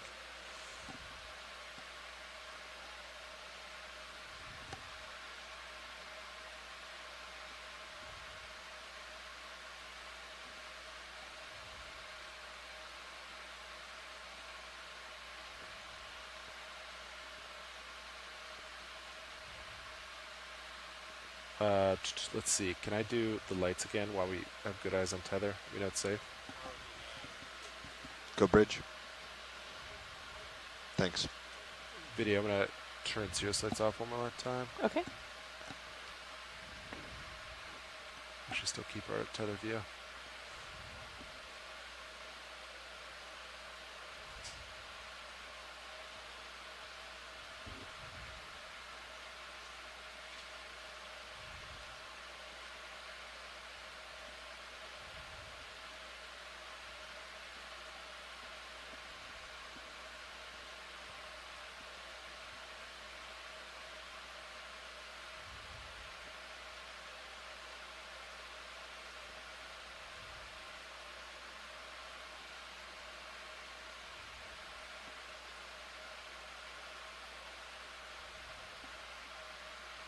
Okay, I'm going to turn lights back on. All right, Nav, what do you say? You want to do 15 meters? What do you think, like 60 degrees? What do you think about that? We'll keep spinning. 1.5 at 60. Bridge, RLB Nav. Ship move, please. 15 meters, bearing 060. We're coming We around might the have a bow. little squat lobster in the center there, below that large anemone. Looks like a little squatty. Good copy, thank you. Ooh, and I agree, Bob, Caitlin. you I want to think drop that is what target? it This is. looks spot on for new bow.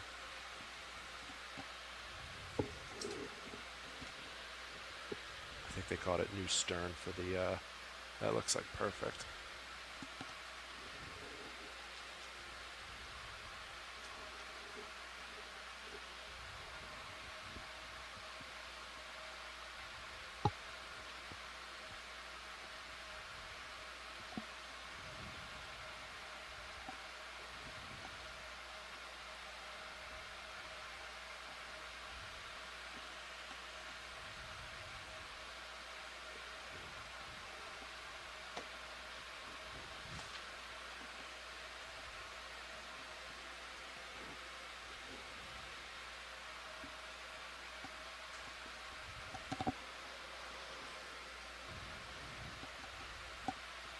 There's a shrimp on the bow. It's kind of funny. That's a good view of the Venus flytrap anemone there, the center of the screen.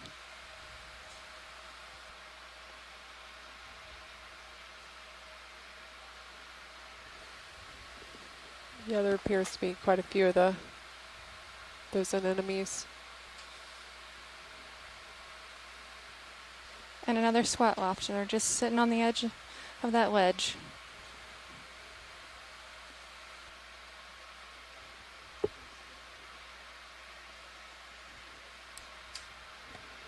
Can I turn Sirius lights off again?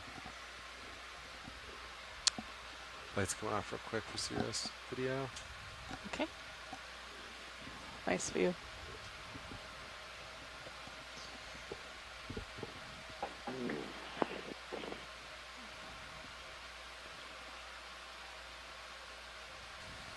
Besides the landing door falling off, the bow seems to be pretty intact. Yeah. Yeah, it would be good to get more footage towards the bottom of the bow.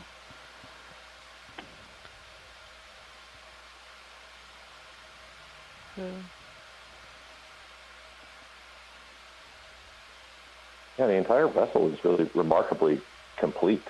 You know, the major thing that we've observed anyway on this dive seems to be the crumpling there on the, at least along the starboard side on the, you know, at the turn of the hull at the bottom, which, you know, of course these ships were not designed to be dropped, you know, onto a hard surface from, you know, a mile or so, well, half a mile or so above the surface of the planet.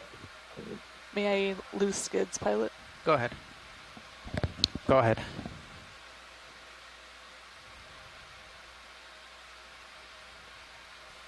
And how long has this wreck been at this site again? Lights back on. Copy. How long has it been here? Yeah.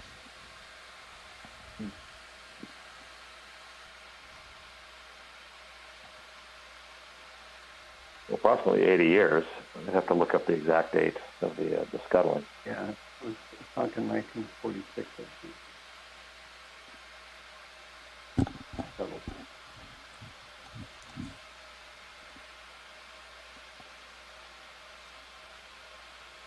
79 years later. Looking pretty good for that age then. Yeah, it's in really good condition. How are we doing on those moves? So you're pretty much ahead, right? Like so I'm kind of right in front. Yeah, there are two museum ships in the United States where you can visit. You know, see what these vessels were like. You know, in their prime. The 393 and the 325. 325 actually they brought back. It was served in the Hellenic Navy of Greece, and then was brought back probably about 20 years ago by a group of veterans and volunteers, and is still operational. Okay, so they take it on tours occasionally. I've been meaning to go see it. You know, the only LST I've seen up close, you know, in its wartime configuration is this one. You know, when we dove on it in 2014, though, interestingly, there is one out of one that is still in operation as a car ferry crossing Long Island Sound regularly. The former LST 510, now known as the Cape Henlope. Sure. And you know, they've made some modifications to it over the years, but that when you first pull your car onto it, you know, and I have done this once with my wife, where you drive on into what was the tank deck, and you know, sail peacefully across Long Island Sound. But you know, that ship had actually landed troops on the coast of Normandy. Put it like 305. You want to do 5 meters at 305? Still quite a bit of history of LSTs out there in the world. 5 at 305? Yeah, how's that sound? You got it. Sweet, thank you. That would be quite an experience to actually drive onto one of these. Can I play with turning on more lights real quick, Bot? Yeah. Bridge, RV nav. Go ahead. Ship move, please. 5 meters, bearing 305. Stick with one.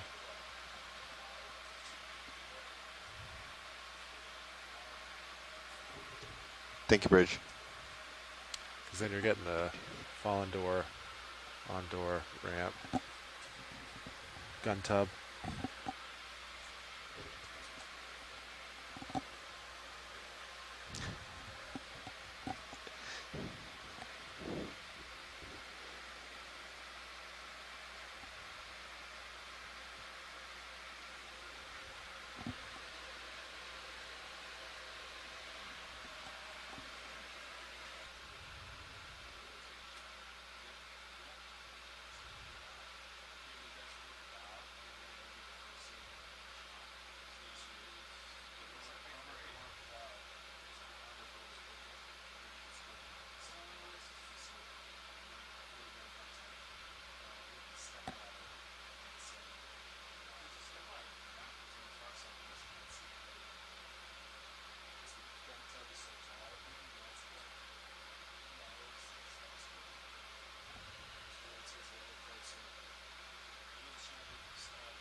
right, inching closer.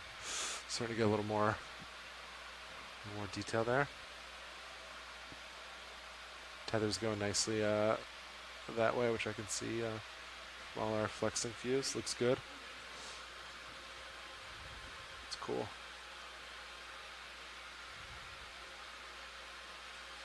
What is that distance? Is that about 5 there, Nav? The sediment drifting through the screen, I'm getting the impression there's a bit of a current running down there, but I imagine that, it seems like the ship has moved? our pilots are managing it very well, and wonder what their impression is. Go ahead, Bridge. Of the conditions down there. Thank you. Should we do another 5, or is that good?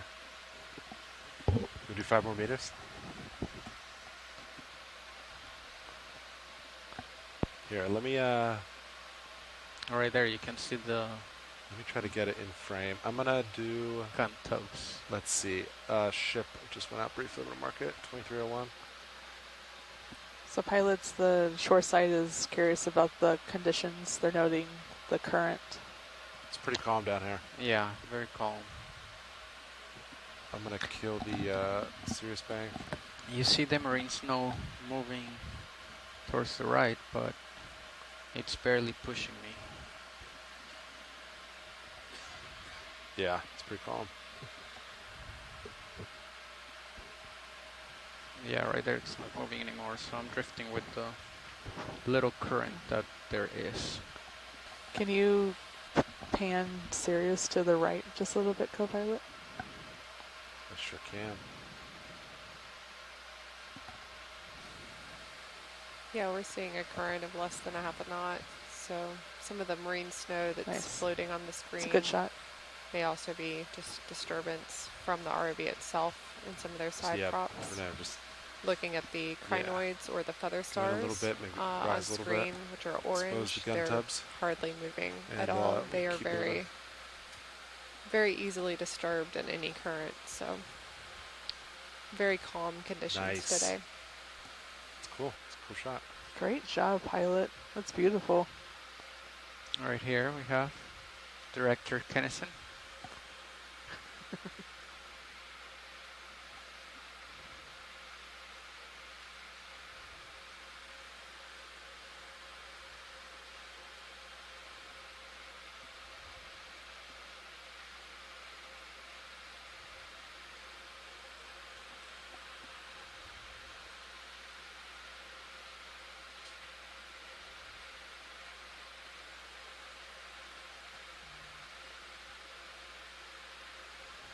Cool. Iconic shot. It's cinematic. There you go. Okay. Should we get another move in? Keep spinning? Yep. I'll turn Sirius lights back on. That's our middle bank. Ooh, what type of crab is that? Port for you, pilot. See if we can get an identification of that. And let's see. There's a white crab of sorts. Here. Pilot, can we zoom in on crab? That's on edge of...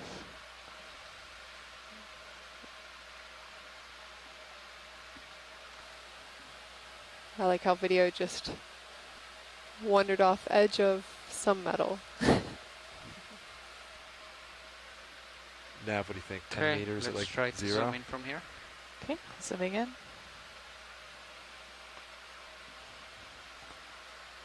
Okay, hold right there. Holding here. Gonna adjust the levels really quick. Okay, zoom in a little bit more. Squat Okay, lobster. zooming in. Bridge, RV Nav. Hold right there. Holding. Ship move, please. 10 meters. Due north. I do 000. have more zoom.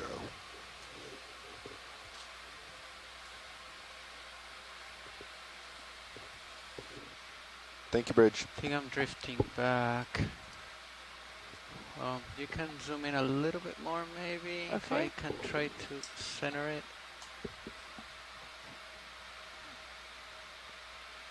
Okay, am I clear to zoom?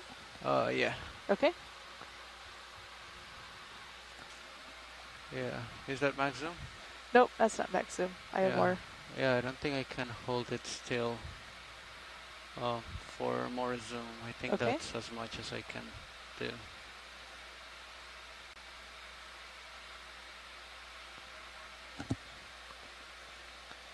I'm not sure how much more science, or like how close are I think that's science good needs. for us.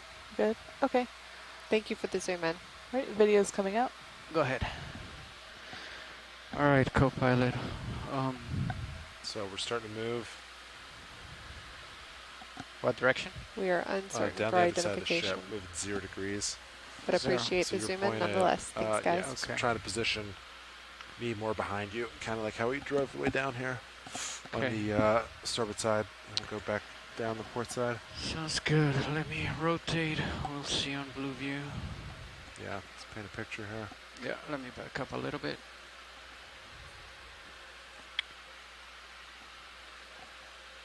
All right. I'm gonna hold there. Yeah. 15 meters out. Let me zoom this out a little bit more here.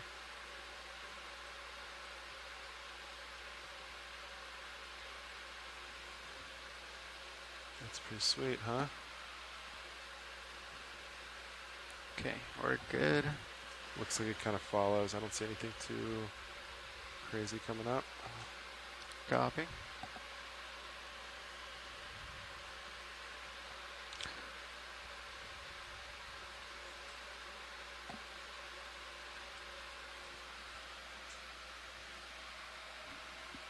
All right, I'm gonna come back and then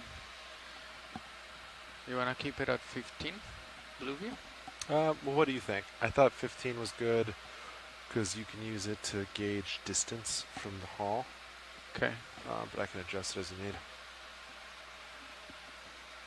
That's fine. We'll leave it there. Copy that.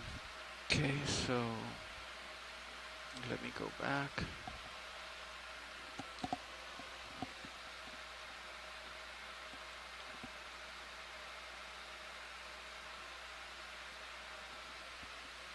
Okay, this is where we left off.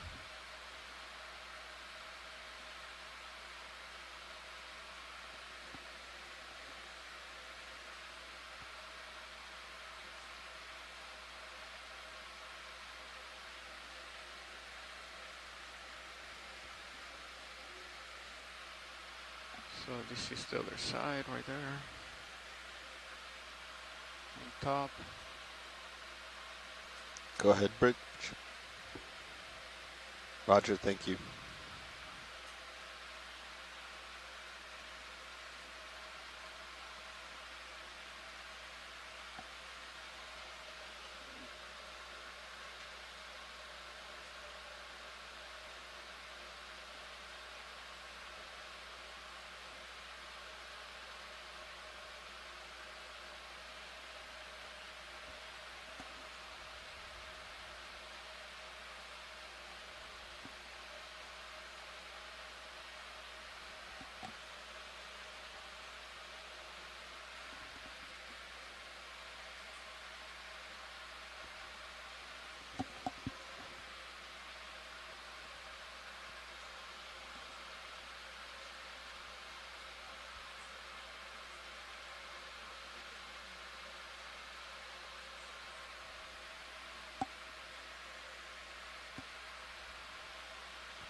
Okay, let me know if I get too far. Probably just starting to get a little far there.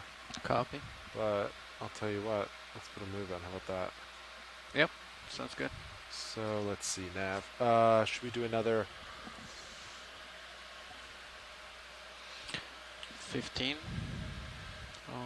Should we do another 10, 15 at like, what do you think, 3, 4, 5?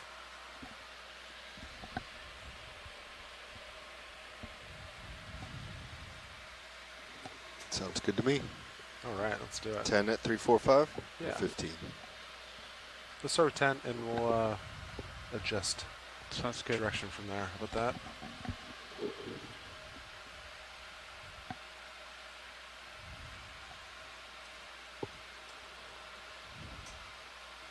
Bridge, RV Nav. Ship move 10 meters, bearing 345.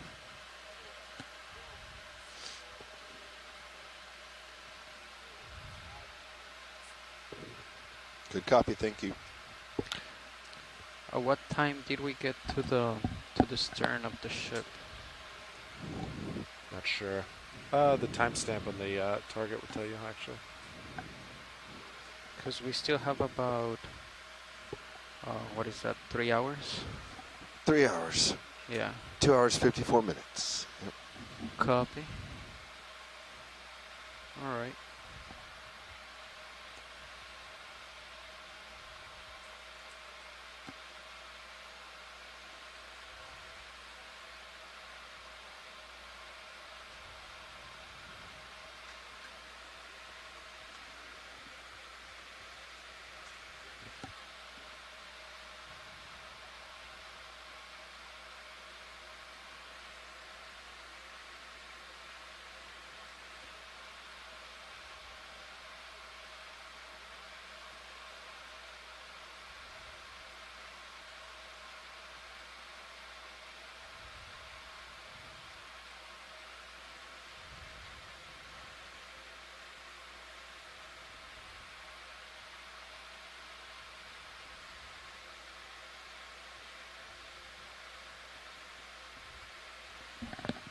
The numbers are only on one side of the hull, or they're on both sides? Both. Oh, it should be on both. Okay. They're visible. I'm not sure. Yeah, this is kind of where it would be, right?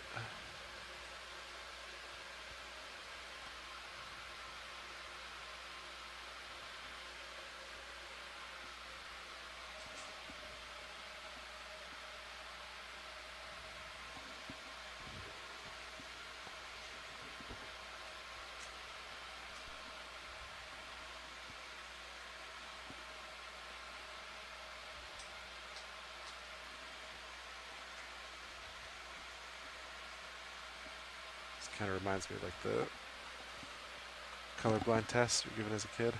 It's like find the number. Ship turns went out briefly. 2313.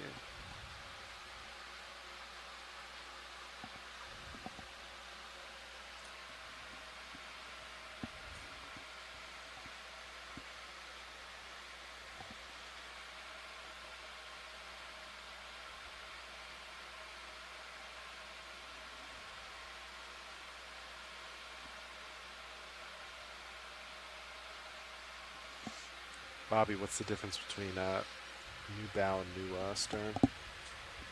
It's our measured distance. I'm curious how it would compare to actual measurements of the ship.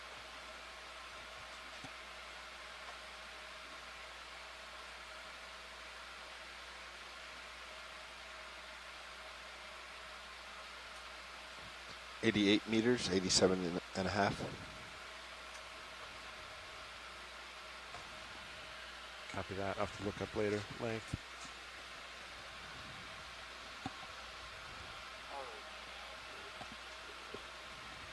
Go ahead, Bridge. Thank you. This drawing I have in front of me says the tank deck is 288 feet.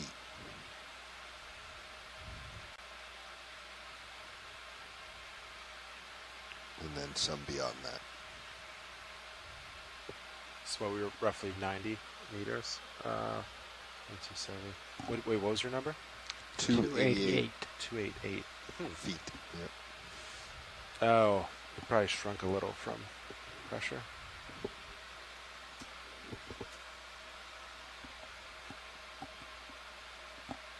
All right, Nav, what are you thinking for next move for direction?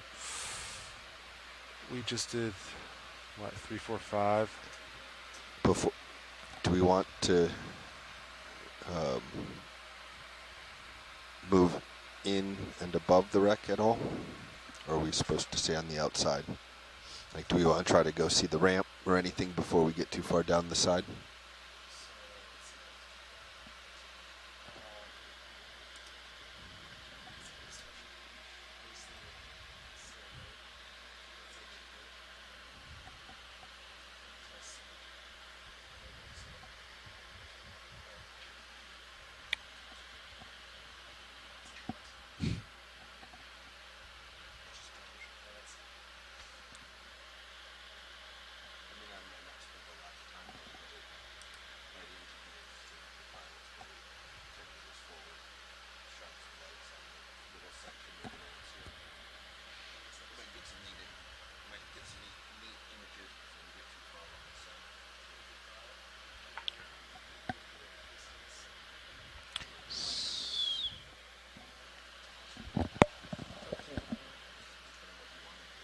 Yeah, it's fine. Where the ramps are? Like, I haven't seen the... Yeah, kind of to your left there, we were looking at, look like some collapsed deck. Okay. I haven't seen them yet on this side.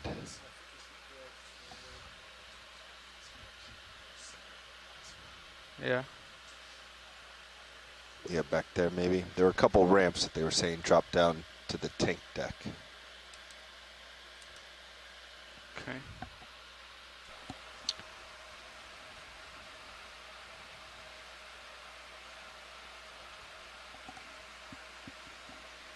All right, and this should be where we saw the structure. The structure with the line, I think, is on the far side or somewhere in this vicinity, so keep your altitude high.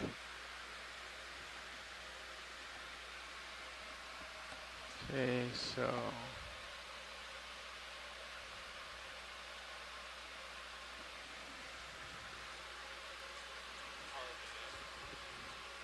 Go ahead, Bridge. Roger, move complete. Thank you.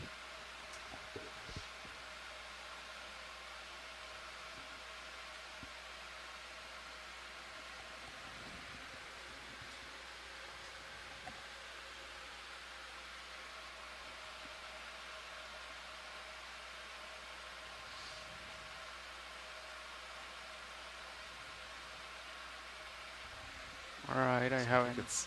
Yeah, in the back there. Is that kind of it? Yeah, I think so.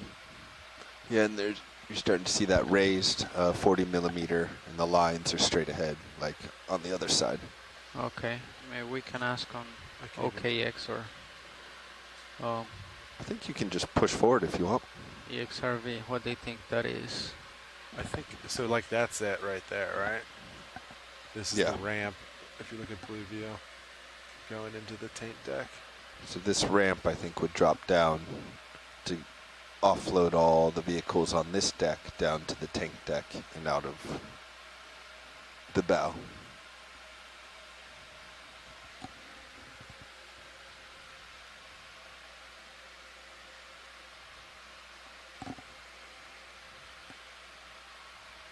Yeah, so we saw these from the other side, right?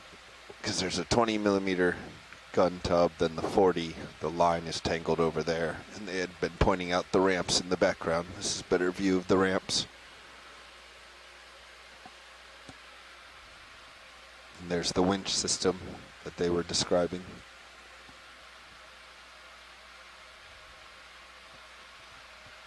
But can I take out serious sights real quick? Yeah, go ahead.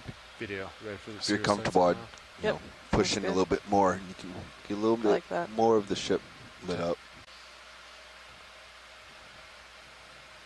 The tether is going right behind me? It's going, yeah, behind you. Yeah, I got because good eyes on it. the current is coming. Yep. Okay. And you're way up high.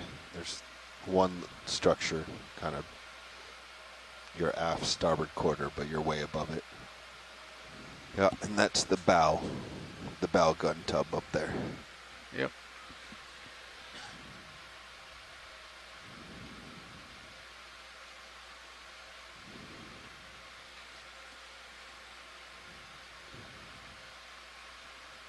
This is actually a cool shot with all the marine snow. So I wouldn't come towards Sirius anymore. I'd head back towards your starboard, back towards the ramps, unless you're wanting to see this stuff from this side.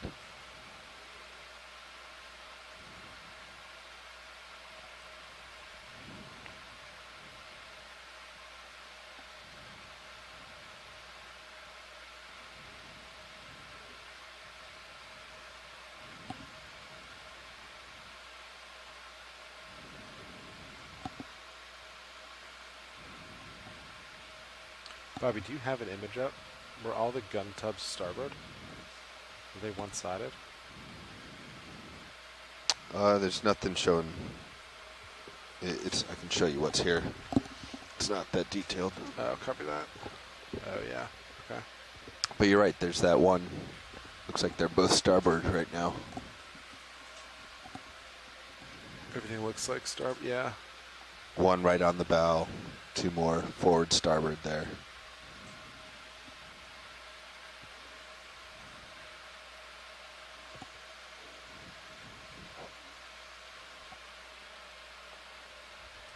Okay, I'll turn Sirius lights back on. Yeah, so there you go. That section of ramp, I think, lowers down to the tank deck and can offload everything from this deck.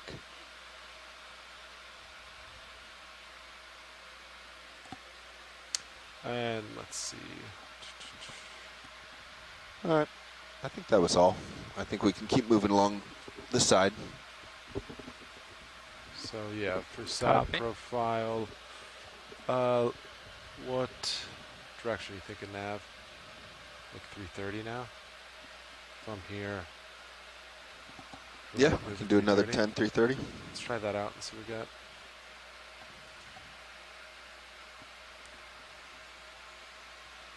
Oh, there's a tub. Oh yeah, there's one. The lower, so there's just no 40 millimeter tub on the side. Yeah, it looks like symmetrical 20s right there before the ramps. Yeah. And then two big 40s. That's a net right there, pilot. Yep. So I think the hull goes in this direction. I think I'm looking parallel to it, probably. Yes. Yeah. That's 307. Bridge, ROV nav. Can we get a move, please, of 10 meters, 10 meters, bearing 330 degrees.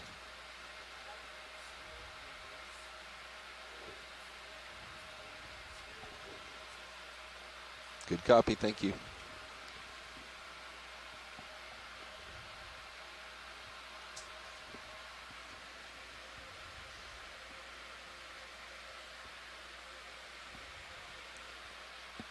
Yeah, you can see it on blue view, Sean. Symmetrical 20 millimeter Revenge aircraft weapons, they said. I wonder what was on opposite side of the 40 then.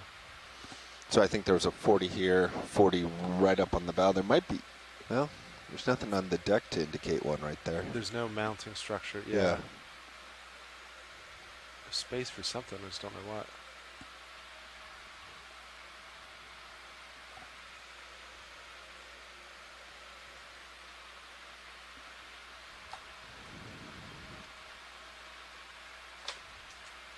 Maybe it was just like a loading zone. Cranes to load supplies on. I don't know.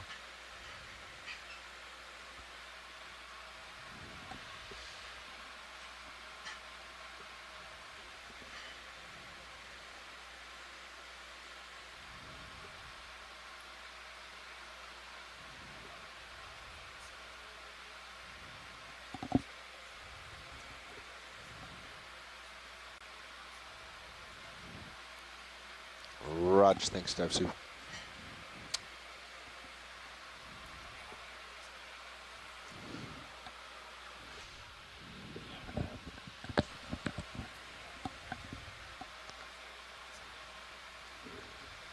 So Sean, based on images here, it looks like there is a matching one on port side. Oh, so maybe it was just easily removed. But it looks like it's a raised one. Oh, on the just so like on the other side. So structure. Okay. And so it looks like it may have more easily been destroyed or removed. Understood. So it's looks like a raised platform. Let me know if I get too far. Co-pilot. You're okay for now. I'm coming at you. Let's just keep an eye on since current's blowing this way.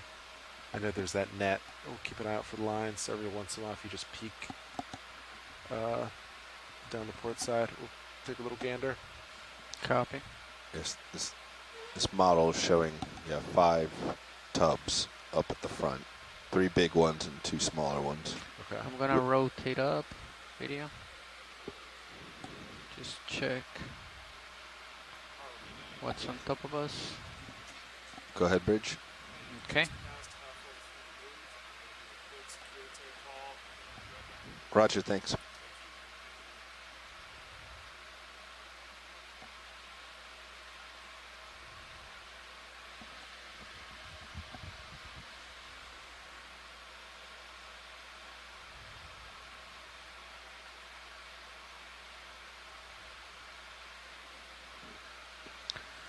'23, '26. Ship run out again.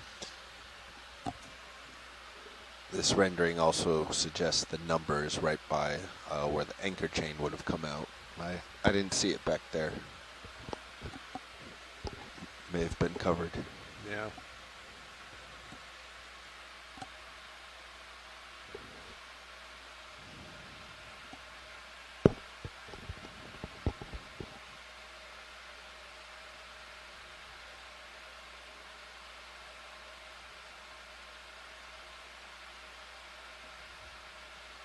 Where did we see that net? It'd be to the turn, and I think look down a little bit. Farther up? Yeah. It's kind of. Oh, was it around there? I have no it in idea. that mess somewhere? I thought it was like over the rail. Keep going. There it is. Keep right going. there. Yep. Okay.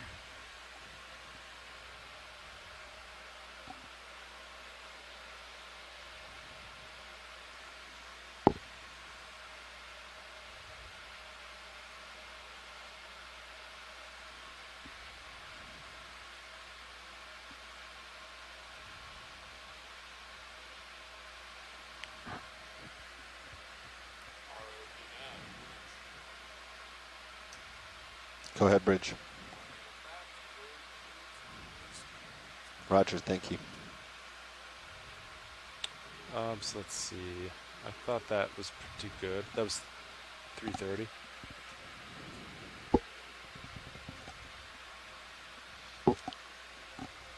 Yeah, Yeah, you we want can to do another one? Same thing? What do you think?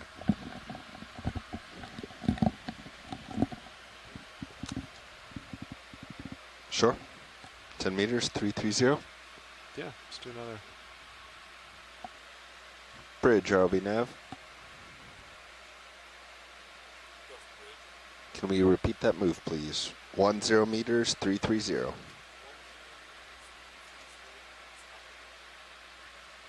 Thank you.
Hey, pilot, do you care if I turn the HPU on? Not to run anything, I'm just curious. As if it goes up a little bit, yeah. the comp. Yeah, go ahead. The temperature revs it up. All right, I'm gonna enable HPU. Just gonna leave it on for a couple minutes. Monitor. Give it a little flow.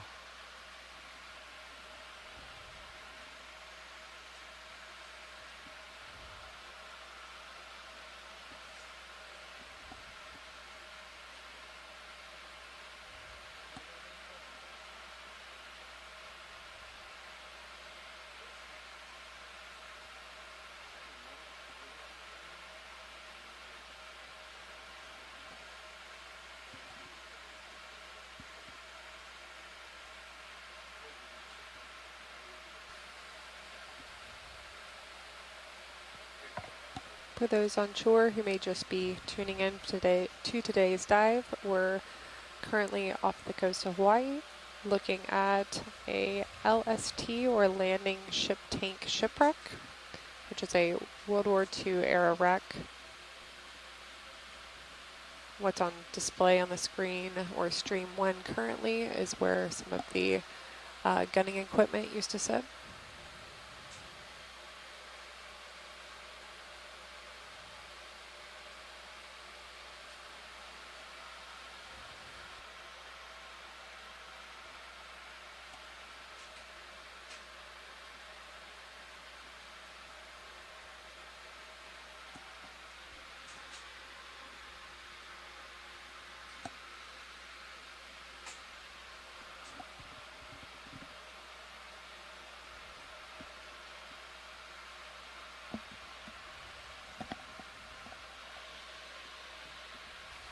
This vessel, LST 884, did receive 2 Battle Star awards for its service during World War II.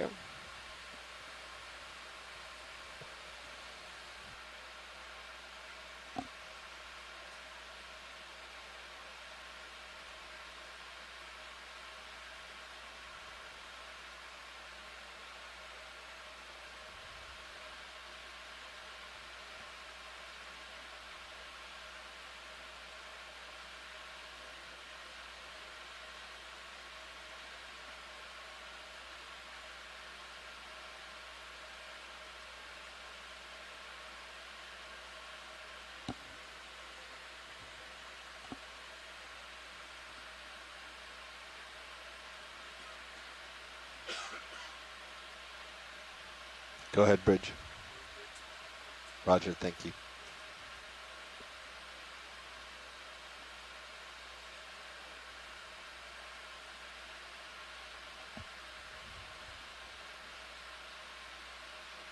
Okay, don't see anything. Yeah, looks clear ahead.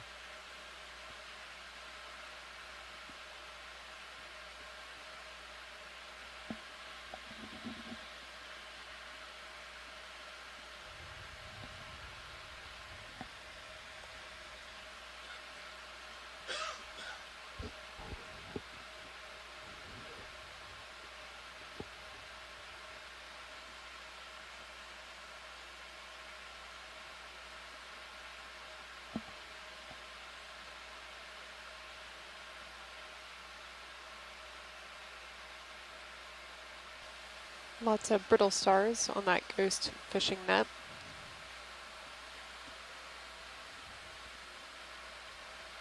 For a wreck that's been here for roughly 79 years, there's not too many corals on the wreck, but lots of crinoids, brittle stars, sea stars. Very small sea star.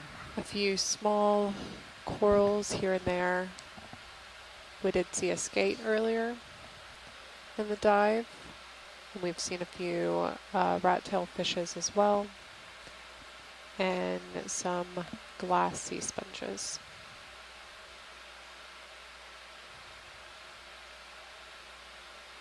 Conditions are pretty calm. Very little current as you can see by the marine snow floating in the foreground, and the crinoids or feather stars are moving very slightly, if at all. And there's another Well, another rat 10 tail. at 330. Yeah. Center on screen. Bridge, are we nav? Repeat the move, please. 10 meters, 330.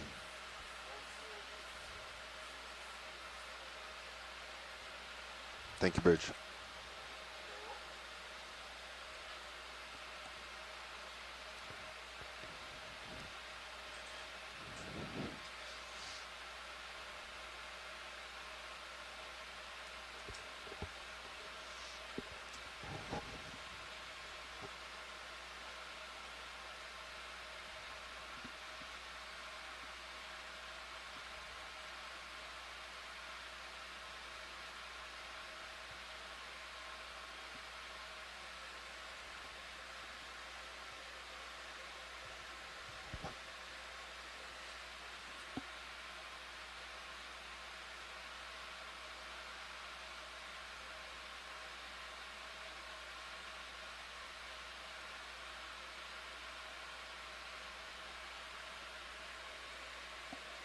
So, Nav, from the photos you saw, so it was storage essentially on the flat mid deck here, and then for deployment they would drive down to the tank deck and exit?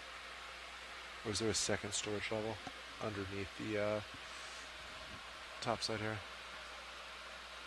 Yeah, there were 2 levels. The tanks were, I think, generally on the bottom level. Okay.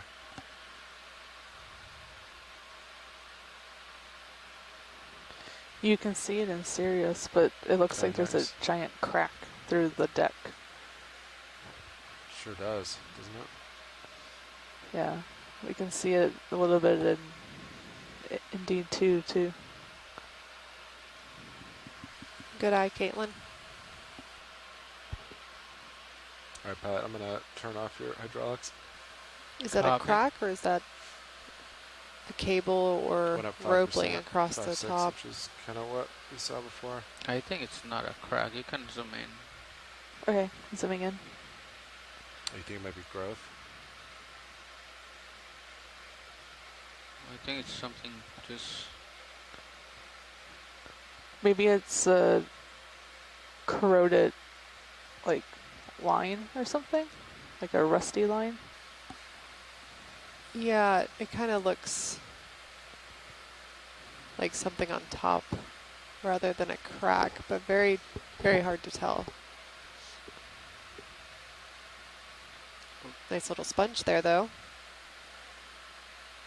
A glass sponge, hexactinylad. Did I get that right, Jen? Need to practice my Latin. Okay, video's clear. Copy. Thanks for that zoom in, guys.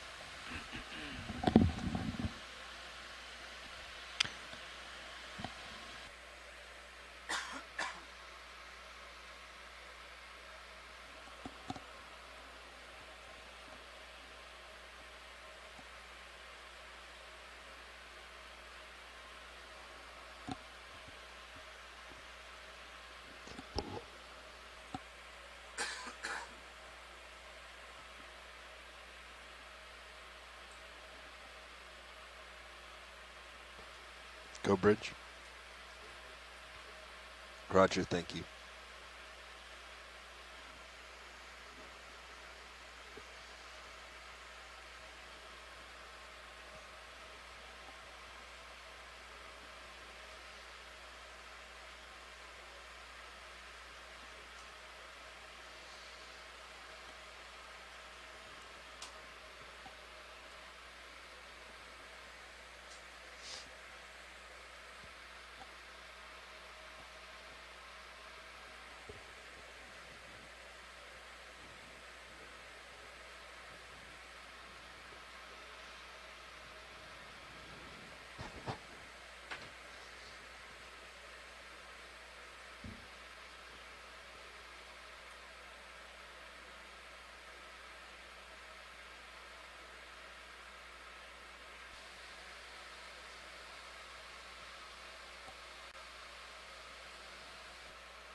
Let's see.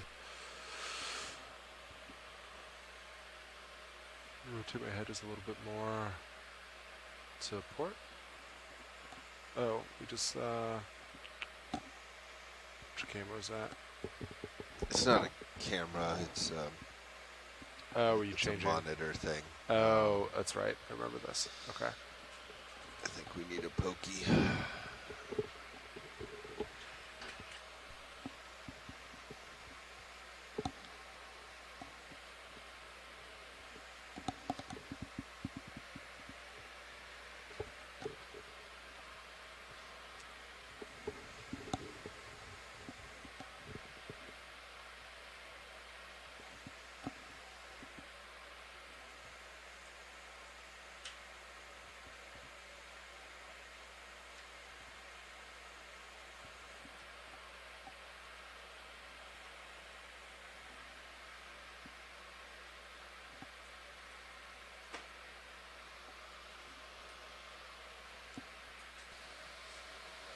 Interesting. It looks like the exterior of the ship flaked off recently. Oh, so if you look down then, Fernando, are you going to see a bunch of plates of rust? If that's what just fell off, you can kind of see the layers at the bottom there.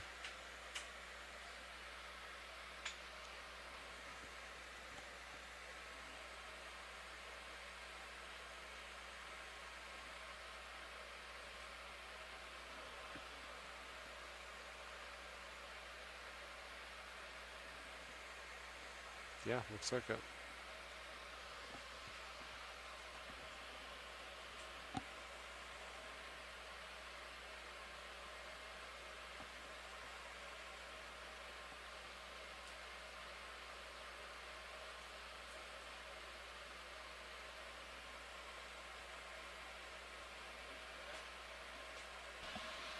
Did you do that video? Yes, I did. Okay. Let's see, Nav, you want to do another move? I'm thinking instead of 300, maybe 290. Or wait, what were we moving at? 330. Do we do like 320? You got it. 10 meters. Inch me a little closer. Oh, nice little coral on screen. Bridge, Nav.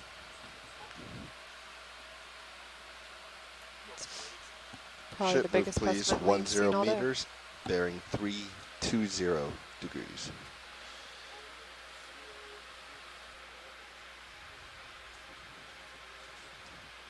Good copy. Thank you.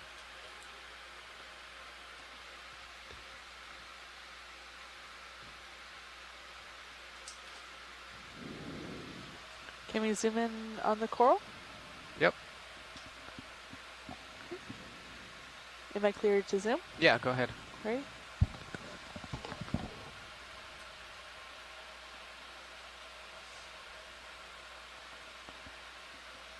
Holding here.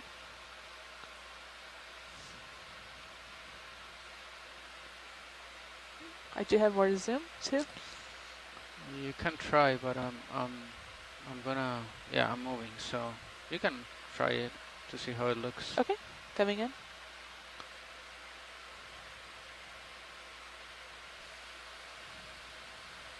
My best Yeah. guess as a geography major would be this is a zoantherian Now, let's coral. come out a little bit. Okay, coming out. But I would not quote me on that. Thanks for the zoom in. Okay, and video's clear. Copy. I'm gonna come full wide. All right.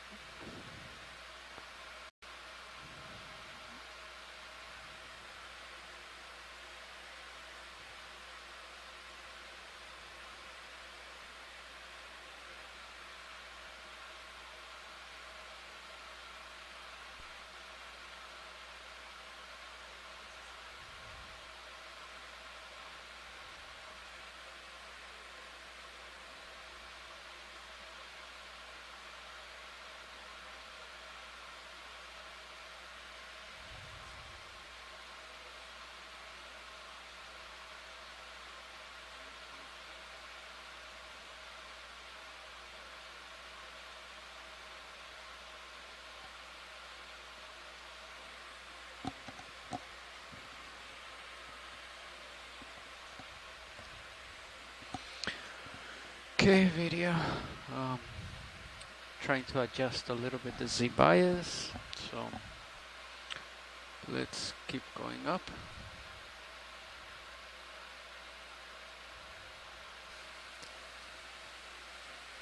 The coral that's on screen may actually be a Gorgonian coral.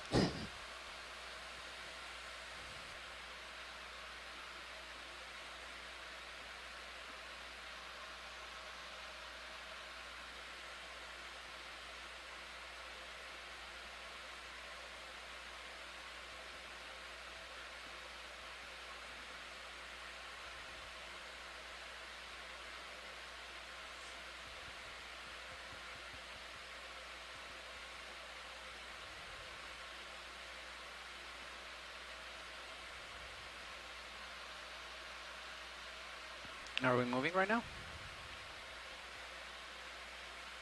I think we're finishing Just up wrapping one. up. Copy.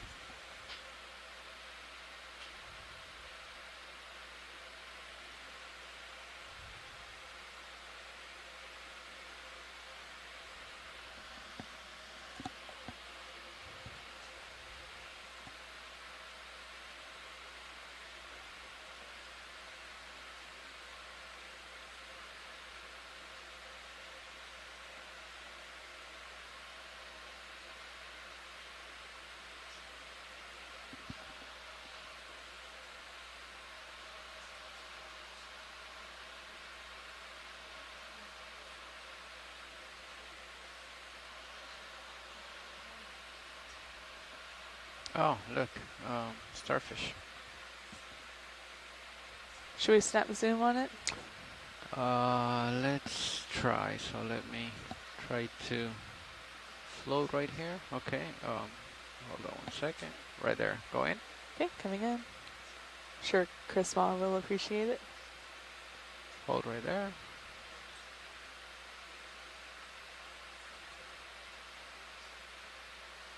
Come in a little bit more. Okay, coming in. Gonna hold right here. Copy. Go ahead, Bridge. Yeah, it's probably Raj. the best I can do. I'm gonna start like bouncing.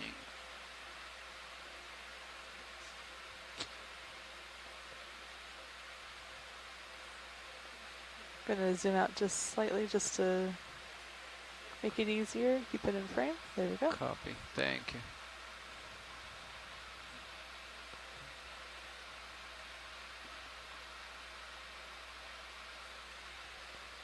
You're drifting in, pilot. Yep.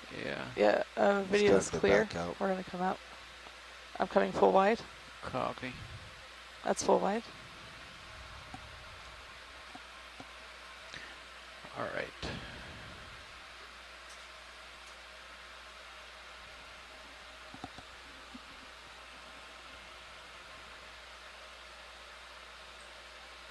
And then Nav, I think next move, maybe shoot me a little closer. I think I'm slowly inching away from the ship. So it was 320, maybe like 300? We'll try one move, 300, 10 meters. So you put a little more light on this. That this boat. sea star we just zoomed in on may have been a Sailmaster. 10 meters at 300 degrees.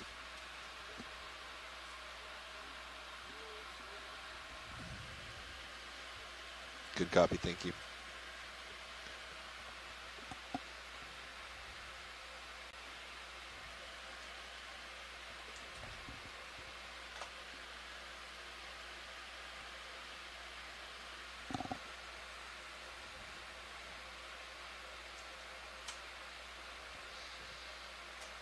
Hours, 15 minutes remaining on bottom. Copy. Are we coming up early today? Do we know? I haven't heard. Anyone here? Okay. Maybe we can ask the workshop.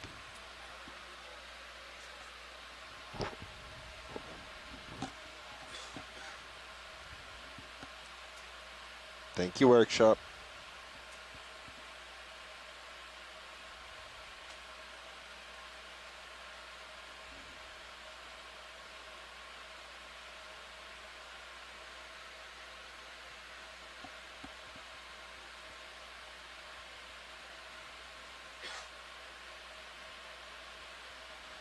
Yeah, like mid-port. Betwixt bow and stern, port side.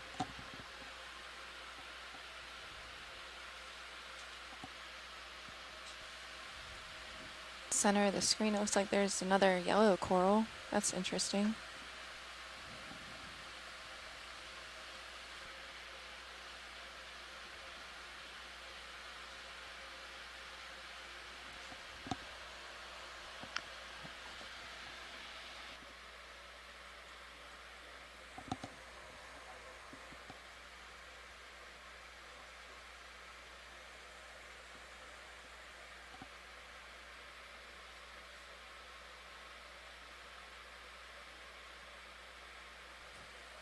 Open mic workshop.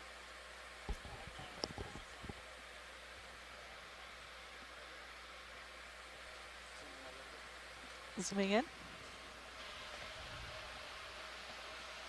Hold right there. Holding. Okay, zoom in a little bit more. Okay, coming in. That's a nice view of that coral and Okay, fish hold together. right there. Okay, holding. Yeah, I think the fish was trying to take the spotlight. Seemed like it. It was like a stony hard coral. Yeah, it looks like it. Beautiful coloration on it. It's gorgeous. Open mic workshop. Might be a second coral to the left, just off screen as well. Okay, you can come in a little bit more. Video. Coming in. Hold right there. Right there. Holding. Yeah, there you go. Oh, that's nice. You can really see the attachment point. Yeah, and the individual polyps on the coral head. Ooh, it looks like there's a chitin to the right. That's that scaly thing. Yeah, I see that. Good eye. I drift in either back or forward. I'm holding right video. You don't have Go to. ahead, Bridge. Right. You're no. not having to change your focus. Thank you. No, Copy. You're good. Like I was moving focus to the chitin. Copy. All right. Science did mention a coral to the left. Yeah, to the left when you were zooming in. Should It's I hard to zoom out? see. Oh yeah, Up go a ahead. bit? Yeah, go ahead. Ready? Coming wide. Yeah. Okay, it's with that the- white coral, I believe. Yep, with a brittle star on it. Should I It looks come like. full wide, pilot?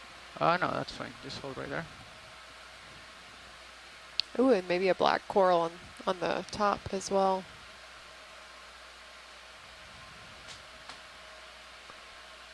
Okay, come in a little bit video. Okay, coming in.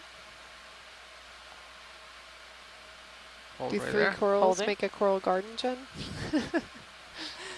I'm not sure about that one. I think we might need a little bit more. Okay, you can come in. Okay, coming in. All right, hold right there. Holding.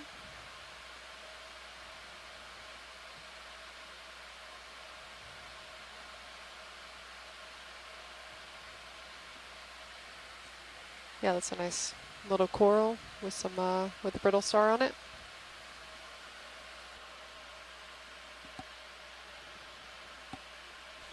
You're inching forward, pilot. Copy. All right, video's clear. Yeah, let's zoom out Okay, coming partially. out. Partially. And then let's have a look at the other one.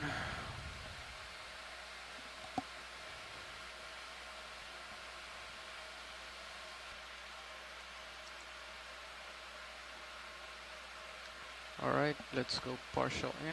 Okay, coming partial. There's another coral to the upper right as well Copy. on the rust. Are you moving, co-pilot? I was rotating a little to keep you in view. Jen, does Okay. that look like a But the maybe a ship black is coral stopped? with a brittle yeah, I star? think the No, a ship's about crinoid downward attached to it, stopped. perhaps? Copy. I would say it's definitely a crinoid I have more to zoom, pilot.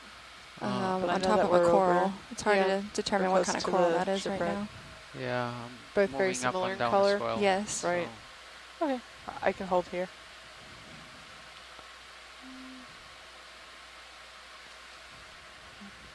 Okay, Okay, video is clear. Let's zoom out.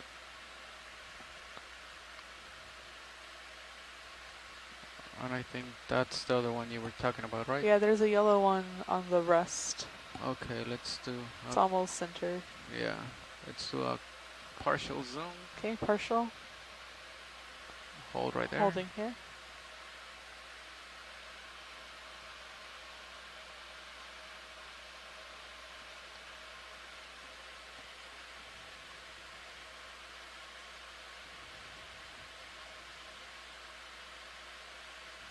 Okay, a little bit more zoom. Okay, zooming in. Holding here.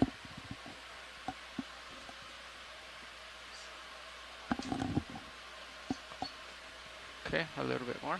Okay. Hold right there. Holding.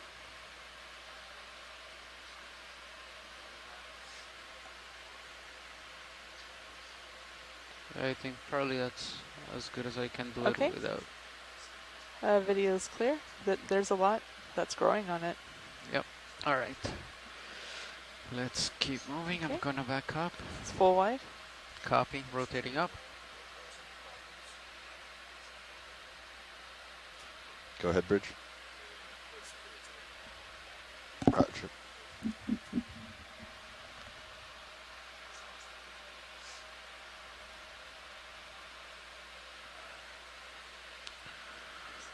Okay. How are we looking with the blue view, co-pilot? On the side. Right there, lined up pretty much with the ship. Scanning. Yeah. I don't see anything popping out. Copy. Pilot, what's this gray thing in front of us? Potential? Yeah, let's do a partial Octopus? from here. Okay. To kind of figure it out before I come in. Right.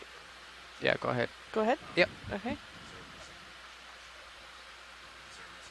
I am approaching it. What is that? Oh, that's a fish. Oh, it is a fish. Yeah, one of the little rockfish. Fish bum.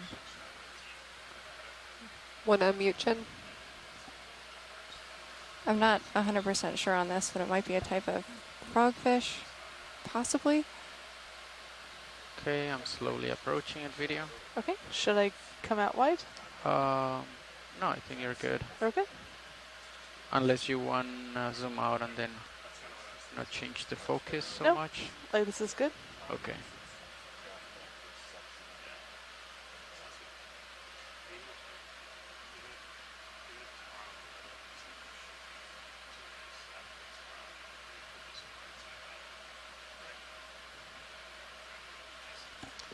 Thanks, Bridge.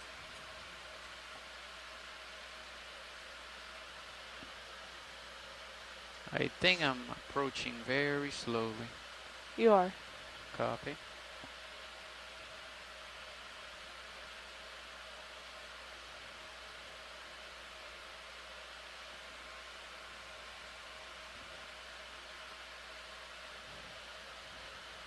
Actually pretty stable, so if you want to zoom in. Okay. I'll zoom in more. Yep.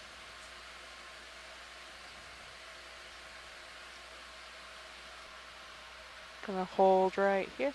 Copy. What an interesting design and texture on it. Difficult to say from this angle, but does appear to be some sort of frogfish.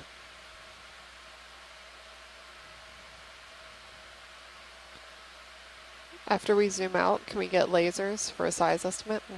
I have a little bit more zoom to go in ahead. for texture. Yeah, Sure. go ahead. Go ahead. That's max zoom. Copy.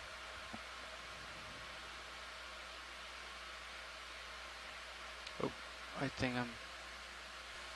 Interesting. The textures are soft. Okay, let's partial out. Okay, coming out. Yep.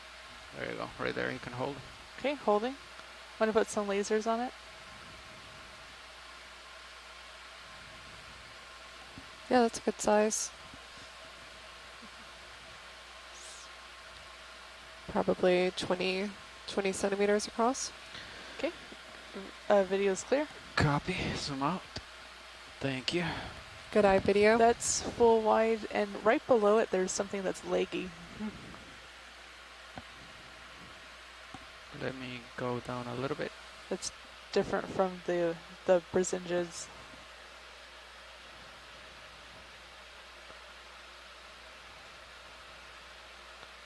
Sea spider? Question mark.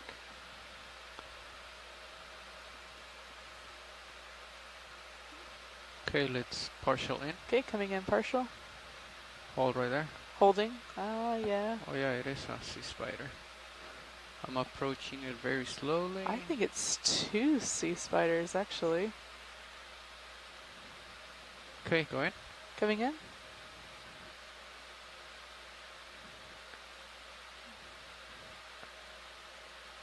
Is that full? No, that's not full. What are they doing? It's a can lot go of in. legs. Go in all the way. Coming in all the way. Is this, are they mating? Oh my gosh. What is going on?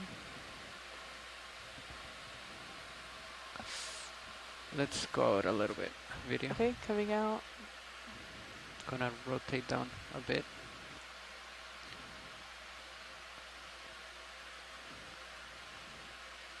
You can see the eyes of each of them like reflecting in the light. Okay. Come in partial. Coming in. Right there, hold. Holding.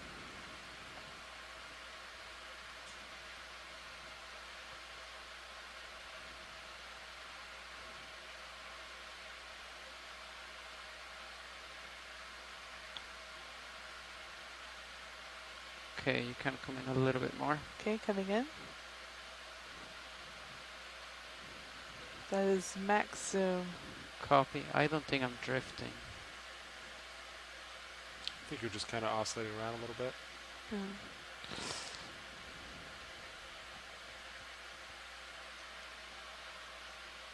Yeah, so partial out. Okay, coming out. Okay. Whenever you're clear. Okay, I'm clear. Copy.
Does anybody want to sit here the last half an hour?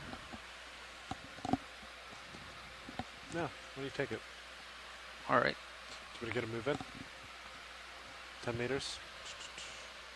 Sure. Nav, what are you thinking? Last one was 300. We'll do like 310? How's that sound? 310. Bridge, Nav. 10 meters, bearing 310.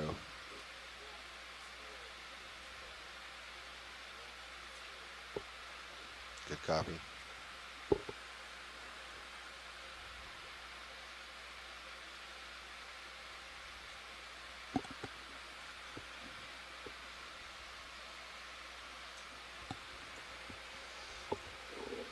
Two hours remaining on bottom. Copy.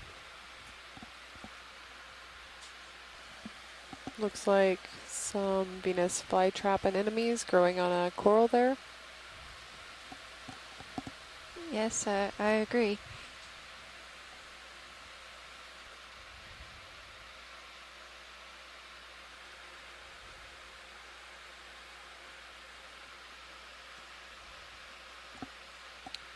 Nav, there any equipment? We have a sea urchin, center Swaps you want to do screen. today? So discuss it all.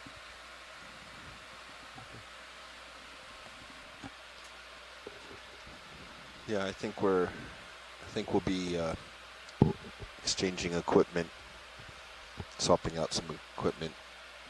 Nice. Testing some other stuff. I'm not sure if that's affecting the recovery time. Copy that.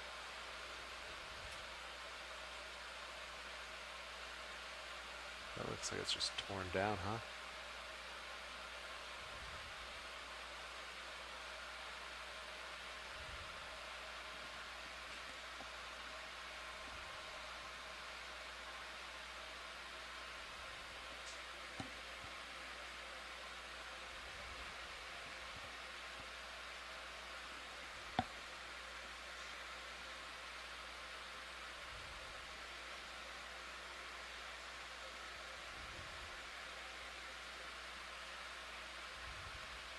Do we know how this was scuttled?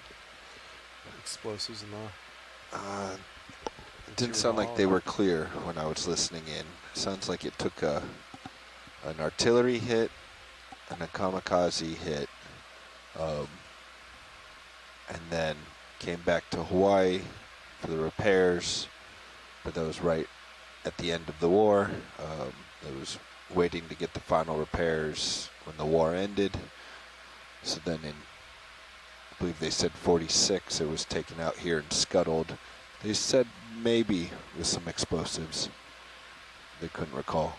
Copy that.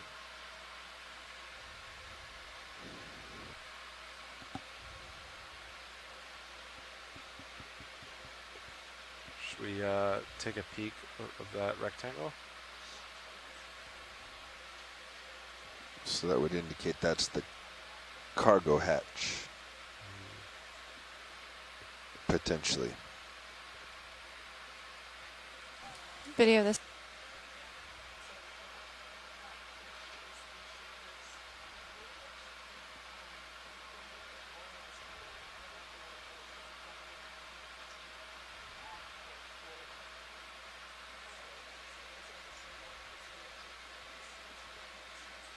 Let me know if I'm getting too far or turning too much, Copilot. So with that being the cargo hatch, that means the bridge and the upper decks are going to be coming in soon on your starboard. Copy that. We'll do another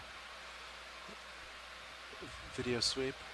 I was going to say ocular sweep, but video is probably a more accurate description.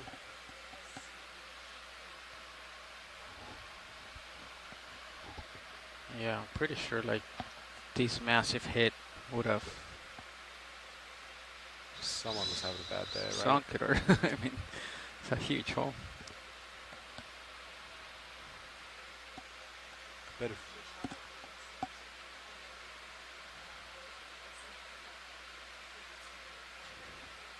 It's like a D2 sized hole. If we did a quick invert, but it'd fit just right.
Want to go and look down that hatch?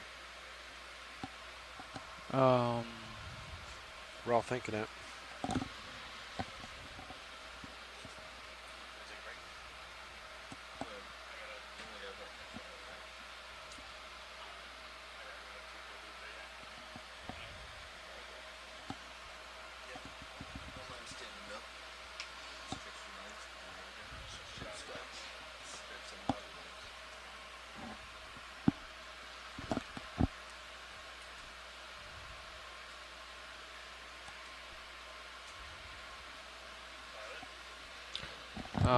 Navigator.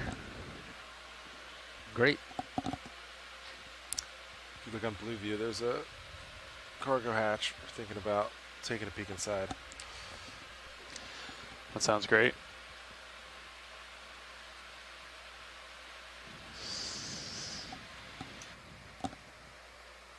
It's not as turbid as I thought it would be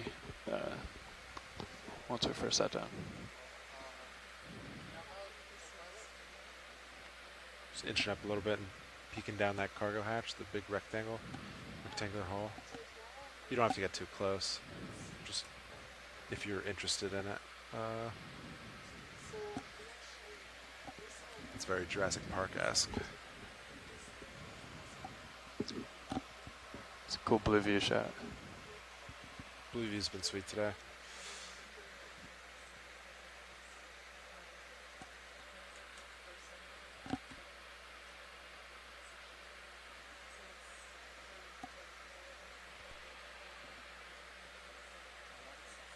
Yeah.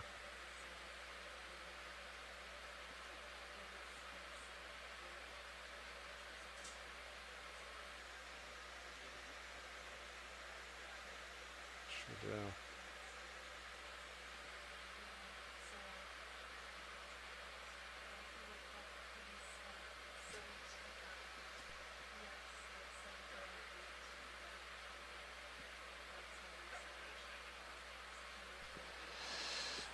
That movement is complete, pilots.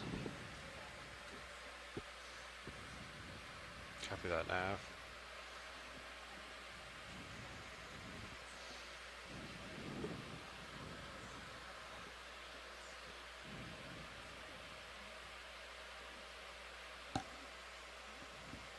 So nav, I think we're approaching. We're on the flat portion. We're approaching the step up to the upper deck coming up. Like a ladder? So actually, yeah, there will be some coming out. Okay. Oh, you're saying just like a step. I got it. Well, step, but no, there will be stairwells, which we'll refer to as ladders at this time. So right. yeah, ladders are coming out. Got that. Gotcha. We saw some gun tub ladders earlier. Yeah. Visible from the starboard side. Yeah. Step in. It's pretty cool. Really interesting. I was listening. It's good ID on you guys. You want to do another move? Oh, that must be, can't be real, right?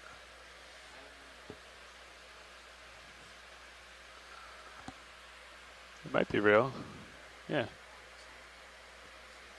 You see the faintness, though, Chris? On the, oh, the reflections? Unless there's something on in the sand. That's just a reflection, right?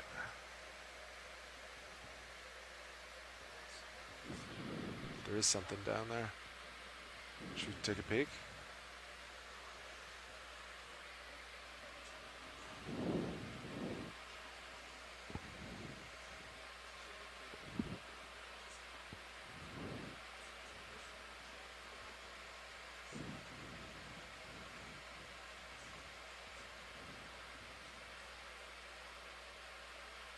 Did you say you wanted to move, co-pilot?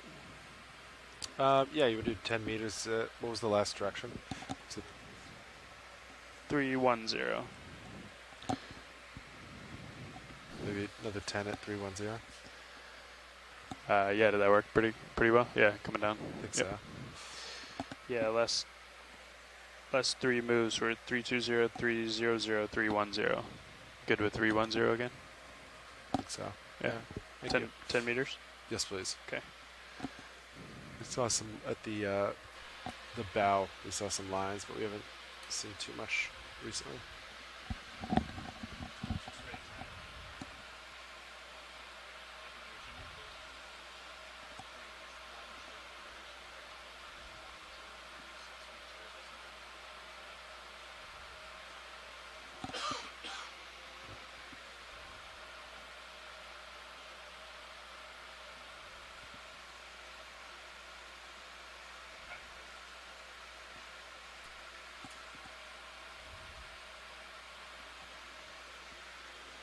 So did you see where that fell from?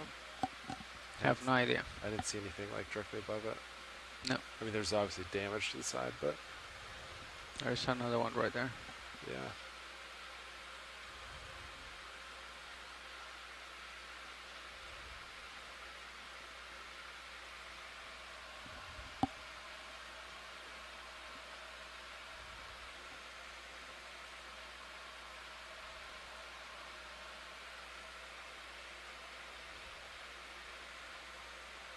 Oh, that's probably where that one came from, huh?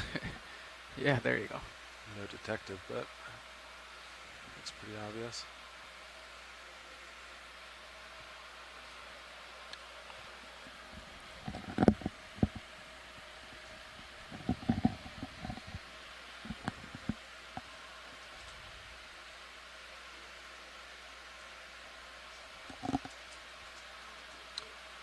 Let's see. Top right above your right brow.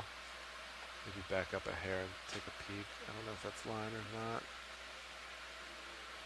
I'm seeing it from the Cirrus view. I think you're plenty far away. So you just kind of rise now. What is that? A little.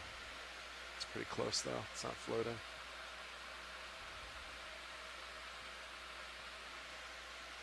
That's what I saw. It's like a non-issue.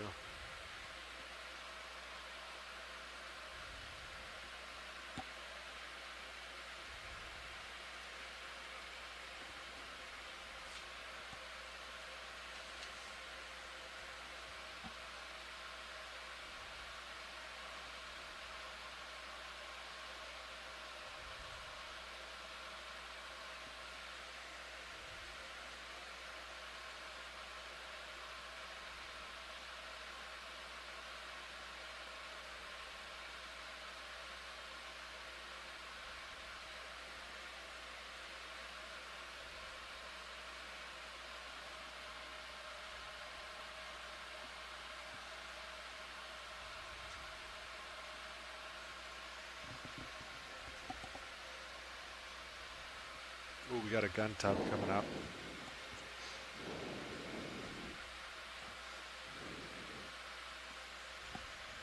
Is that the one we saw in Blue View? Yep. Yeah. You can see in this drawing where the cargo hatch is, and then that makes sense where that 20 millimeter gun would be, I think.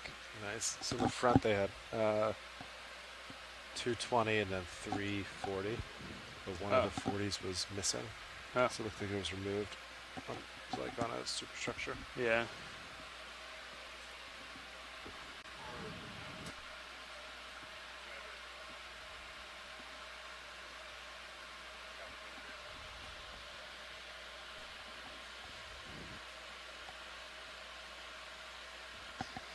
Moves complete, pilots.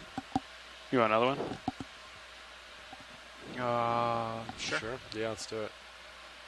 310 still work? Yeah, I think so. Okay. So is that a line right there? What is that?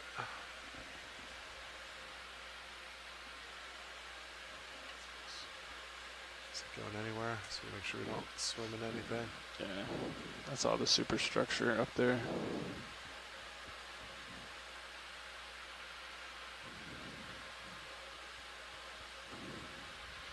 I don't see anything coming this way. Yeah, copy that.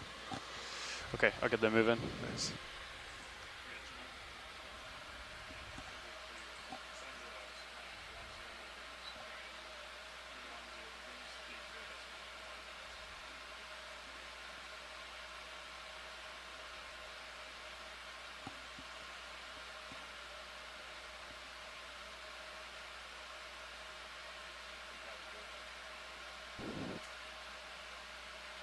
rising with you there, pilot.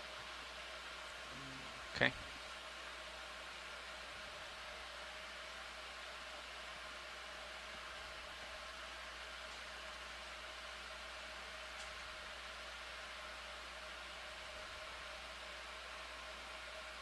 Yeah, this is as far as I'm gonna go. Copy that.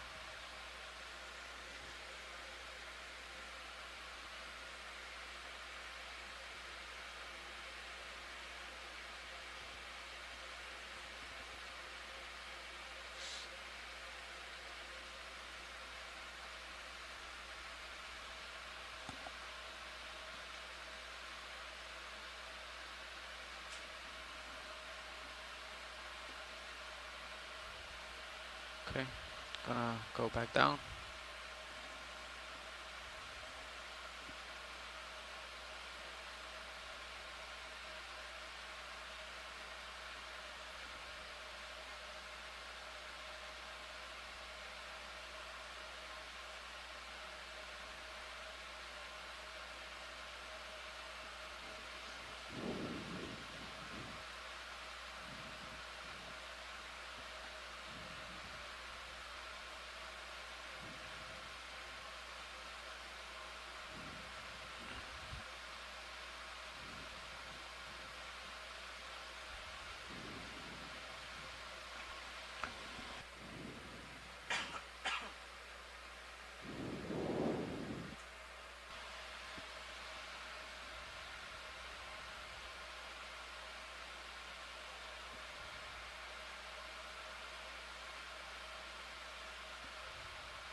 Moves complete, pilots. Copy. Thanks, Nav.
Oh, nice. Ladder coming up.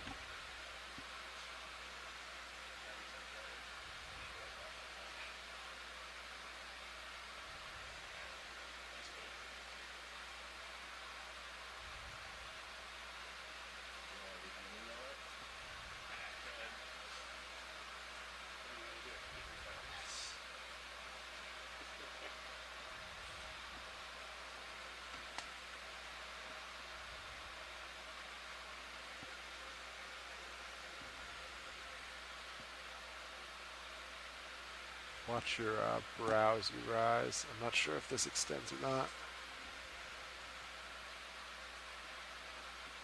As far as overhang goes.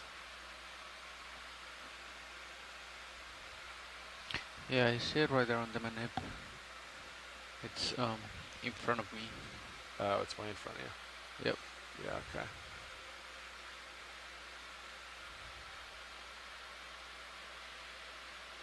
Let's see. Nav, you want to do another move? Same thing as last, 10 meters, 310, I think. 10 meters, 310. Yes, sir. Bridge, RV nav. Ship move, please. 10 meters, bearing 310.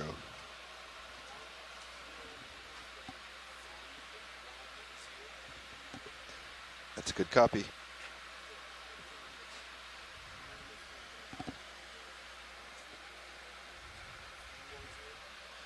Yeah, it should be the same exact move as the last one. 310.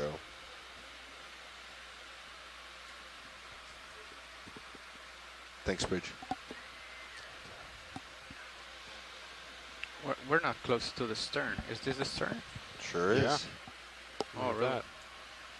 We're going to start to spin again. If you go down, you may see some props. Oh.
Go ahead, Bridge. Thank you.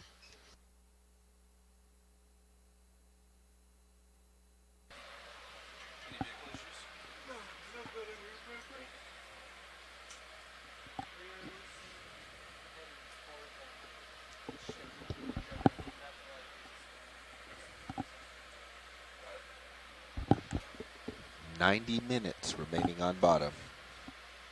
9-0. How you doing over there, Bobby? I'm good. What's good? We are. Are you moving me, we or were, am I sitting here? We just finished, but we were just rounding out a complete circumnavigation. Are we going that way? Yep, heading to the right. We hadn't quite seen the props again, so we're just almost there. I haven't heard anything from shore since we kind of left the bow. I'm not actually sure where they're based, but it is 8 o'clock East Coast on a Friday, so they may have dropped out, understandably. So I think we're just sort of leading our own exploration right now. Okay. Copy.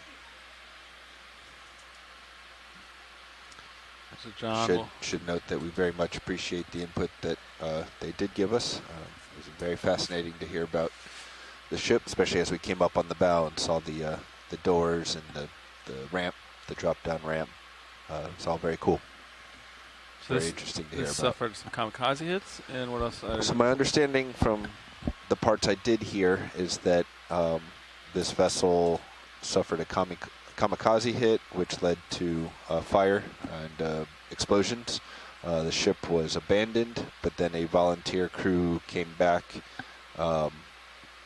aboard and was able to save the vessel, put out the fires and save the vessel. It also suffered an artillery hit. I didn't catch where that came from, if that was a Japanese vessel or maybe from the shore. I believe this was all in the final battle of Okinawa that it was damaged. They sent it back to Honolulu for repairs, and while it was, I guess, in the line for repairs, the war came to an end. So it never got its final repairs, and then in, I think they said 1946, it was taken out of the docks or out of the harbor and brought out here and scuttled.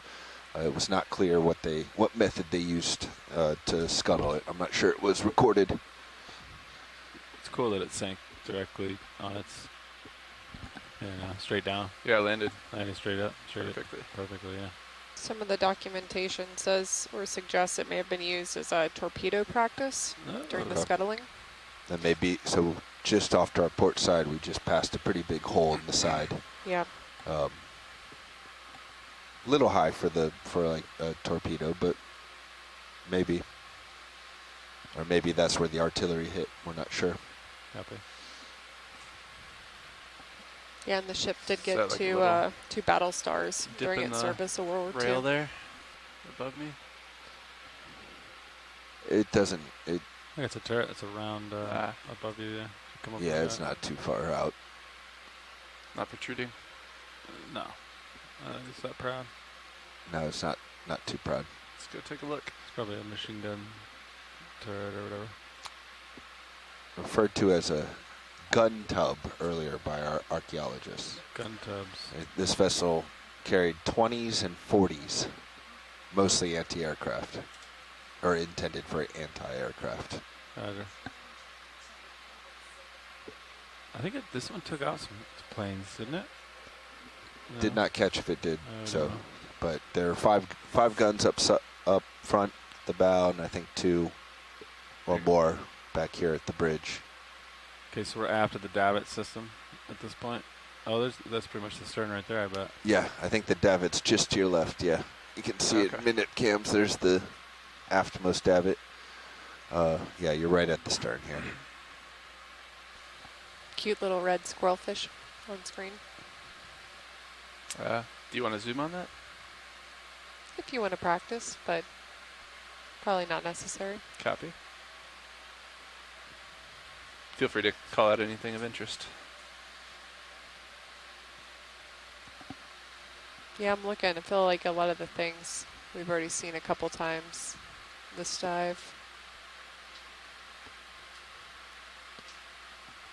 Jen, did you see something? I'm not sure. It looked like maybe an anemone. Different type of anemone, maybe? It's hard to tell. What part of the screen? Bottom center. Bottom center. Yeah, see, Just real quick, Levi, if you look in front of you, Oh, look there's at that. an example of what the Center. top deck may have looked like. There's supplies everywhere. Yep, and then the bottom tank was the tank deck, so. Oh, wow. Oh, like The internal vehicles. deck. Yeah, so the internal deck was meant more for the, the heavy stuff, the tanks, the real armored vehicles, and the top would be filled with the jeeps, transports, supplies. That makes sense. Copy. Yep. Yeah, it's pretty well stripped, isn't it, before they sank it? Yeah, it sounded like they removed all the guns on this one before scuttling, but they mentioned another one. I'm not sure if it's on our list to see, but it does have the guns still on board.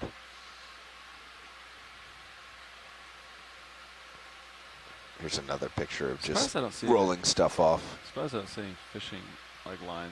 Just Yeah, we came across one net, further back on this port side, and then there was a line on the starboard side way up front. Got it.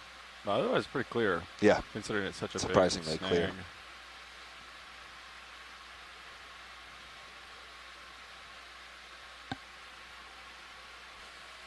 Looks like a glass sponge, bottom left. If y'all are looking for something to zoom in on. I mean, go for that. Stand by.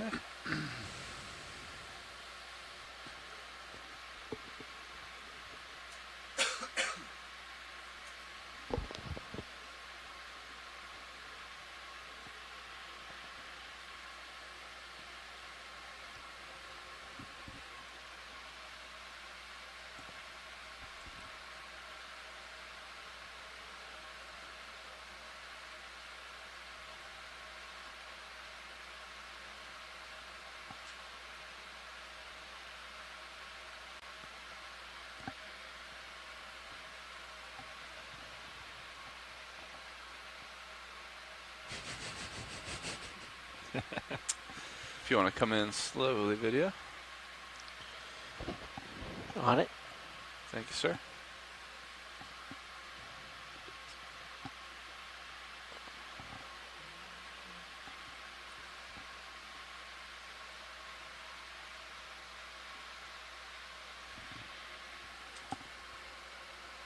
Just locked in all the altitude. Hold on one second. Partial. Let it steady.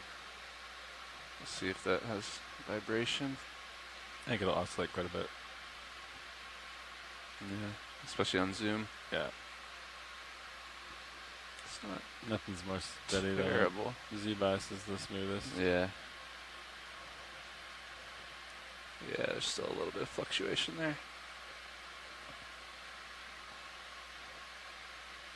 Little oscillation. Can really see the geometric patterns. Ooh, and a little rat tail fish. Yeah, it's a good view of the spicules of the sponge Ready there. for more? Yeah, let me take it off at auto altitude. We'll try this manual. Need to turn on some Z-bias here.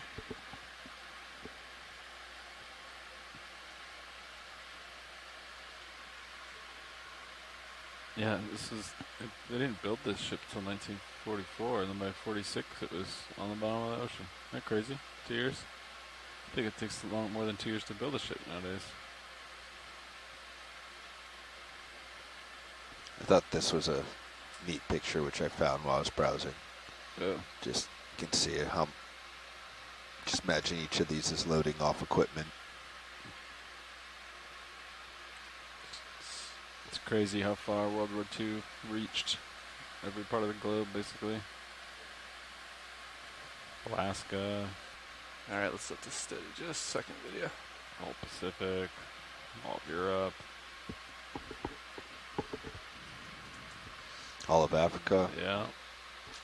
It's just everywhere.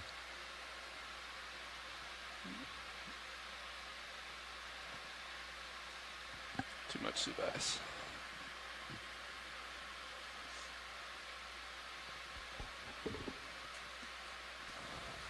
Thanks for that zoom. No problem.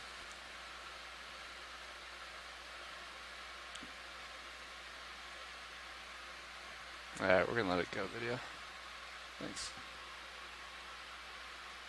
Try again in a second. Full wide. Thanks, sir.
Wonder if that's a gun mount in the center there.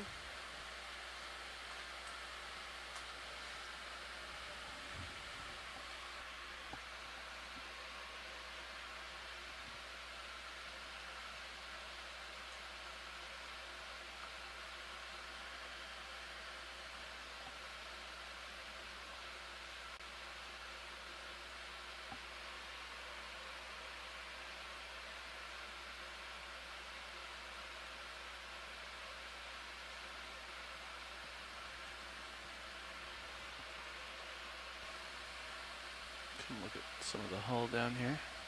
What are those crossbars that we can see in one of the utility cameras? Oh yeah. Kind of below D2? Yeah, I see those. We'll make our way down there. Thanks. No problem.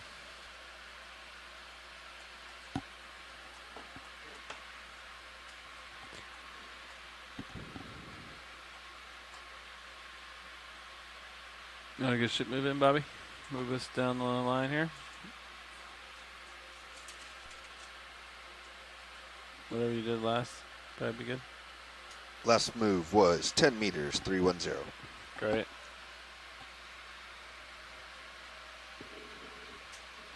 Bridge, RV nav. Yes, so ship move please. 10 meters, bearing 310 degrees.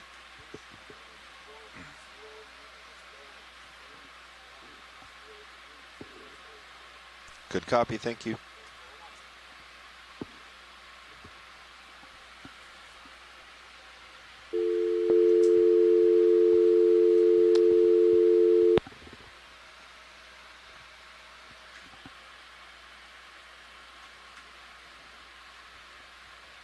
Those are prop guards, you think? So that would that be at the surface? Or would that be sub under the water? Maybe right near, right under the surface. Yeah, probably right under. Right under. Guessing. And you could like, is that like a bumper so it would hit other boats in the area? Deflect other boats away.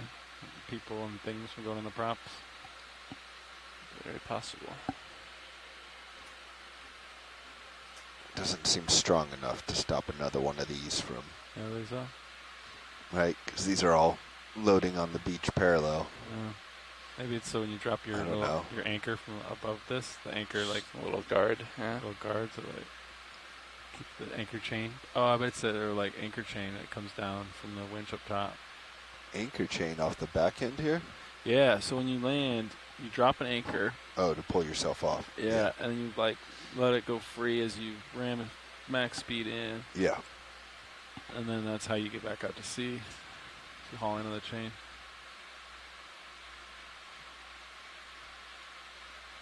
I think that would do some damage to everything hauling in on the shore like that. The Okeanos has rejoined the conference bridge. I think you got a good look at the other side of the prop when we acquired earlier. Yeah. Is this multi-prop or single? Greetings, Okeanos. This is Phil Hartmeyer, marine archaeologist at NOAA Ocean Exploration, and Terry Kirby's joining us as well. Terry. I'm still here. Too, but I don't remember. Thanks, Phil and Terry. Sorry about that. Can we Didn't run realize with lasers for a minute or we two? disconnected. Lasers But we are can on. hear you loud and clear.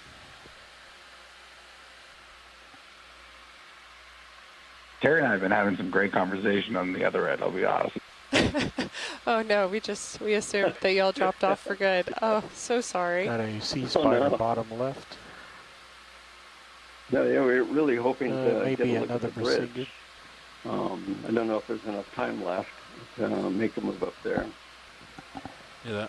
But when we did the survey for the trophy board on the starboard side that had the Japanese flags painted on it, Not talking to you, we sorry. didn't really get a chance to take a look at the Archaeologists are port asking. side. We're talking about the bridge. Sorry. So it's pretty interesting up there. I know that was one of the things we were looking forward to checking out if it was possible. So I don't know if there's time left to try and work our way up there or not. If we went up just forward of the forward davit and just inboard, that would take us up to the top of the control bridge. Let's go to the bridge. Coming up.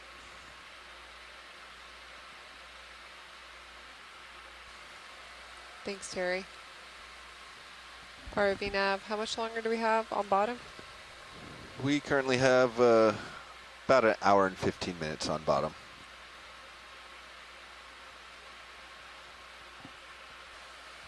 I'm not sure if you copied that survey, Yeah. hour 15. Yeah, I appreciate that. Hour 15. Would y'all feel comfortable moseying on up back to the bridge? Heading that way now. Wonderful. Thank you all so much. Outstanding. Thank you, Trish.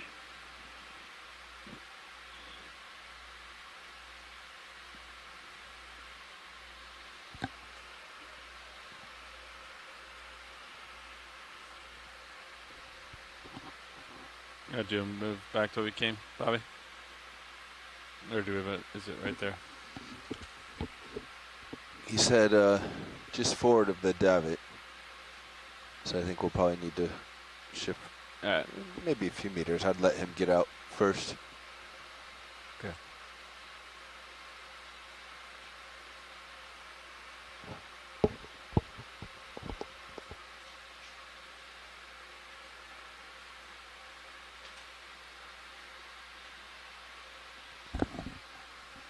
Door there, it looks like.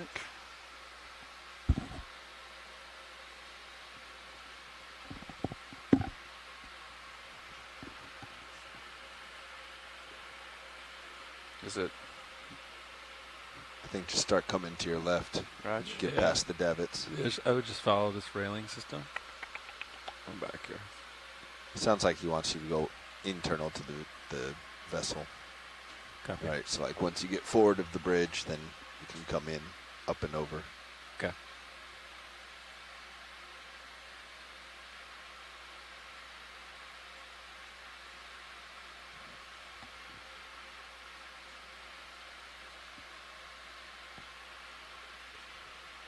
Yeah, I'm starting to see the davit.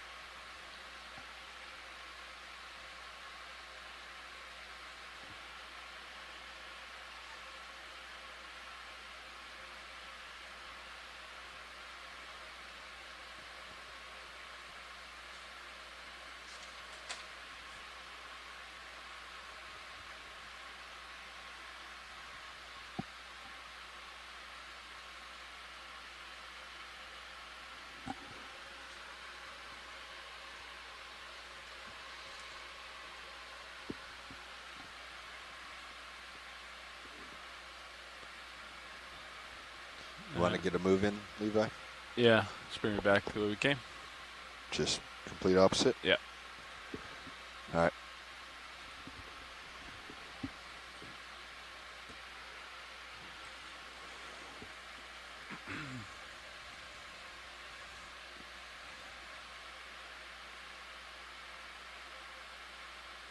So 130, yeah. Does that sound right? Yes, that does sound right.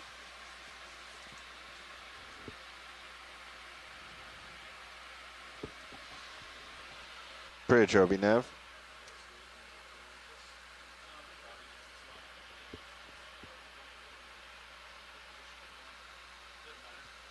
Bridge, ROV nav. Yes, we'd like to go back the way we came. 10 meters, bearing 130 degrees.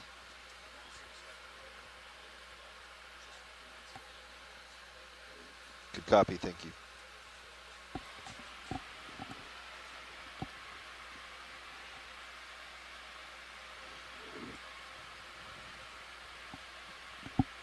So that gun tub you see there is just in front of the bridge. So I think that's probably where they'll want to be. Raj. CW's going to relieve you in 10 minutes. Understood. In front of or abaft of the bridge? Those, on this one drawing I have, are indicated directly forward of the bridge. Okay. What's on the ground there? Did you guys get eyes on that? No, but I think they're more interested in current task. Yeah. Panel of some kind? Copy. So I think they probably want you to come in over the center. Okay. You got it, Tether. Out of tether. Raj, we'll park here. Yeah, if we move in board now, we should be on the port side of the bridge. We might have time to go down and get eyes on that panel. I don't know. If you want. Yeah, you got time. Got a minute. Waiting for Sirius to catch up, so we're just going to descend real quick and take a look at something we've spotted on the sea floor next to the ship. Yeah, it's like a panel. You can see it, yeah, in Sirius cam. Might just rotate main HD down, take a quick look.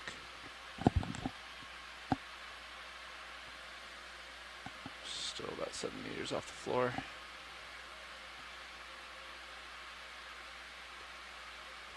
Yeah, I think that's one of those breaches we saw before. Might have tilt down.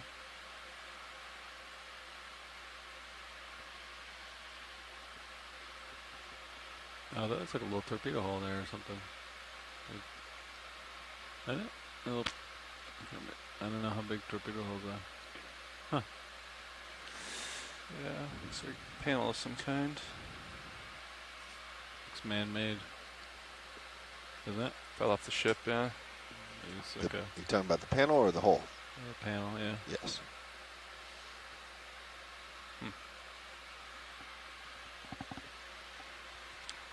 Undetermined, but definitely man-made. Zoom in on the cylindrical thing. Sure. Is there like a matrix of grate? I wonder if there's like an intake on the side of the boat there. See that? Yeah, we saw one on starboard side as well. It's quite turbid here. Just a pipe. Piece of pipe. Put lasers on it. Yeah, lasers are enabled. Put it. Oh put yeah. the lasers. Translating ever stand Yeah. up. There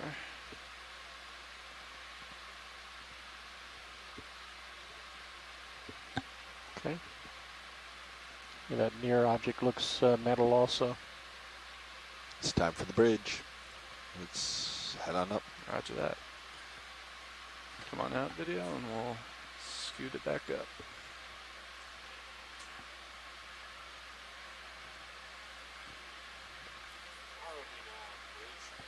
Go ahead, bridge. Thank you.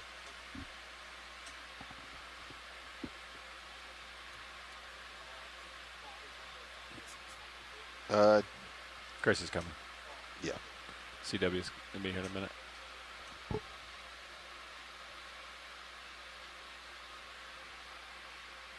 Coming up, co-pilot. Okay. That's good.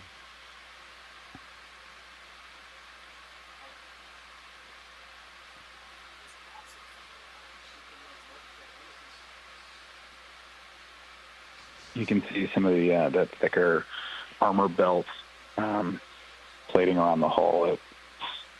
Hulls were generally reinforced with those areas to certainly help deflect and reduce the impact of torpedo-related damage, and especially for ships that were coming so close to shore. Always a reminder of close quarters that these particular vessels were engaged in and necessary preparations they had to make to combat enemy actions.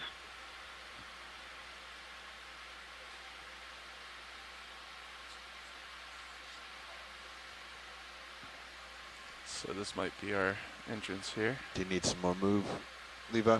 Yeah, you can give me 5 or 10 more if you wanted to go over that. Same yeah. as you had? Same Yeah, bearing, yeah. just keep going back the same way we came. I do 10. Bridge, ROV nav.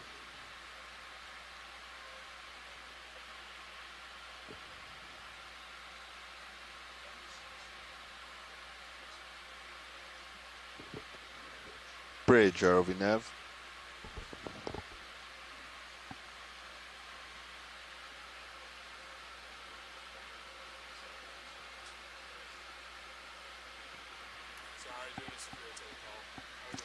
Roger that, no worries. Ship move, please. 10 meters, bearing 130.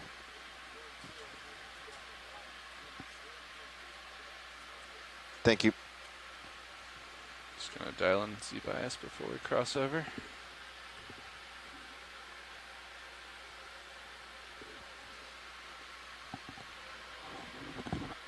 Pretty neat though. Is it super narrow? Is that the other side of the boat right there? Yes. Oh wow, that's slender. I forgot what the specs were. It's at least 10 meters wide, right? 50 feet based on this drawing I have in front of me for wide. So 16 meters or so? Looks narrower than that.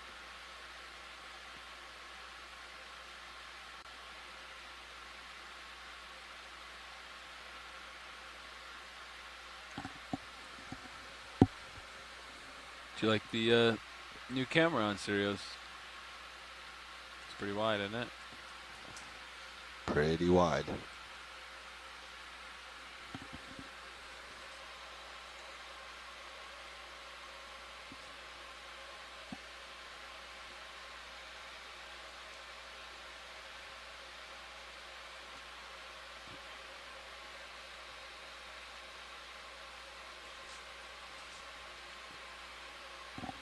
That's the bridge to our starboard there, is that correct?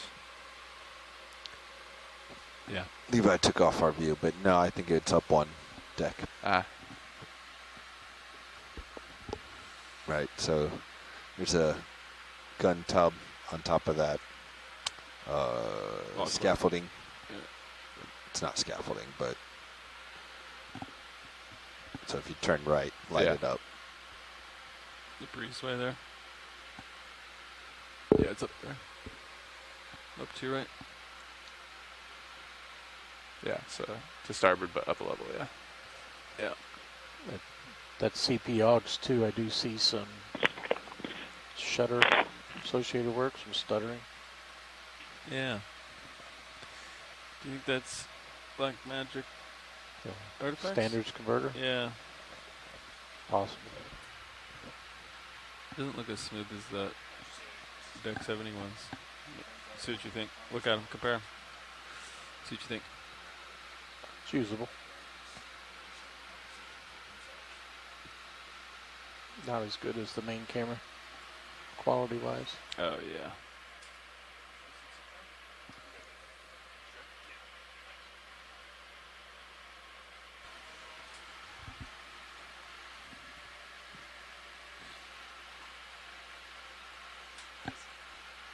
We getting a little bit more tether there, co-pilot? Yeah, you got it. We clear to scooch in a little? Oh, yeah. Yep. It's right here. Let me just take a quick peek to port. I think I see the circular windows, reflection of the circular windows. Roger see that. Isn't that cool? That is neat. Video, you want to zoom in a little bit on my Sirius here? In on the bridge. Zoom in. You're asking me to zoom on the bridge from Sirius? Yeah, zoom. Right here, zoom. I think it's going to be too dark. I know. That's it. Alright, maybe it's too dark. Your pilot's shining away from you now. Sorry. Trying to make sure there's nothing behind us before we proceed. Yeah, you can zoom out. I think we're clear. Thanks. Full wide on Sirius. Alright, I'll give you some light here. Stand by. Just trying to be safe. That must be the big hatch. We're loading all the stuff up. Alright, get some more light back on it. Yeah, see those windows up there? I think that's what they Oh, want. just look in pilot. The white things. The white small circles. Yep. Yep. Gun tubs, huh? Is that what you're like? You can stand in there and you're protected a little bit? I did not hear the... Or is there like a whole assembly that rotates? I think there's on a top whole of it? assembly that kind of sits in it, or... Yeah. Yeah, there's a whole assembly that sits within it. I'm not sure if it's for protection or just so you can rotate freely without obstructions. I don't know.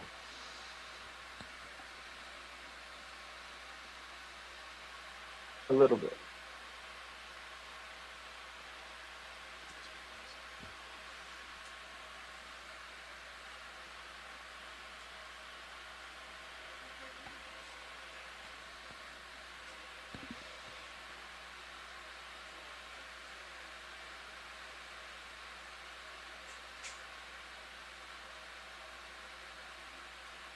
Yeah, it offers some protection. It's pretty thin metal, but gives some protection. Did you hear that, Levi? Some protection, eh? Yeah. Not super thick.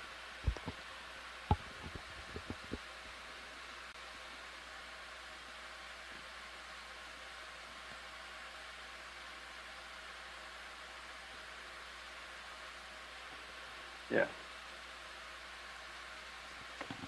That bridge doesn't have a lot of visibility, does it? Just little round windows, huh? Compared to the bridges nowadays. Big panoramic windows. I guess you wanted to catch less bullets back then.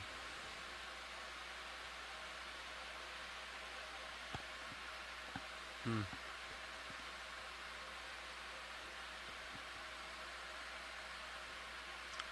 Five meters above No, the deck. con was actually at the top of the tower behind. Go ahead, Bridge. Roger. He just said the con was at the top of this tower. We'll slowly make our way up there. Take a peek.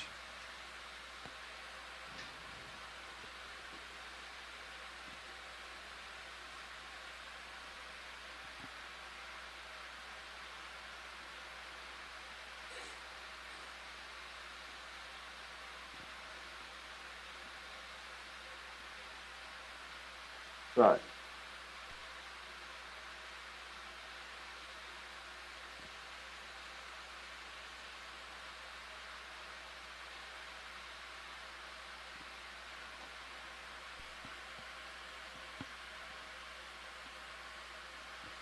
Video, you want to zoom on my camera? Or you like it?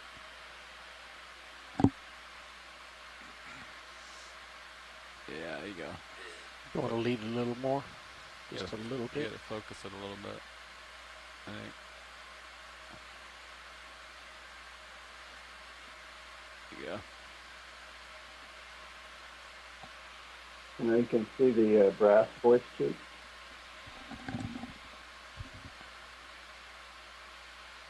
It's a great view from Sirius perspective, or on stream 3. Stream 2 or 3 will give you good views.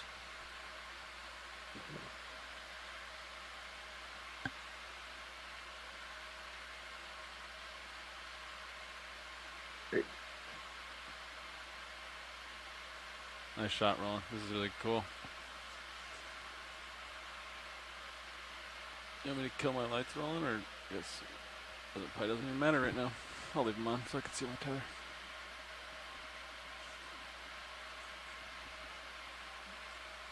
Cool. Bring that starboard upper rotated in to light up the vehicle too. Can we tilt the ROV main camera down just a little bit? Oh yeah, I've been slowly doing it. It's been so slight that it's imperceptible to the eye. We're tilted down to Levi. -15. Do you want a little more tilt than that, Roland? Yeah, bring it up another. Bring it. Oh, you want it up? I want the image of what we're looking at a little higher. Gotcha. The vehicle, tilt the camera down.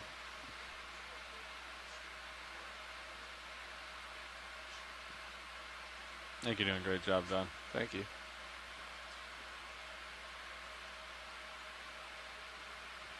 Just feel like there's a lot that we're missing directly below us. We're gonna get there. We gotta make it look nice and smooth. I like looking down in there because I think they would stand there, right? Am I not mistaken? That's where you stand? In that box?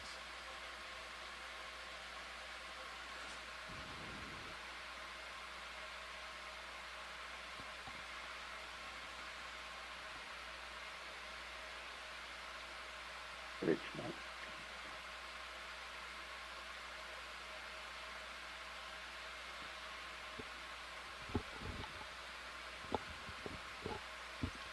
Tilting more down. If you want to come in past the skids, Roland, you're welcome to. Okay. I'm going to pull Sirius out a little bit to reveal more below. Go ahead. Roger, thank you. Continuing to tilt main rotator down. You may have to deal with that temp probe there unless you want me to pull the camera back up a little. Just creep past it. Thought you might like that.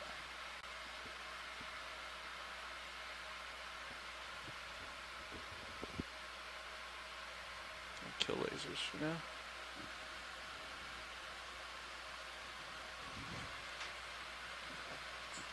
While we're here, do you want to get some tight shots on a few of those internal items?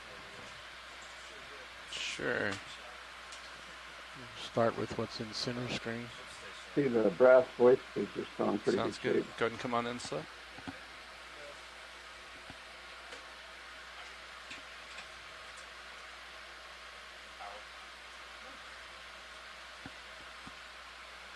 It's looking good.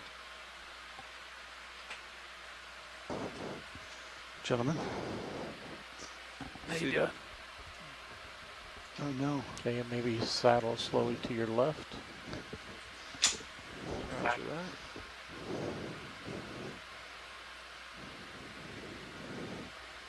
Terry, what do you think? Is that an alarm or a bell system?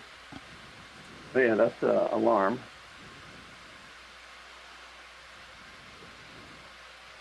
So, Phil, I didn't see anything on the port side, but the trophy board with the Japanese flag painted on it is on the starboard side. Now So it'd be shuffle to interesting your to see right. if that's still there.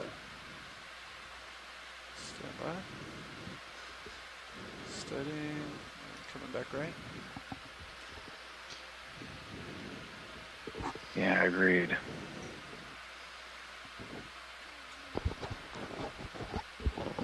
Been stationary for a while. Pilots, you guys ready for a move? Or? I think we're okay here for now. Okay. Let's see what they just said something about the starboard side is where the trophy board would be. So like on the side of the ship they have accolades and they mean stuff. You can even see some of the plumbing there. We're on the port side right now, I believe. That is We what it call looks that like. piping. Yes. It may not be for fluids. Right. Might be more difficult to get to the starboard side from here because Yeah, you have to go all the way around. yeah, or you go up and over. Okay, pulling out. Roger.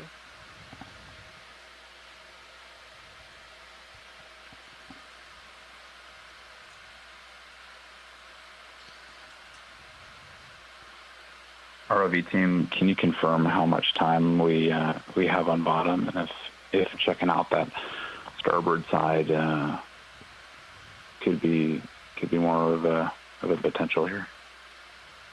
We have approximately 50 minutes left for bottom time.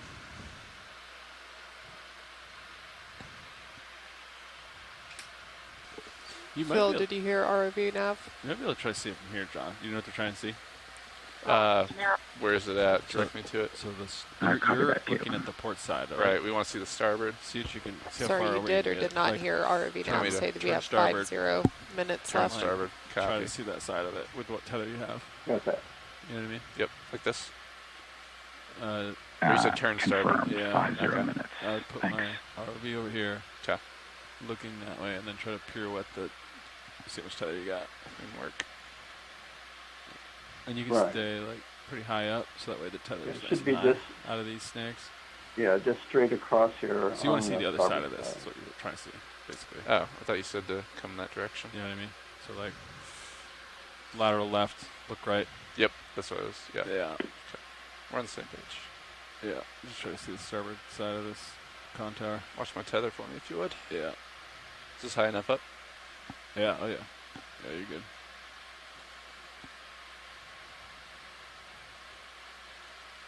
Yeah.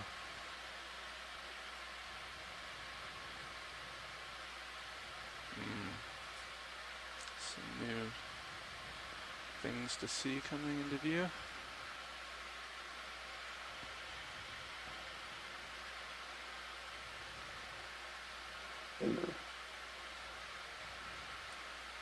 Pull the rotator up just a touch.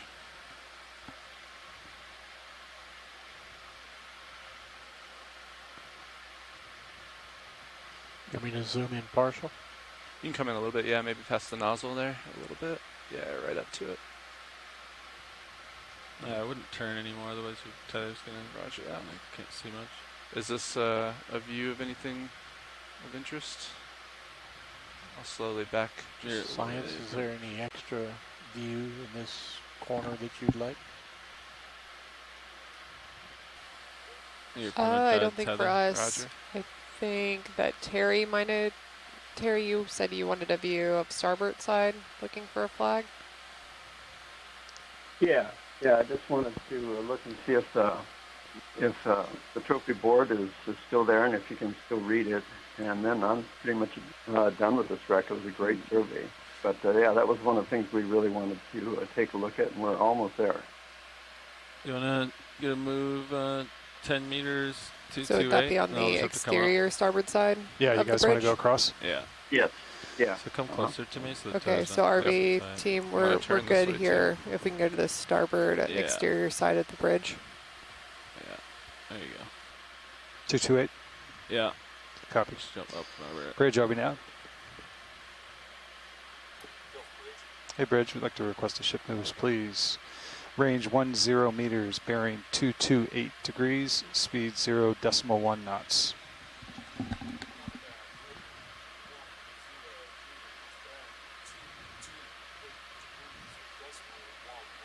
Good copy, all. Thank you, Bridge. All right. Still partial. I'm up a little bit Copy. now. So Next video. We'll go that way. Sounds good. I guess the only side we haven't seen is maybe this little corner here, huh? Mm-hmm.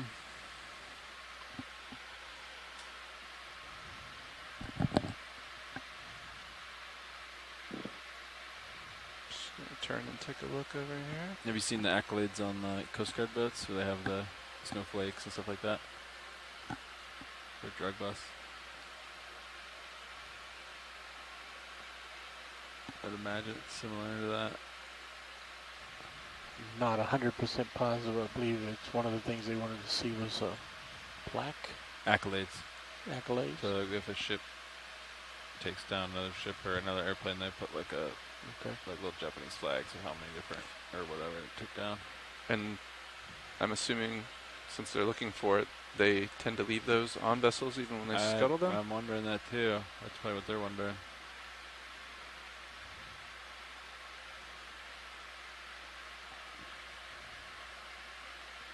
They probably just paint them on, right? I don't know. Maybe not. I think paint would be gone by now.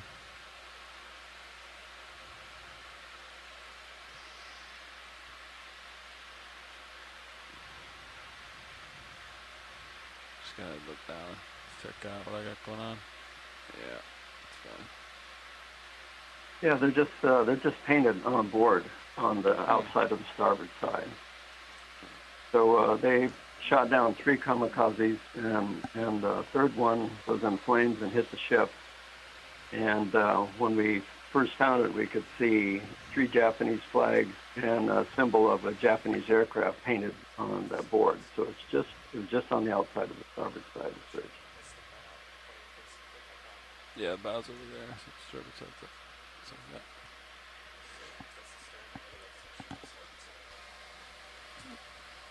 ROV Nav, did you hear Terry with the description? I did. This would be port Yeah, we'll side. try to find him back.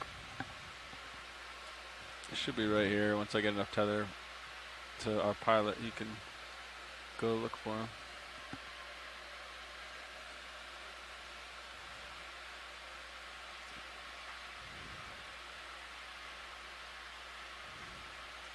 Looks like we're starting to get a little bit more tether. Yeah.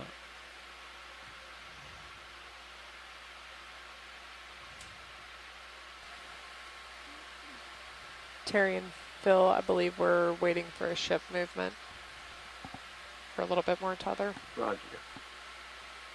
Okay.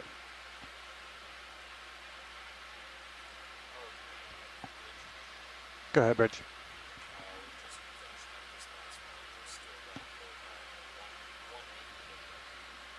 Copy that. Thank you, Bridge. Should be able to go down here, John. Looking down, you said? Just bring the RV down. Should be able to see that side. Yeah, sort of back off, come down. Oh, I see. It's on the outside of the bridge. Yeah. I'm with you now.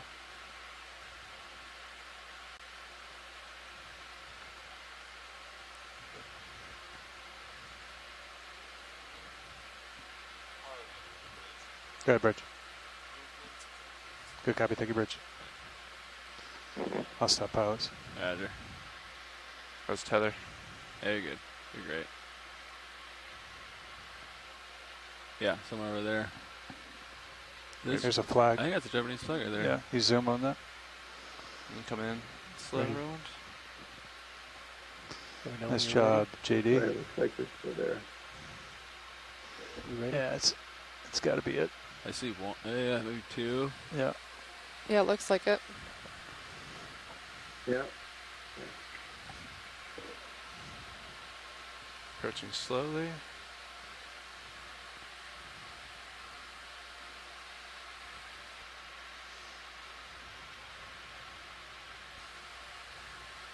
What a nice detail, Terry. Thanks for convincing us to go up to the bridge and take a second look. Yeah, it's pretty interesting up here. Russ will be pretty happy to see this. Send him some images of that. Yeah. I think there's 2 there, right? One that's partial obscure to the Yeah, right, exactly. and then a full frame one. Yeah. Right. I agree. And then there were 2 flags. The lower flag is We'll start in the lower right corner. But they You were zoom. 2 above and 1 just Roger below. that. With the- And nice and slow, if you would. but initially, we could see all 3. Yeah, significant growth Yeah. covering it, but it definitely can see one pretty clearly. Yeah. Yeah. Oh, these are great images. Here. And you can still see the red circles on the wings on the airplane. You'd think they'd sort of be in this same line going across, right? Yeah. Were the 2 flags and the plane all horizontally located? Sort of see Yeah, some the rectangular squares flag to the that's right. forward of the one that's still in good shape. Darker There was yellow. another one just below it that's under the E's concretions right now. So when we were here before, you could see all 3. And it's starting to grow over the plane too, but you can still see the wings with the circles on it there. That's really good. Boy, Terry, if you just hadn't described exactly where they were, I would have missed that and only seen one flag. Yeah, completely. Yeah, there's one flag and you just see a little bit. Oh, I think we might have lost connection.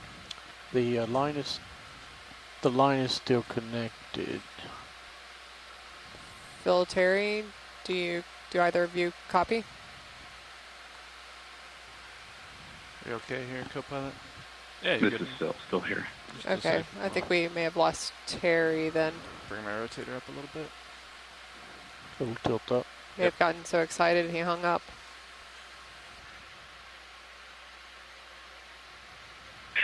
Yeah, Terry's excited about that final dive objective.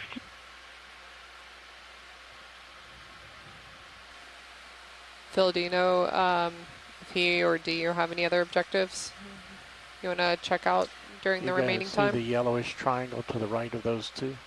I mean, I know plane. this was the this is definitely the one of the biggest remaining objectives is to see if some of these flags are still there and to take a full spin around the bridge. So, I mean, this has been really informative so far. Put that rust I don't think there's circle in much the left center, we'll get all three left of on them our end. tight. Is there any remaining engineering objectives?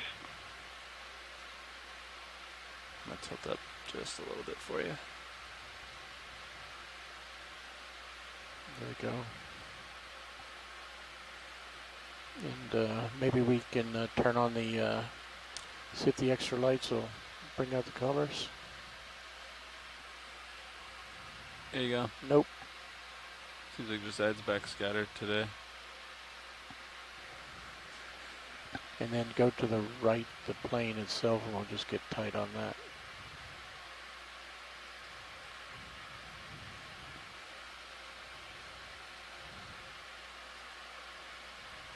Centering. Oh, now I see the plane.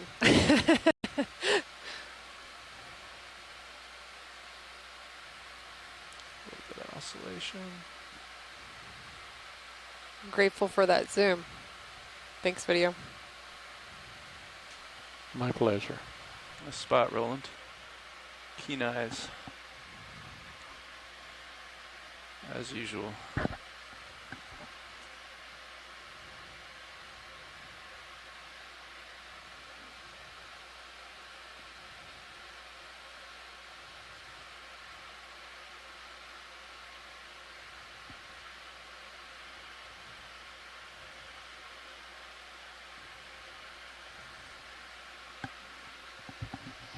I'd be careful to your port side there. So maybe Gotcha. go back the way you came. Yep. You know what I mean? Coming back. Yeah.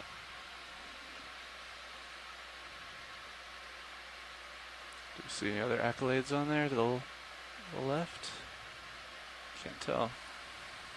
All those Just the flags. Venus flytrap anemones hanging onto that line to the right. Yeah. Looks You like a are lay or full wide. something. Copy. Thanks, Roland.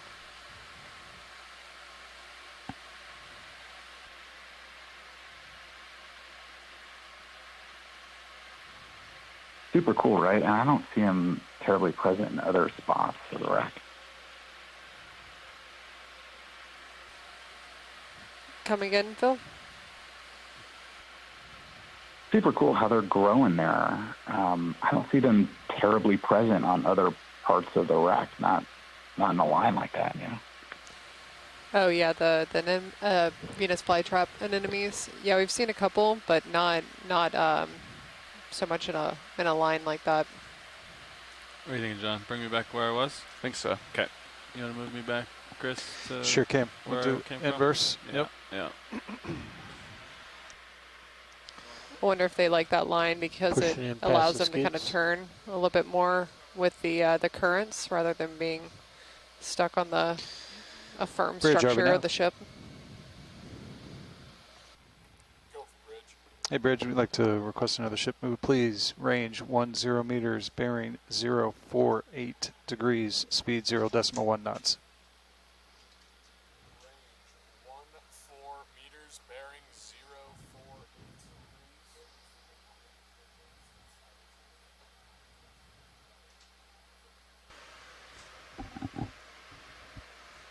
Say your last again, Bridge.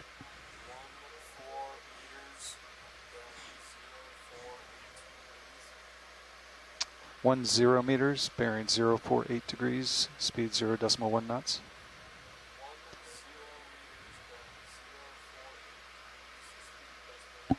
Good copy. Thank you, Bridge.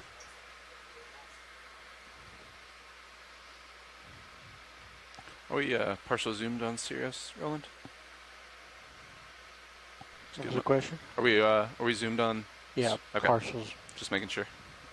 ROV is full wide.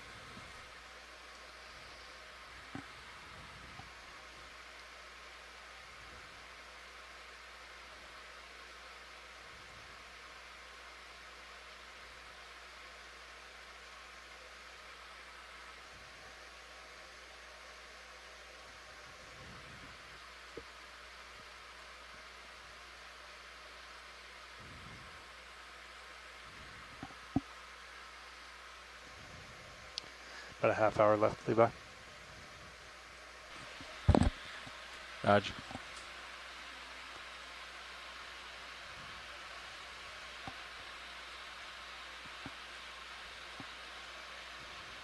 Get to start and finish the day for us. Yeah, it launched.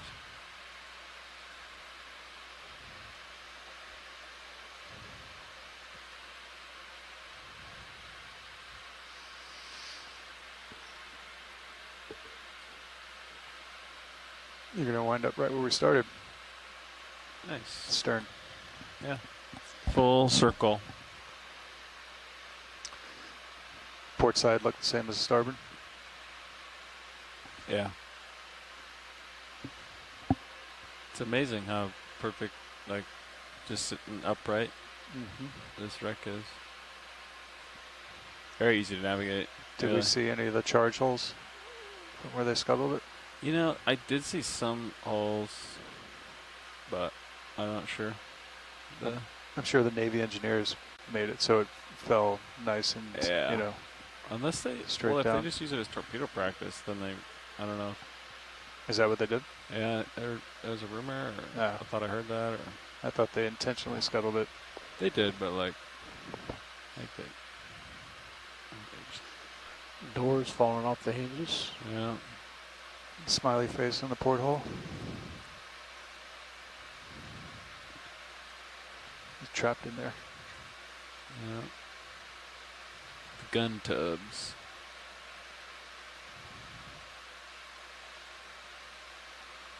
So what was the armament they had mounted there?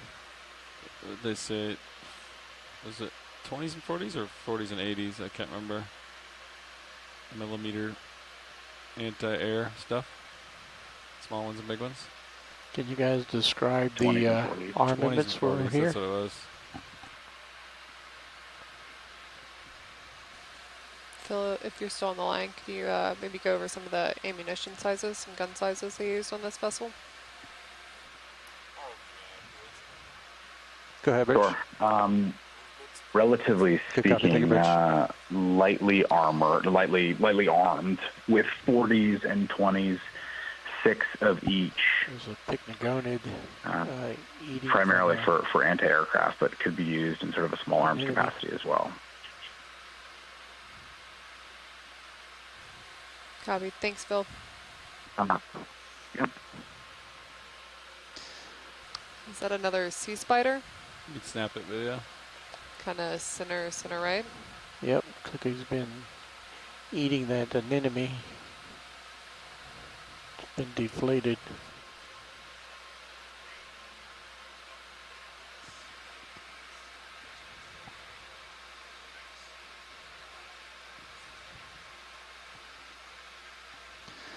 I wonder if you could get zoom on the Mini, and John, you could look around from top down and see if you can see any more details that we can't see with the main.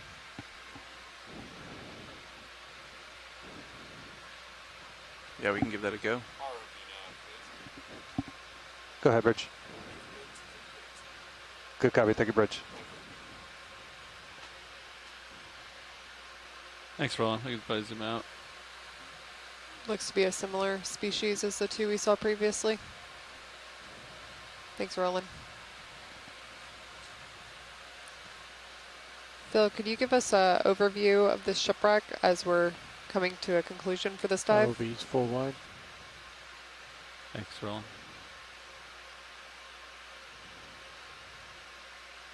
Absolutely, Caitlin. Thanks. LST 884, as we're wrapping up now, was located, discovered, and explored initially by Terry Kirby, Russ Matthews. Terry, of course, from the Hawaii Undersea Research Laboratory, head of operations and chief pilot for the Pisces submersible program there, and Russ Matthews, director of Air Sea Heritage Foundation. They did the first dive on this after discovering it about just over 10 years ago now. LST 884 was engaged in several significant primary lights. Actions during the Second World War, including the invasions at Iwo Jima and Okinawa. Coming off. Like so many other survivors of the war, a lot of these hulks became really less than useful for future U.S. naval applications and were served other purposes. What's that sitting on the seafloor? Being used as target practice or scuttled offshore, which was the case of LST 884. LST, of course, standing for Landing Ship Tank. They were beat under 400 feet long, flat-bottomed, and were beached intentionally, of course, what do you want to do? You want another? Track vehicles. Go aft. Trucks, artillery, small tanks, and also smaller contingents of troops. 330. So these vessels were in JD, you good with that? Yeah, I think we were making those moves before the callers by design, and certainly weren't 310. You want to do 310? That able was the to previous be calls. extracted from those tricky spots all that quickly either. They averaged around 12 knots of cruising speed, so you can imagine. You want 10 or 15? These were, by definition, sitting ducks, but providing incredible need for shore-based operations and vehicles to Bridge, are we nav? To supply the invasion. I'm going to turn a little light. Bridge, I'd like to request another ship move, please. LST Range 884 10 meters, bearing 330 degrees, speed 0.1 knots. Been scuttled or used as target practice and sank in the waters off of the Hawaiian Islands. But really, there's only several. I think there's 2 of them still afloat right now. Most of them have met watery graves and ends to careers, despite them being about 1,000 or so over the years in several different iterations, including several LST variants produced by other countries. Sounds good. So of that massive kind of collection of these ships, only several remain, and each one of them tells us certainly a little bit more about the important role they played in close quarter combat and naval support for invasion operations in both the Pacific and the European theater. Underwater cultural heritage, right, is the story of our human experience, of our connection to the past. And 884 certainly is no different. After seeing the accolade board and the reminders of the active combat role that 884 in particular had served and had witnessed, and so many supporting cast that helped move, lived on these vessels, prepare them for invasions at Iwo Jima and Okinawa, and now here as a beautiful part of ecology and the environment, and seeing species continue to flourish even 10 years later after Terry and Russ and others were able to witness during the Pisces 5 exploration. So it's humbling every time we get a chance to explore these parts of our past, and really can't thank the ROV team and the team on Okeanos Explorer enough for these opportunities to investigate these very, very special places. Thanks, Caitlin. Thank you, Phil. That was an excellent summary. Makes sense. And a great wrap-up conclusion to today's drive. We have a little bit more time on bottom, obviously, but greatly appreciate the summary. They know how many people that carried?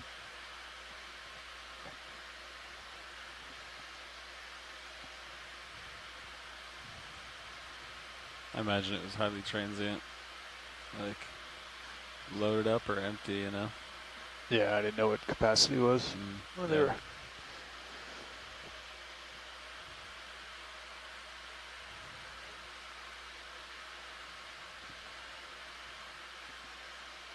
You know, turn with me to starboard a little bit.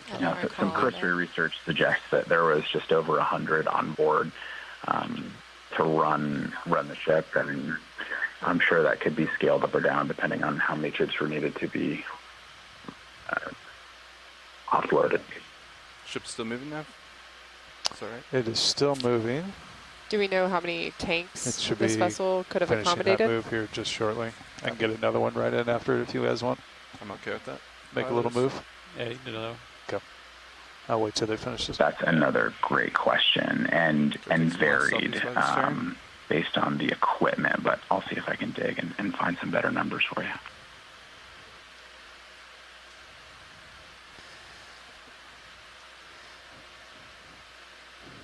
Get some old PTZ shots.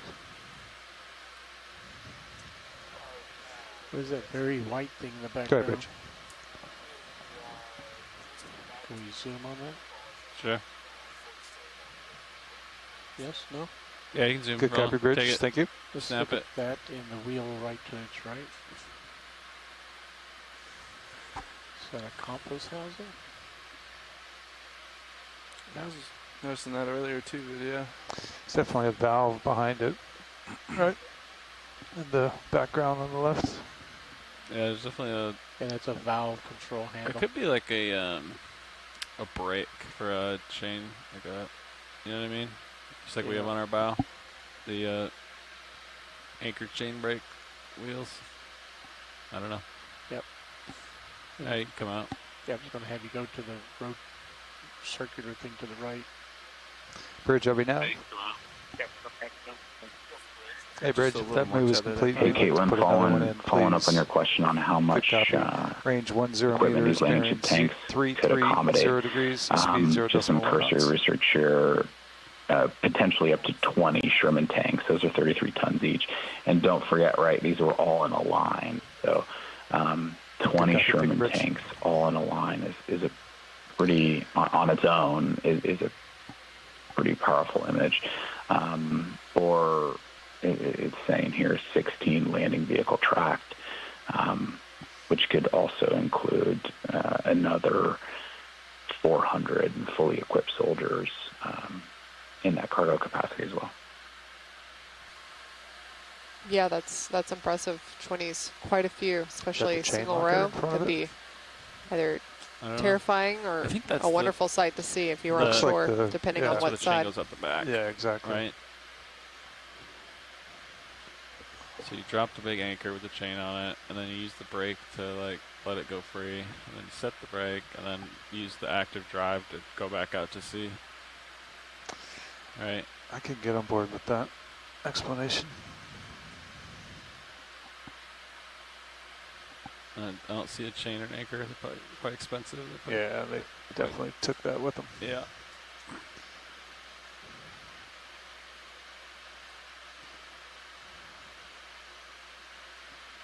Yeah.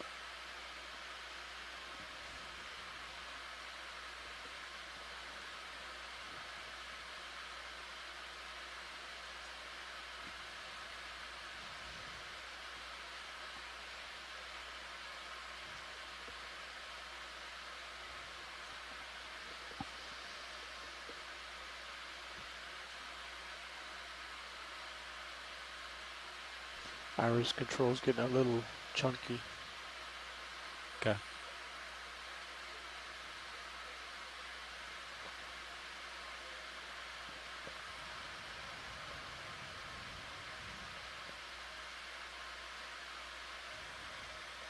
That blue view is like night vision.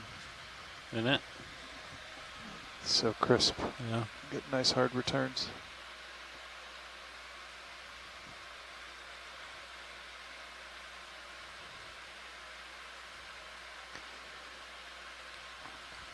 Low visibility, you can fly by it sometimes. With that resolution, absolutely. Yeah.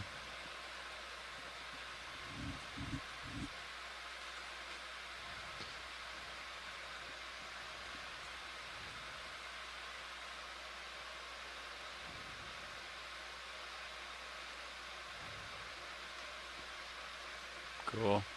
Wow. That was special today.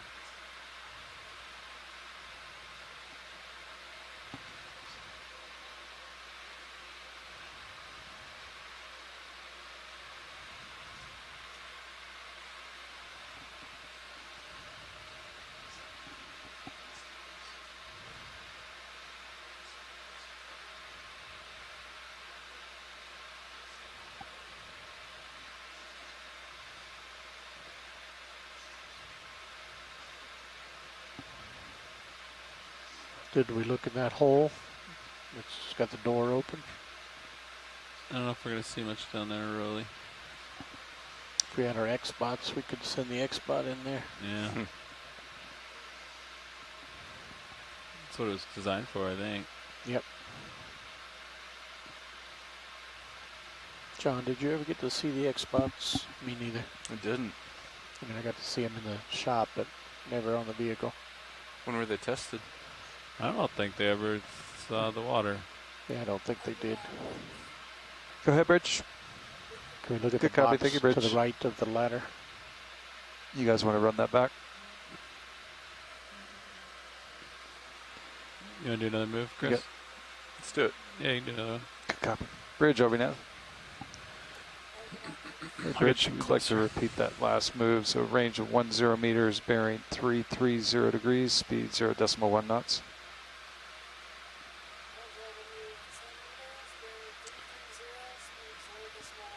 Good copy. Thank you, Bridge. We might be able to start cheating in a little bit more. 330 might be a little wide. Okay. On the ROV? I can come to an easy stop and change that. What do you think, pilot? Yeah, you guys can Because, just... yeah. You're starting to come around the end. 315 is like due northwest.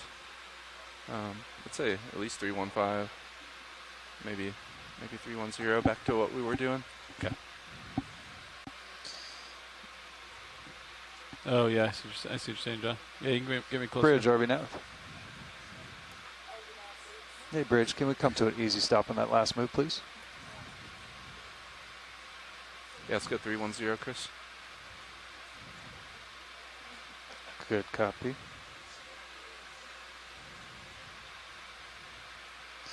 I'll wait till they tell me they're settled out. Roger that.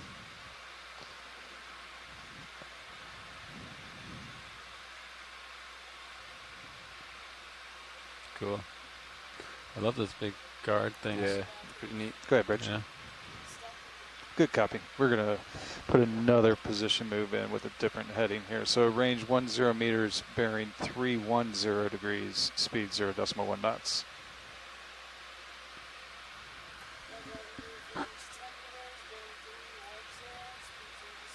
Good copy. Thank you, Bridge.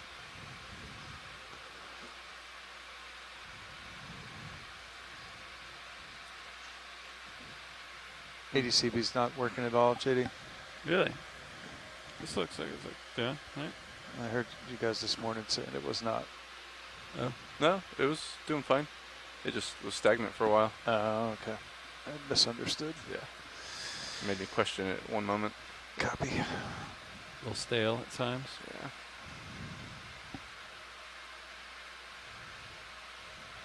Good ear, though. All right, so we're not supposed to touch anything, right? That would be preferable. All right. Okay. I'm just going to get a little closer. Just a little closer.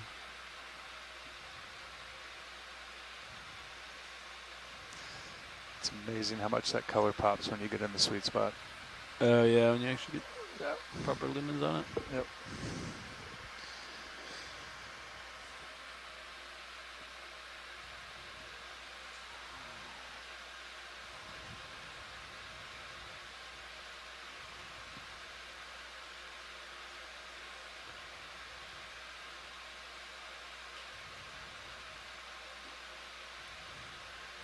Did a pretty good job of tracing the ship with our ship pattern today.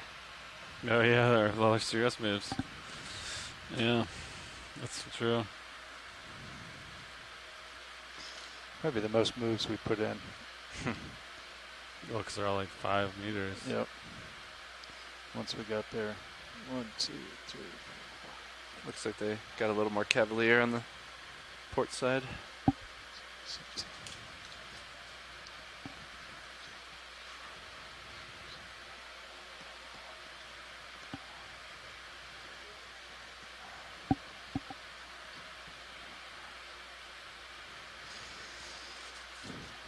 Almost 50 moves once we got to the ship. Nice.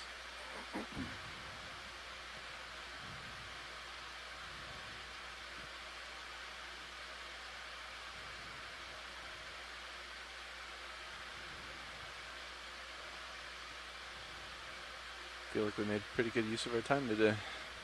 Like a perfect big pirouette.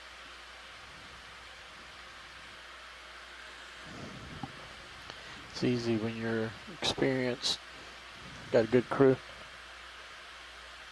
All around. Kudos on the video shots today, Roland, and the whole Thanks. team. Yeah, it takes a team to do this. Small army. A village. The ship drivers, everybody. Mm-hmm. Yep. Engineers, expedition coordinators,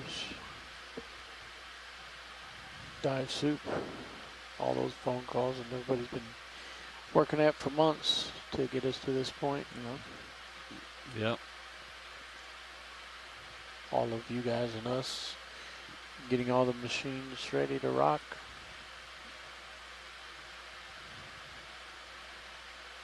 It all comes together. Yep. Bring this and share it with the world. Go ahead, Bridge. Good copy. Thank you, Bridge. Back where we started. The aft gun tub. This is a big one. This is probably the 40. All right. It looks bigger. I was betting, man. You want one more? Are you happy? I think this is probably good. Okay. How much bottom time we got, or should we just... Top of the hour. You want to go under it and look up? Perfect. A little stretched out, but we're creeping on you. All right. 10 minutes, aye.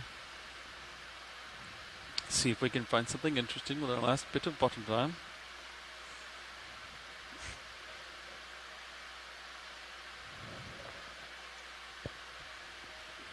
To explore the unknown and the semi-known.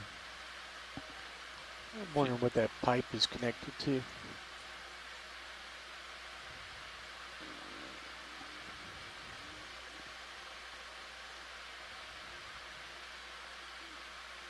Yeah, so the chain came out here, the cables or whatever they used. Nice little grouping of glass sponges on a coral or two there. Center screen. Yeah, video, you want to snap these colonies here? Take a peek. Oh yeah, those are nice. That's good, Roland. I don't know if I can support much more zoom than that. Floating. Doing great. Got to challenge you on this engineering dive. Yeah, that's true.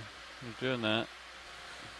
All that space and those anemones still had to choose on top of a coral to settle.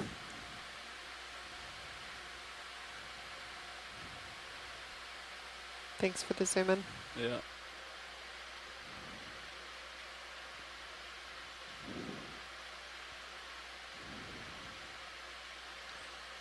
Is that like a string coral? What is that? You can snap the string with stuff on it. There's one of those, I think, hanging from the bridge, too.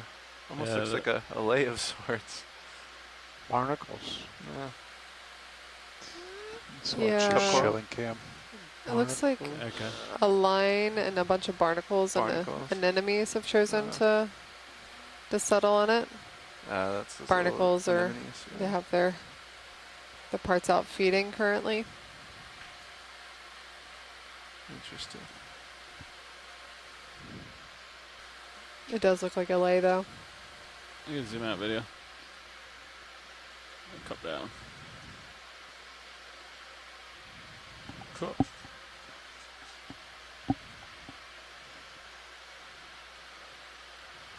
Push in on Sirius. Sure. Let me know how you'd like me to frame it. Best I can. With the heave. Sort of put the ROV on the right side of the screen. Right side, aye. We're a little stretched on tether. We've got like a little more. Have to time it between those swells.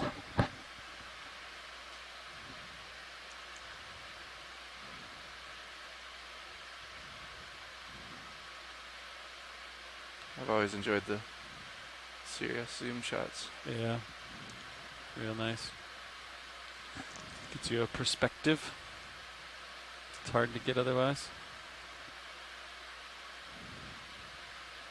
I wonder if being down in this canyon, I would expect this to be much more populated with species, but being down there, not getting the water flow, a little depression. Yeah, I don't know. So Or is it more flow?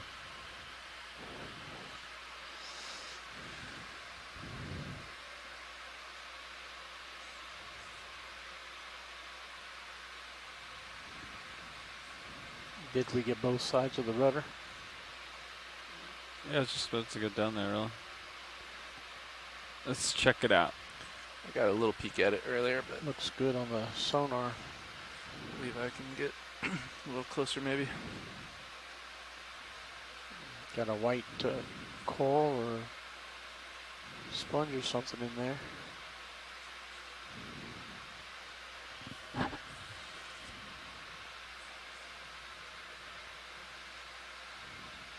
You serious out of focus? Or is it just does seem a little out of focus? Thought it was my glasses. There you go. Definitely a little more crisp.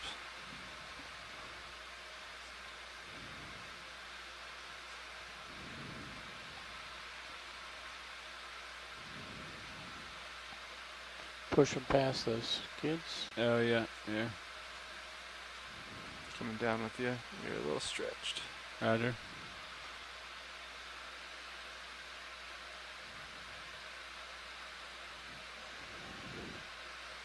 Port rudder. Yeah. That is a great view from Sirius. And speaking of the village that it takes to make these things go, certainly partner agencies are a big part of the prioritization process and really the research that leads up to a lot of these underwater cultural heritage missions. And the U.S. Naval History and Heritage Command is one of those big partners of ours and many others. They help and are responsible for the management, research, preservation, interpretation of all U.S. Navy sunken military craft, of which there are over 3,000 of U.S. Navy assets around the world, LST 884 being just one of those 3,000. So big thanks to our partners at U.S. Naval History and Heritage Command for all their great support and collaboration as we're able to explore some of these sites together. Thanks, Phil. Couldn't have said it better myself. And our mapping team for updating our data, most recent. Doing an additional extra detailed survey this morning, overnight.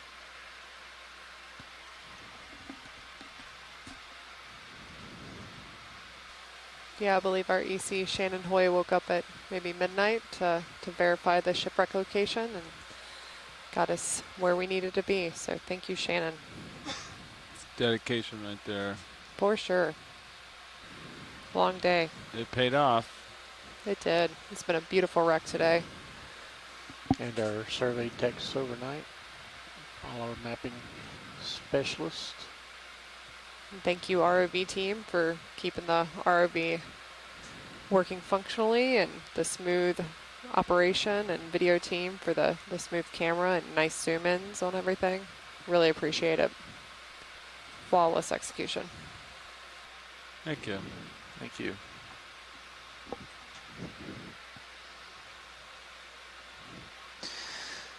All right. All right, gentlemen, just a handful of minutes here left.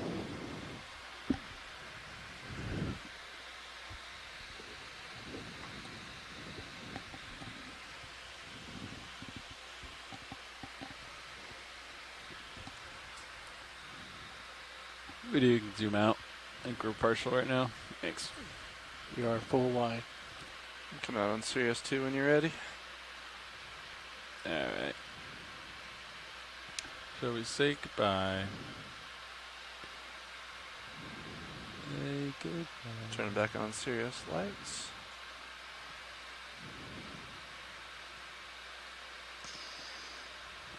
All right, pilot, talk to me. All right, so let's just come up together. You can stow my arms. Roger that. Turning on hydraulics.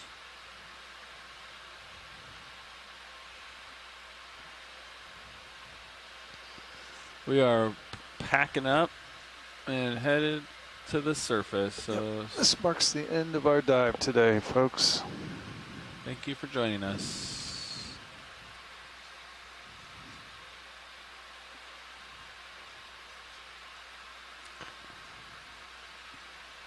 Thanks again, everybody, on Okeanos Explorer, and can't wait to keep tuning in for this shakedown expedition and certainly potential more underwater cultural heritage dives. Use the dry box, John. Yeah, that's true. Bridge, RV Nav. Lower swing arms. Hey, Bridge, just letting you guys know that the RVs have left bottom, so we will be coming up here shortly. Yeah, we have to inboard them though, right? I think they're already, no, outboard. Outboard. So just stow them, pull back on the sticks, stow. There you go. Coming up. And then port one. Stand by. Coming up. Bingo. And then the uppers. Uppers. Those need to be. And just swing them in. Those don't need to be stowed. Or, yeah, so you'll stow them, and I think you go all the way up, if I remember. Up. That's what I was looking for. There you go. Uppers go up. Yeah. Yep. Now coming in. Been a minute. There you go. That's why we're doing this. All right. Nice. There we are. What about, we want to stow the shilling a little bit later, or do that now as well? We can do that later. Okay. Good say goodbye. All right, you want to come up? Let's do it. Thank you, everyone on shore, for calling in and joining us for exploring this shipwreck today off of Hawaii.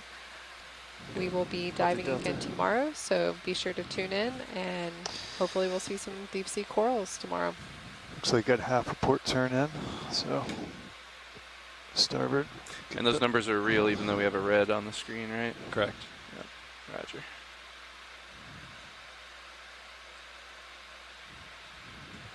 Looking good. Got about 20 delta there.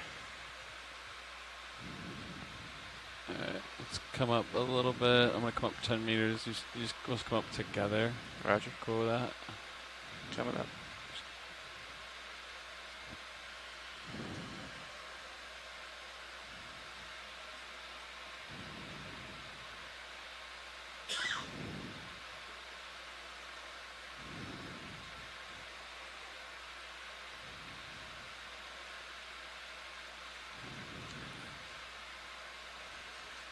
Bringing main HD down. That's about 90 degrees right there for reference. Roger.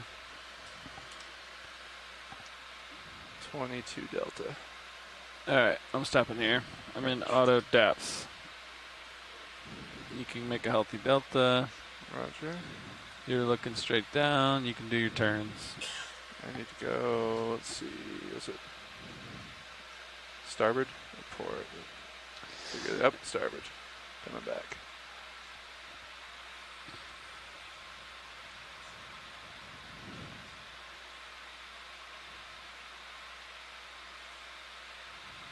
There you go. Nice. That should do it for Sirius. Just about. There we are.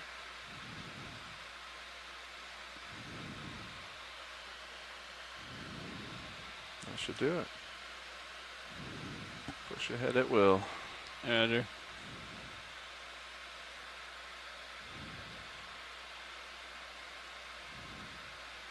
I'll go ahead and take out auto heading once you get out there a little bit. Yeah. I like that new tail cam. It's nice. It's a great deal.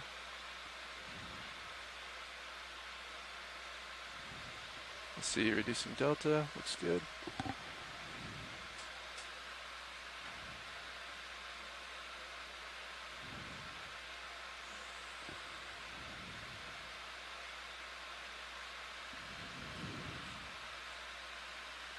Alright, punch out headings. Heading out.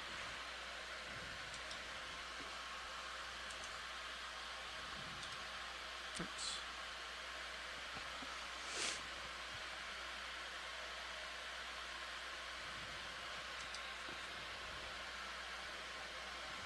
I'm pushing up easy. Pushing up easy? So you can tickle a little inch, I guess. Yep, got about 10 meters per minute. All right. So pretty light. So you can go.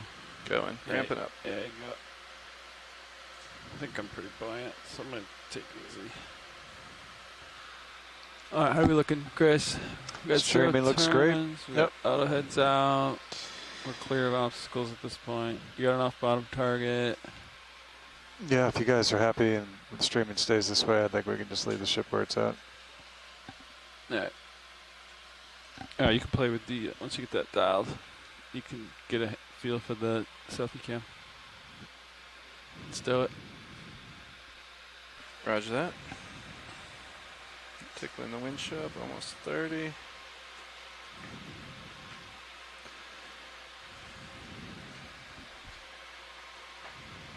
we go. It's about there.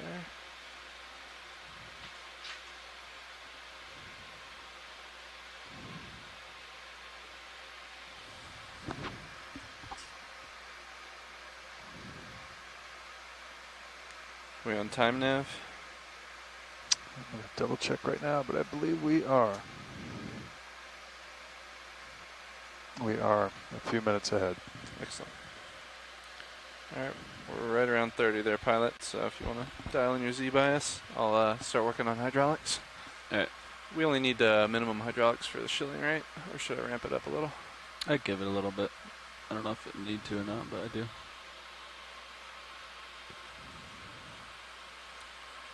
Should be all port valve pack. Okay. And are we clear to shoulder up all the way? Just use the joysticks. They're way better. No, I know. I'm just asking if. Oh yeah. Clear to shoulder up. Let's take a look. I can get you a mini Zeus. Monitor 3 looks like a good ROE HD2 candidate.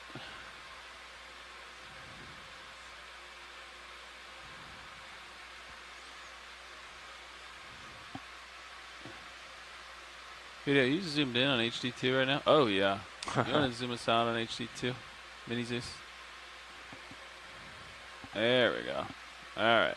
This is what you got, Johnny boy. Ah, that's beautiful. That's exactly what I need. That's what I think I can shoulder up all the way. Yeah, it might already be all the way up. Yeah. Let's snug it. Yep, that is. So yeah, this is your camera. So I'm gonna wrist. So why don't you play with it? Yeah. And see, and just so you get a feel for it. Maybe try rolling it. Forearm roll. Because if you roll the wrist, it could twist up the cable. So forearm roll. Yep. Yeah. Try forearm roll. See what it does. Tilt is 9. So it's maxed to the It's left. maxed out right now, one direction, yeah. So I'm going to slowly roll it that way. Yeah, it's good. Go, go, go. That's kind of That's fun. max right. I'm going to tuck in the wrist. Actually, angle it out. It's a wrist right, I believe, from memory. Should pull it outboard a little bit. Yeah, you can play with it. I was just curious what that looked like. For stowage, it's got to go back the other way. Oh, does it? The forearm? Yeah. Okay. Yeah. I was just curious how far it would go. All right. Now, to stow. Bam. Okay. So wrist, joystick to the right, and then it'll angle it up. Left is towards the white balance, as I recall. You could elbow up and get it in free space. Play with it if you want. Delta 10. Looking good. That's wrist right. Yeah, that's what I remembered. Okay. Because that's how we get it off the box typically. Okay. And then I'll elbow down a little bit. Yeah. And wrist right.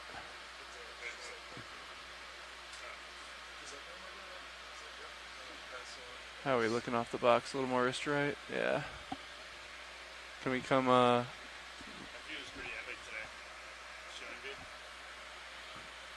Yeah. Can we elbow all the way down? I can't remember. Yes. You already did already. Okay. There we go. Oh, that's elbow all the way down. Yeah, that looks great. Okay. And then what I've been doing is shoulder azimuth right to get it out of the hangar door. Yeah, hangar door. Just ever so slightly. If we do that with samples, I think it'll be in the way, but we'll... Yeah. Just a little bit, right?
All right, gentlemen, I'm going to call the 15. Thank you, sir.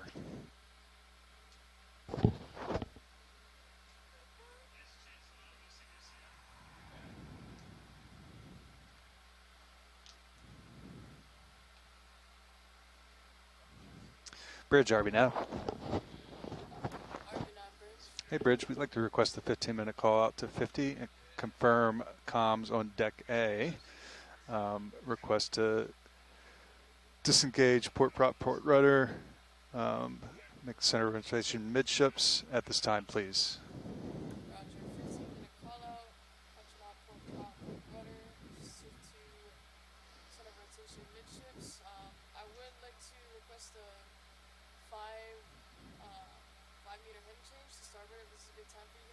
This is a great time.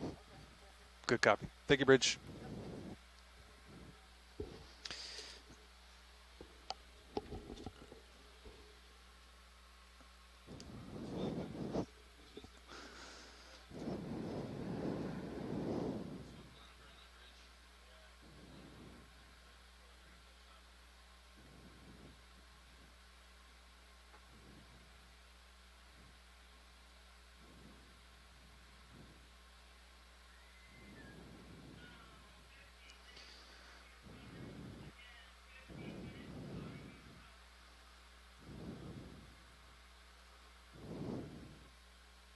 There, come 5 degrees to... Stopping. Yeah. Edge.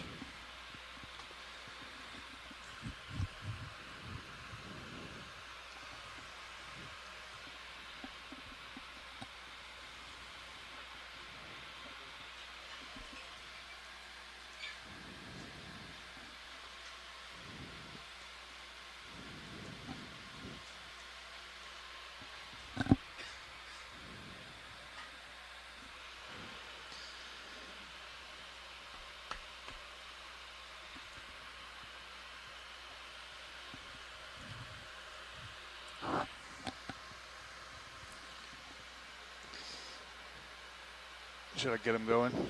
Yeah, drag us out, Chris. Yep. Bridge, RB now. Hey, Bridge, at this time, we would like to request the ship to start making 0.5 knots through the water, please. Good copy. Thank you, Bridge. Coming ahead, dragging us out. They will start stretching you. That is affirmative.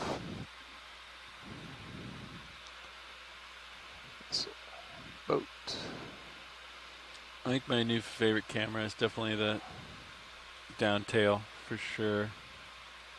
I think I like the simplicity of a single down better than the two downs. Do you agree? The two down. Oh, Chris is really quiet. Dive Super Nav, Lima Charlie. Pilot has dive super. Loud and clear.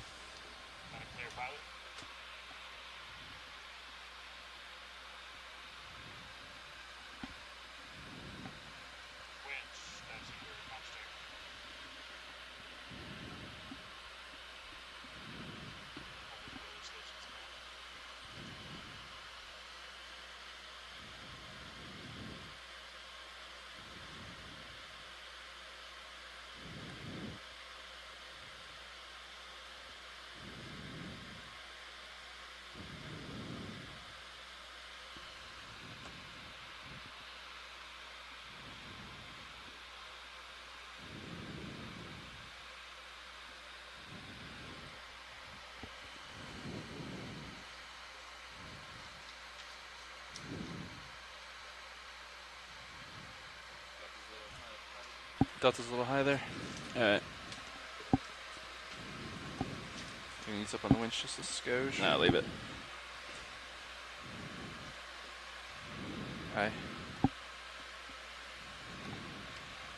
What are you running, Z-bias? 70s. Loud and clear, like super.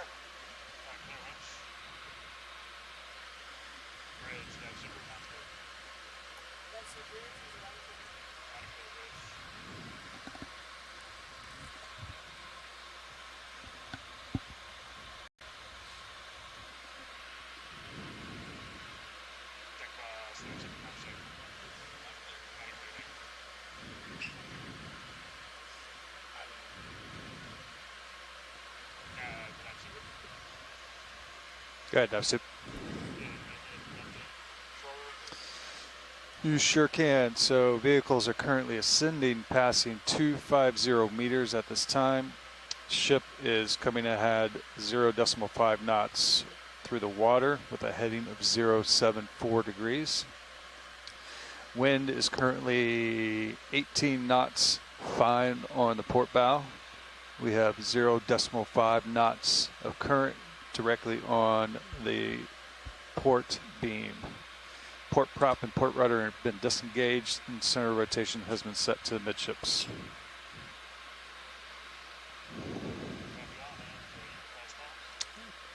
Dive Soup pass comms.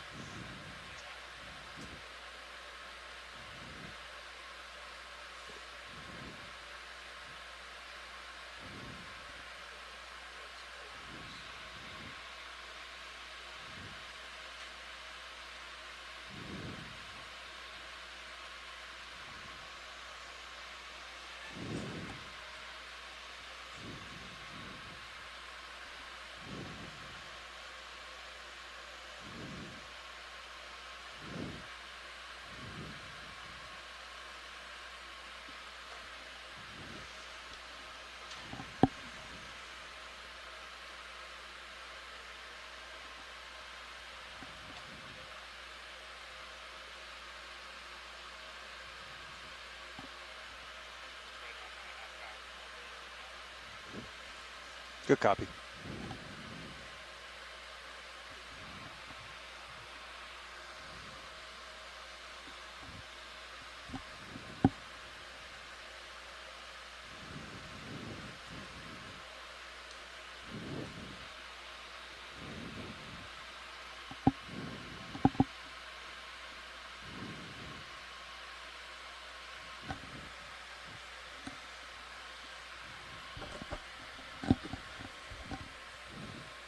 Start getting your lights, pilot. Okay.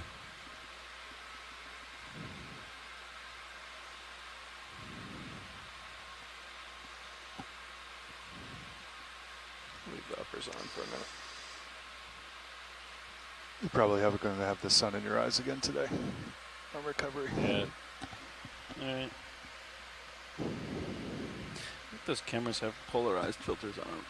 I think Roland says he can put filters on them. I don't know if they do. They do have polarized filters, but we physically need to adjust them each time it comes up. Yes, we have about 18 knots of wind there, right on our bow. No traffic, no squalls in that area. Waves, wind driven, you can see them with the wind. Copy all routes.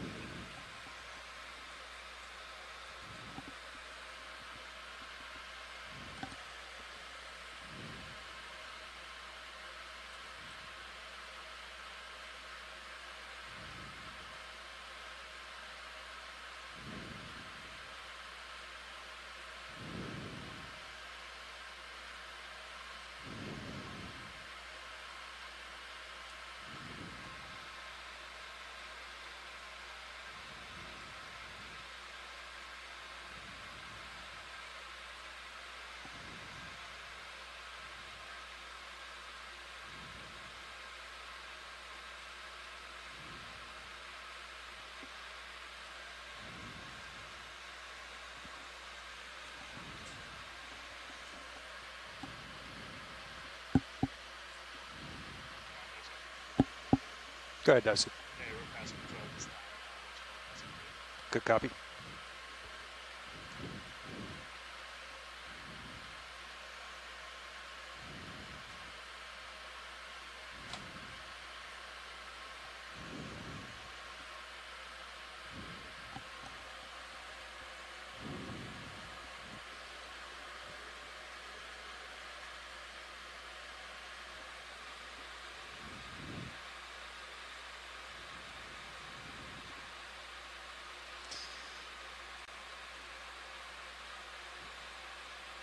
Remind me again, the quick and dirty, the way you get this angle offset of what you're streaming.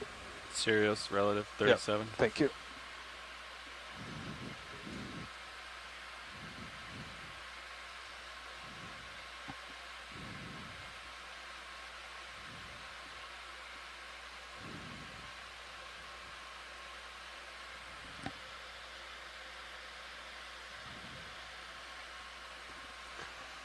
Just a keen eyeball.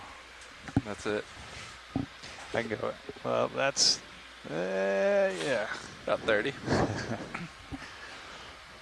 It's that's the quick and dirty. This is a little bit better. Oh, that's the bang on, yeah. I did the quick and dirty for far too long before I realized that that was there. Same.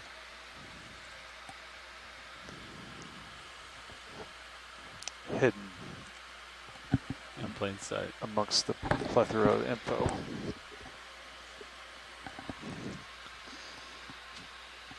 All right, let's get him back happy and dry. Badge. Aye. Just your aux lights on for now. Badge. You want to center up HD2? Where's my view of it? I can't see it right now. I can Screen's busted. repipe it. Oh, nice. Is that pretty close? A little bit more? Just guessing here. A little bit more left. Yeah, perfect. Pretty close. All right, you're stopping in 4 meters, John? Yes, sir. 3. Easy. I was watching. Don't you worry. Okay.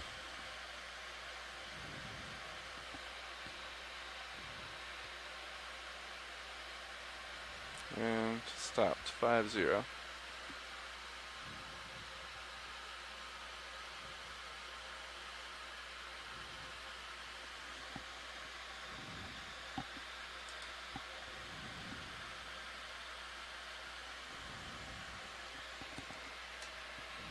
Vehicle's holding. 50 meters.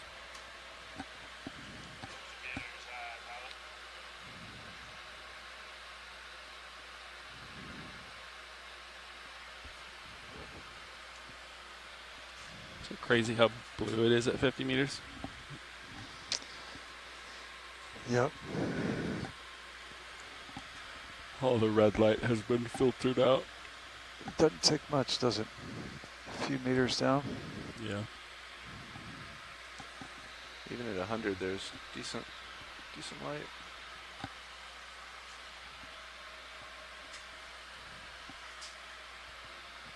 Any water samples today? No. Negative. No samples.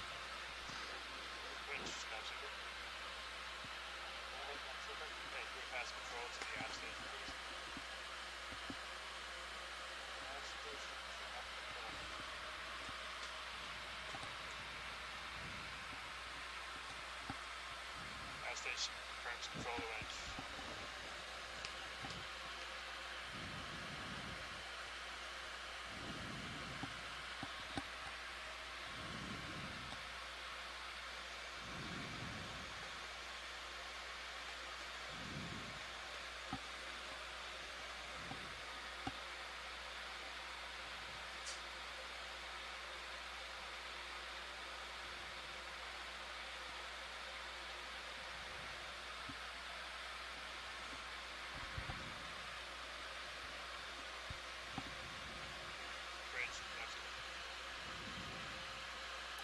That's it. We have permission to continue recovery? Yes, please proceed. Yes, we are ready to ascend. Alright, pilot. Let's come up to the surface at 15 meters a minute. Roger.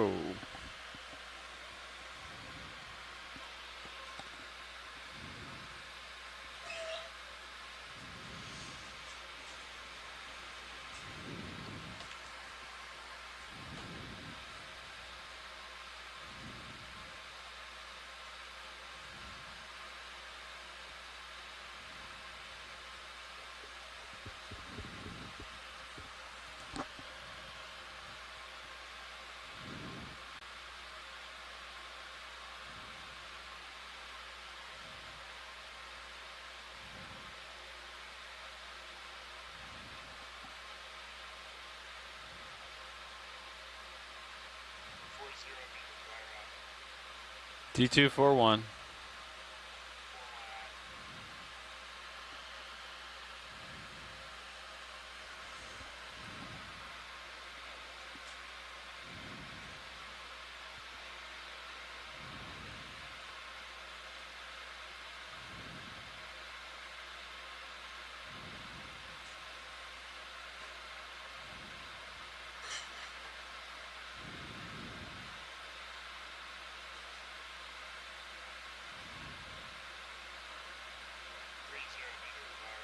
D230.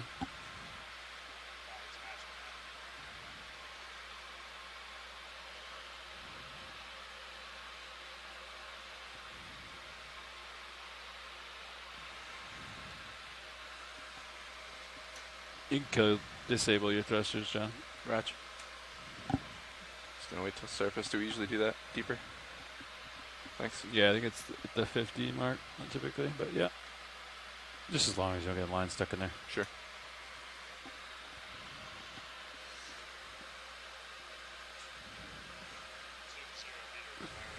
D219.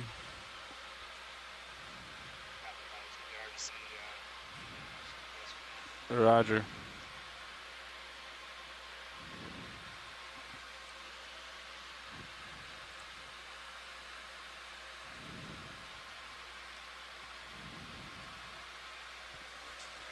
D2 light secure.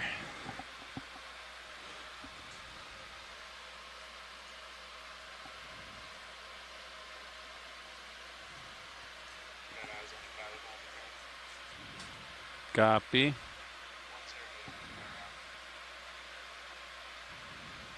D2, 10 meters.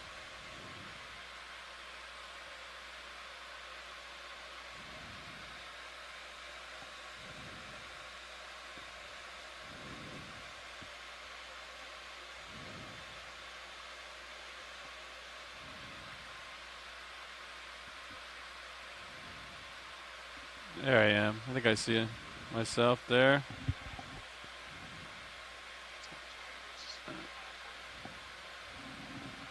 Alright. Okay, auto head is in.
That serial SOG cam gives a good view forward of the vehicle, looking at the ship.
Yeah.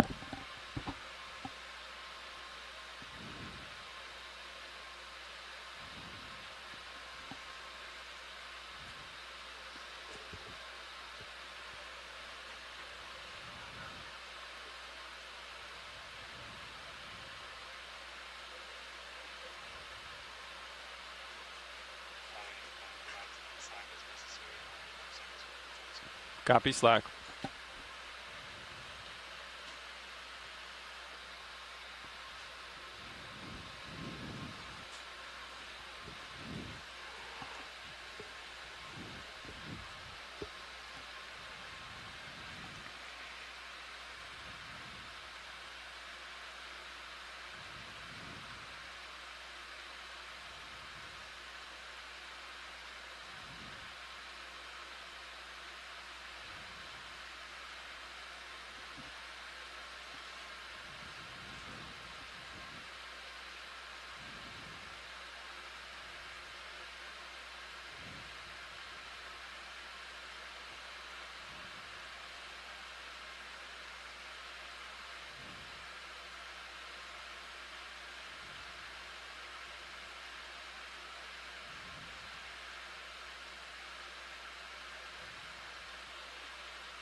I'm 100% astern.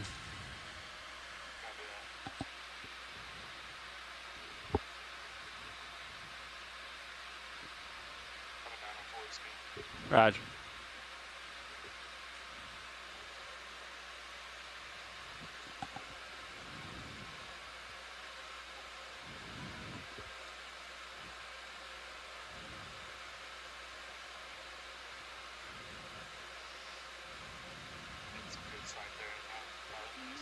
Roger. Yeah, this feels a lot better.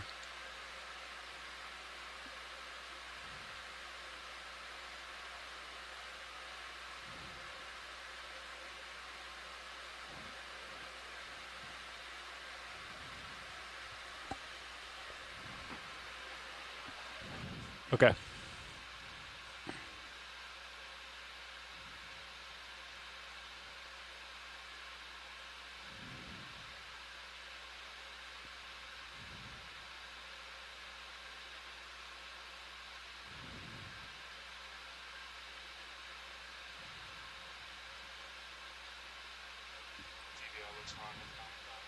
Roger.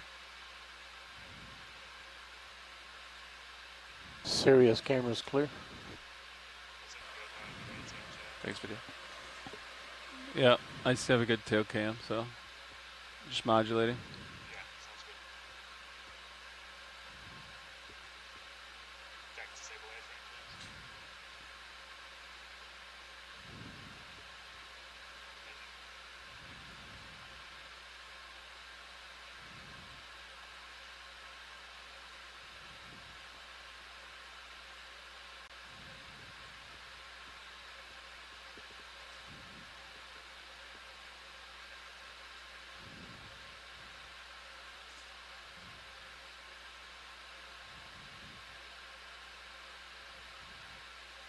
Did you lose that port, Robo? Winch, take back local control, please.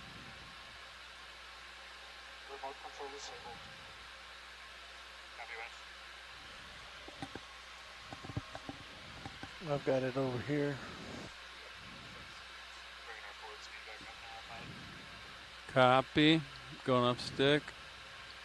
Off stick.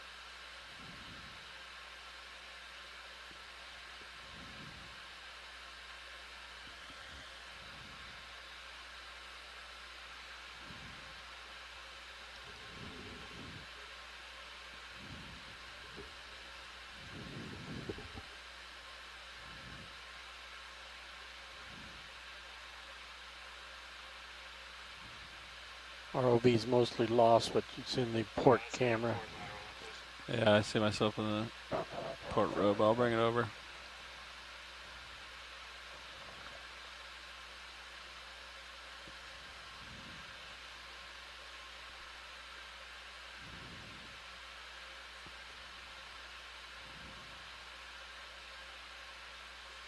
Daisy's close, going off stick for just a moment, Chris.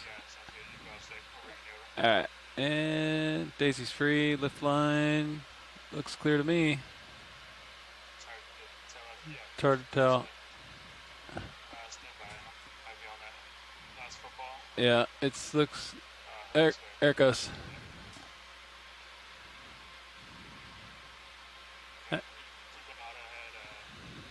Okay. Alright.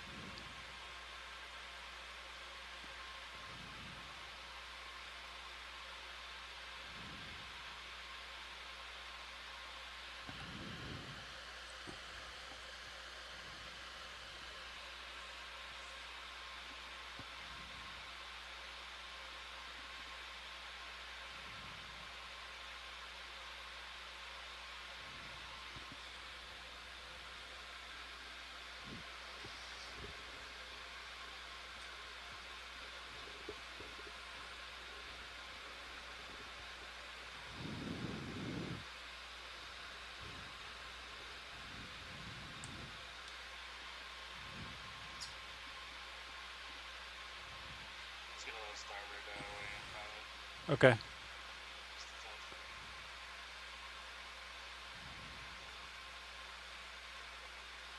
Alright, off stick.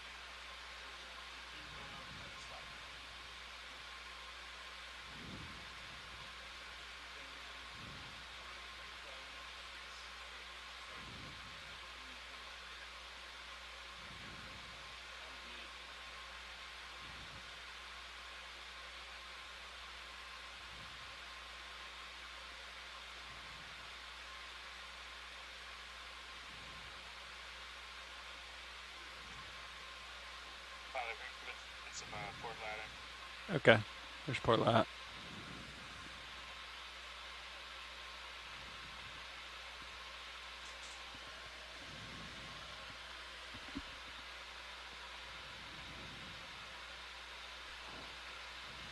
You're in the port camera off the port quarter. Yeah, I see that, thank you. Alright, I'm off stick.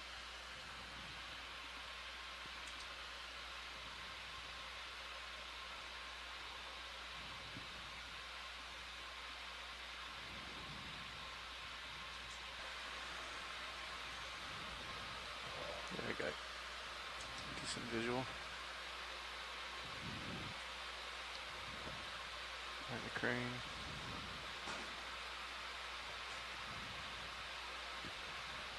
Alright, you want me to back down a little bit? Alright. Alright.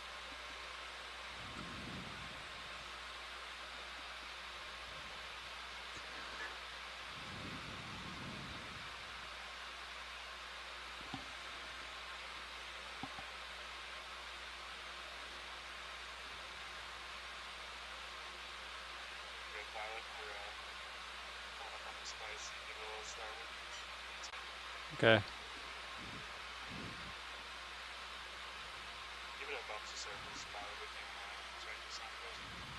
Surfacing.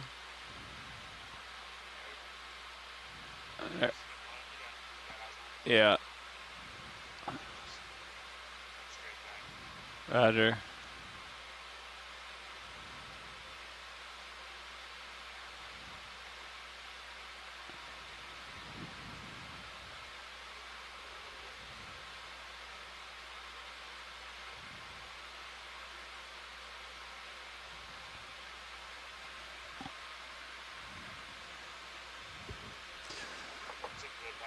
Roger. Roland, is there any way to get that glare out?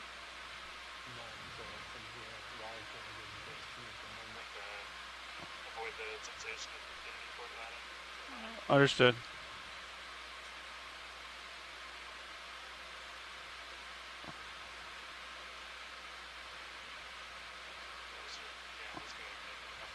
All right.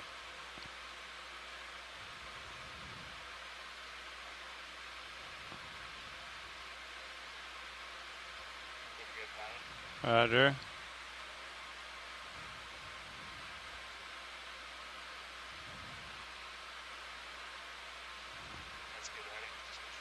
Roger.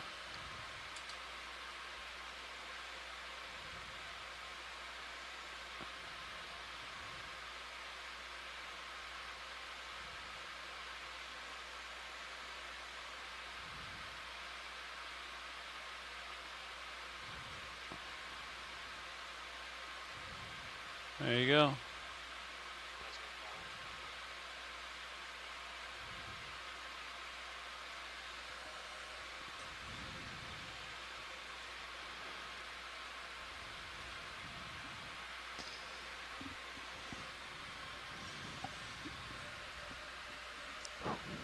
I couldn't say a thing, man. Nice job.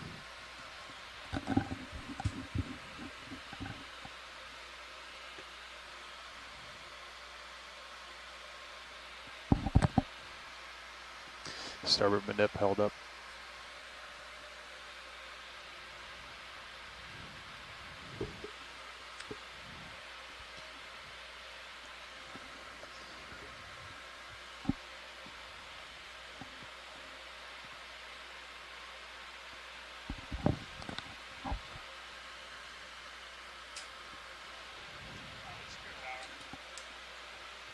Deck, E-stop. Winch, knife switch. Voltage 0. Vehicle's cold.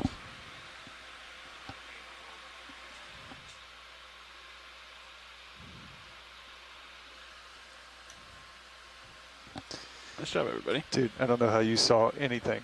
The splashes. I mean, I was looking. Like, I don't know if your angle's just a little better, but I was like, holy smokes. Yesterday was tough too. You see like the little glimpses of the light bar. Yeah, light bar. Stuff. The light bar helps a lot. Yeah, the little rail, guardrail. That was brutal. Yeah, light.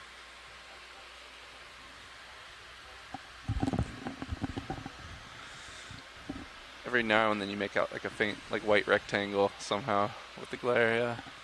Sometimes you just have no idea. No, I mean, when it came around on the port cam, there's...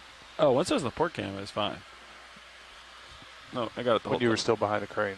Yeah. Yeah. Because you can kind of... Directly after is pretty tough. Yeah. Nonetheless, well done, gentlemen. It at one point, D2 screamed over. It was like center, and then next thing I know, I was like... Just blipped. I was way out here. I was like, whoa. When he asked me to do port way. Yeah. I was like, port way? And then I caught myself in the port robo. I was like, ah. Is that the most polarized lens filter you have on that cam roll? Yeah, let's see. Yeah. Yeah.